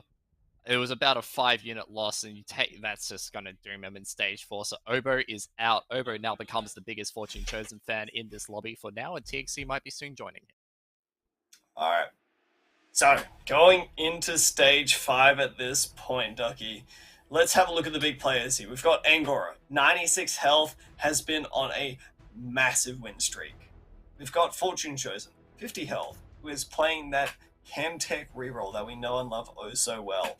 And then we've got all of these other players here who are just... Bird has the 5, we just saw it there, Bird has the 5 Innovator Sin Irelia. Super powerful. Oh yeah, oh yeah. my point was that, I mean, even though Angora looks super strong here, there are a lot of players in this game that could just come and up and surprise them out of nowhere here. TXE really needs to hit this Sivir. There's no Sivir to be found here. He's just doom rolling at this point. Finds literally every single legendary under the sun except for Sivir. And Sivir's not even a legendary ducky. Sivir is just an epic unit. I bet you TXE is absolutely smiting Perfect Slumbers. How dare you contest me on Sivir? You are sabotaging the both of us. You were the chosen one! Like, it swings around about like that in TFT games, but with that being said, TXE with about as good of an option in terms of Zephyr and Enforcer onto Fortune Chosen's board, but this Sivir has a very big uphill battle to fight against this Warwick. It is being helped by the fact that this Warwick did not even look at the Sivir's direction, but Static Shiv and Quinn is enough to send TXE on his way in 7th. TXE had a couple of glimpses of brilliance, Frosty, but without that Warwick, it hasn't found the same level of success. Yeah, it's just so unfortunate to see it happen to him because, you know, we've seen some moments of brilliance in him that just doesn't end up turning out for him. But Escher, one of our other reroll players in the lobby here, has managed to hit 7 Syndicate. This is a huge power spike for Escher at this point of the game because it's just going to enable so much healing. And the Ashe as well, being so tanky, healing up all of this damage, is going to run into Angora here, manages to side swap perfectly against this Echo, dodging out on the Frozen Heart. It's stuck on the front line. Bear is going into self-repair at this point. Big knock-up from the Oceania, and looks to be like... a Zyra stun. A Zyra stun is going to be able to clutch it out here. This Ashe just isn't dying. You see all of this nice little chip damage being healed up from Syndicate, and that's just the power of Syndicate, you know? Getting all these extra tank stats onto your Ashe and providing that nice Omni Vamp as well is just so hard for a lot of compositions to deal with. Yeah, it's the tank stats, it's the Omni Vamp. The Orianna ball almost threw the Ashe out of her little corner there, her little cubby, but no, the Orianna died mid-ball flight, so it didn't necessarily go out. Escher nets a very key win, Angora nets a loss, which the rest of the lobby is kind of is very much cheering for, because he is 32 HP ahead of Yush in second. He's got a lot of combats left in him as we look over as Escher fights Bird with that Sin Irelia, has that first aid kit, and you might be able to heal and have a bit of damage reduction from this Syndicate, but this Irelia could also just turn the fight. Not only that, they have the fear of the Innovator Dragon. This Syndra is doing his darndest to keep this Irelia out of the fight, constantly flinging it back into the backline. Another one. Fling it again for a 4th time. It dashes in, the time bomb oh lands, and the attack speed slow is not enough. Whew. Escher is giving an honor to that Syndra after that combat. That is an absolute teamwork honor in League of Legends for the four flings from the Syndra. Yeah, but look, there's a JSON carousel as well, and Slumbers is going to get access to it there. Not sure if it's a big deal. Slumbers might just be picking that up to try to deny it from the rest of the innovative players in the lobby here. You know, trying to deny Angora from getting that dragon so easily is going to be a big deal. Angora lost the last combat. So, you know, Angora is not exactly at, you know, still in the strong point that they once were. Bear, while being really strong, does tend to fall off just a little bit. Right, it's not exactly the strongest. The extra CC from Dragon really is what tends to push Innovator over the line there, and without an Irelia carry from Angora, it's just going to become really tough for them to try to close out the lobby. Yeah, this is a nerfed Bear as well, like we're looking at it, as we see Escher with... He's got that hotfix, the keybind, hot swap. That's the kind of mechanics of a World's Attendee. He does manage to hot swap, and it kind of messes with him a little bit because he does hit the Shroud of Yush here, but the Ashe is unaffected. The Ashe is just wailing away, starting to get a little bit of reach in, but without the RFC, You know, it's taking a little while to get access to these backline units. The Sivir, though, the rest of the board just explodes because of the Zyra. Once again, the Zyra were still proving very much post-nerf.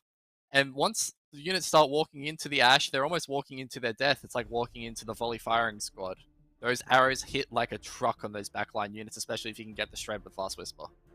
And they just keep coming, right? And they keep coming faster and faster as well with this sort of a build. So Ashe, if you don't end up managing to take it down earlier on in the fight, it can be really hard to win a prolonged fight against it, which is why it's so critical. But at the same time here, if you manage jumping into the Ashe and the Ashe kills off the front line, you find yourself in a catch-22 where your unit's just going to end up getting shotgunned down by those volleys. So it's really hard to deal with this composition when it gets going. We're going to run into Fortune Chosen here, one of our big players to watch, and Ashe's positioning allows no backline access for that Tryndamere. This Warwick is tearing through it, and this might just be enough. Turns out you don't exactly need a heck of a lot of backline access if you can just melt through everything else quickly. And yeah, that's just it was pretty much the on guard as well. Hitting the Ashe stops auto attacking because of the on guard CC. It just can't get enough damage out. So Escher is now in that 1 HP territory. We are going to take a swap over to Jujubird, who also found himself near the bottom of the lobby. Does find another Sin Spat. Can potentially look at pushing onto the 4 Sin here with that in pocket. Well, he would have to drop something out of this. He doesn't want to drop the Innovator out. So it's a very tough choice. Probably going to be dropping the center if he wants to get this 4. Or... Yeah, I don't know. It's very hard to fit this 4 Sin in. Yeah, something tells me that the 4 Sin shouldn't be a priority at this point in the game, where I think that Social I3 is just such a big deal for your Irelia to get these really big heals off, especially with the Bloodthirster there. Can I put an Assassin Singed of all things here, Ducky? And I mean, I gotta say, this is not really what I expected in terms of TFT gameplay. Haven't really seen any Assassin Singed gameplay before this, but I mean, maybe you can end up chucking Ashe's Ashe straight into the front line there. That was the first thing I thought of. Is it was like you could just jump them into the back line, oh, well. the back, and we're gonna see it here. It probably will be targeting either one of the Zyra or the Syndra. Flinging the Syndra out backwards is actually kind of handy if it can get it off the Irelia, but the Singe gets flung first. But it doesn't matter. I think the Singe just tanking up for the Irelia here has given Jujubird enough time against Escher, but Escher just wins because the Irelia can't find the Ashe. It just starts wailing on the Morgana. If the Irelia could just get on top of the Ashe, that combat would have been over. That would have been Escher out, but no, it does not happen. And Jujubird is... Oh, he's like he can sell the Ezreal and push 9, but he doesn't have the gold to put in a new unit. It's so close, and you know, Jujubird is trying to make some really tough decisions at this point, eyeing off, selling off 7 Innovator, but feels like that's a little bit of a bait right now, considering that that's a fair bit of where your power for your composition is coming from. This Irelia is not going to be moving around position, instead trying to position this dragon to get some decent targets. But there's the Warwick in the back line here. Irelia versus Warwick. This is going to be a big 1v1. The Quinn has been found at this point. The Quinn does not manage to get a stun off. There it goes. And this is the Warwick trying to run up. The Irelia is still alive. Tryndamere goes down. And it seems like it's Warwick versus the world right about now. Warwick doing its best to heal up, manages to tank through it, and Zusu goes down. Even with that 7 Innovator board, it's not enough. And Fortune Chosen may just play spoiler to the lobby for one more game. Oh my god, oh my god, oh my god, oh my god, oh my god, oh my god, it's happening, Frosty! It's happening! We move back to Angora, who has that 7 Innovator board. I feel a bit bad for Jujubird. They were left in a very bad gold position where they couldn't level and put in a unit that they would have wanted because they were on exactly 64 if they sell the Ezreal. So they tried to make the best with the 5 Innovator 4 Clockwork board, but the attack speed just wasn't enough to get through. We move over to Angora, where we see take 2 of Fortune Chosen versus Innovator boards. Except this time it is not an Irelia carry, it is a Jace carry, and I don't mind this pivot from Angora. He saw that the Irelias were contested, he finds another solid Innovator carry, and that is the backline Jace, and the backline Jace has enough juice to take out the Warwick, to take out the Tryndamere, to take out the Quinn, and that puts a one man who can spoil the entire lobby's parade, and it hands us to a game 7 down to 1 combat. Slumbers out, Escher out. Escher could not transition that board, and it is just Yush and Angora versus Fortune Chosen to whether we go home in 10 minutes or if we're here for a game 7. And I think that this is a really smart adaptation from Angora. As much as I would love to see a game number 7 right about now, hitting a Jace 2 is such a critical piece, because trying to go toe-to-toe with this Warwick in terms of melee strength, you just see it just does not work out. But if you're able to snipe down this Warwick, especially with the Giant Slayer here, especially with the Seraphine 3, it's Angora's game to lose at this point. We talked about it. Any 4-cost 3-star champion will carve up lobbies. I am most interested in seeing if Fortune Chosen is playing the Ghost of Angora here. We're going to be eyes locked on Angora's board here as he faces off against Yush. This Seraphine perfectly positioned. No items, doesn't matter. It is going to do a lot of base damage just off a load. That is 2,000 damage crits. He's got the Archangel's Embrace as well. He's going to get a matchup against Fortune Chosen. It does look like Fortune Chosen does survive. We'll be going to 6-6, but Fortune Chosen has a massive uphill battle against the Seraphine 3. And of all the units we were going to see 3-star today, Frosty, of all of the 4-costs we're going to see 3-star, we talked about the Braum from MSI, but we looked over the Seraphine. Well, Seraphine, it hasn't exactly been seeing that much play outside of these innovator boards here, but I think this is just one of the strongest 3-star 4-costs that you can possibly hit, right? It all comes down to this. Can Fortune Chosen manage to pull off what seems to be the near impossible? Angora already sunken down into his seat. The Zephyr manages to find the way onto the Dragon. Jinx blasting off again, and the Warwick's health just evaporates here. The Jace is still alive. There's no hope left. Angora wins. Angora takes it all home. Angora is your back-to-back OCE TFT champion, I guess. He's come off the back of a hot MSI win, and the Kiwi goes back-to-back here in the TFT OCE Set 6.5 Challenger Series. It was so painfully close for him in multiple games. Like last game, you look back, it's so hard to think about that he was in such a close position with Escher. But Angora, I think you can only say that this win is 100% deserved. Out of the checkmate format, he was still the most consistent player of the day, hitting those wins, hitting those top 4s, and he was playing basically every comp under the sun, and what a high roll to finish it off on. Oh, yeah. I don't have enough energy for a full one right about now, because... Oh, yeah! Oh, yeah! Alright. That about sums it up. Yeah. But yeah, I think that Angora just managed to play some really solid TFT today. And, even after there was a little bit of a mental boom there, still managed to pull it back together, played some really solid boards. And, just time and time again, it just seemed like Angora's game to lose. But still managed to find a way. But that's not due to his own fault, right? Angora just managed to find these situations in which he just kept on winning, managed to find all the strong boards. And, he gave himself as many chances to end up winning as he possibly could. He just left it to the very last moment. It was all planned. It was all a part of the script here. Hey, look, I've got the documents right here. Do you think that this was an all fake? Yeah, that's it. Yeah. On the other side of the page is the script. Look, all I gotta say is that Seraphine 3 is the sneakiest 4-cost 3-star I think I've ever seen. It just kind of crept up on you, and it was because kind of gets all lost in all the hype of what's Fortune Chosen doing? Oh, look, you've got Escher and TXE, they're all on really low HP. Chuchu Bird is really trying to hit 7 so that he can get this Scenario really online. It's Angora's just casually just off stream, just slumped down into his chair, something more like this, and he's just yep, I'm just constantly clicking on these Seraphines that pop up on my shelf. He's got the Piltover and Songstress in his wings, screaming across the board, and it was enough to win. But I do want to highlight some of the other players we have sung Angora's praises. He is the winner. But players like Perfect Slumbers, who in reality was 1/7 place away from winning this in Game 4. He was one Merc cash out away from ending this a couple of hours ago, and he played valiantly throughout the entire day. And I think it was a really good sign by like Fortune Chosen as well to really come back into this lobby. Mhm. He didn't go down swinging. Sorry, he came down swinging.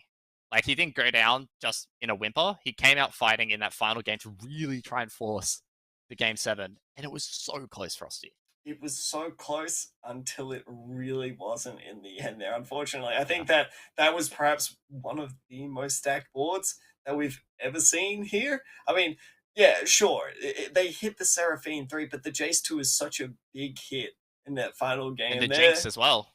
that it Like they just had the felt Jinx as well. insurmountable, right? And it was, we brought it up as well. It was a great pivot from Angora, who, like, again, probably the most flexible, most adaptable player on this server. Like, he was very much looking like, all right, we were talking about it in like stage 3. How is he going to play Irelia from this point? How he does it is he just doesn't. Like, he puts the GS onto the Jace, he finds the backline Jace, he has enough HP that he can actually conserve to 8 and 9 to actually roll down and effectively get it. And it's just, it's textbook. It is textbook tournament play from Angora, and that's what we come to expect from him.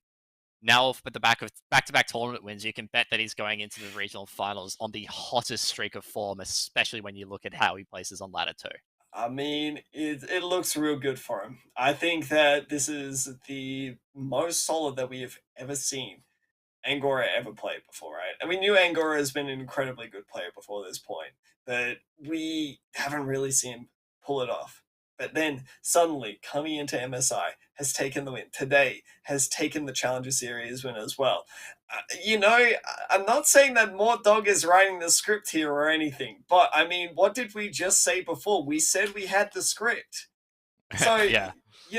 I'm just saying it would be pretty convenient if Angora just so happened to represent OCE at Worlds at this point, wouldn't it? It would just be the darndest thing. Look, there is always the chance for Angora to represent OC, and like honestly, I wouldn't go as far. I wouldn't like stop it short at like this is like the best we've seen Angora. This is the most dominant set we've seen out of an OCE player ever in terms of tournament performances.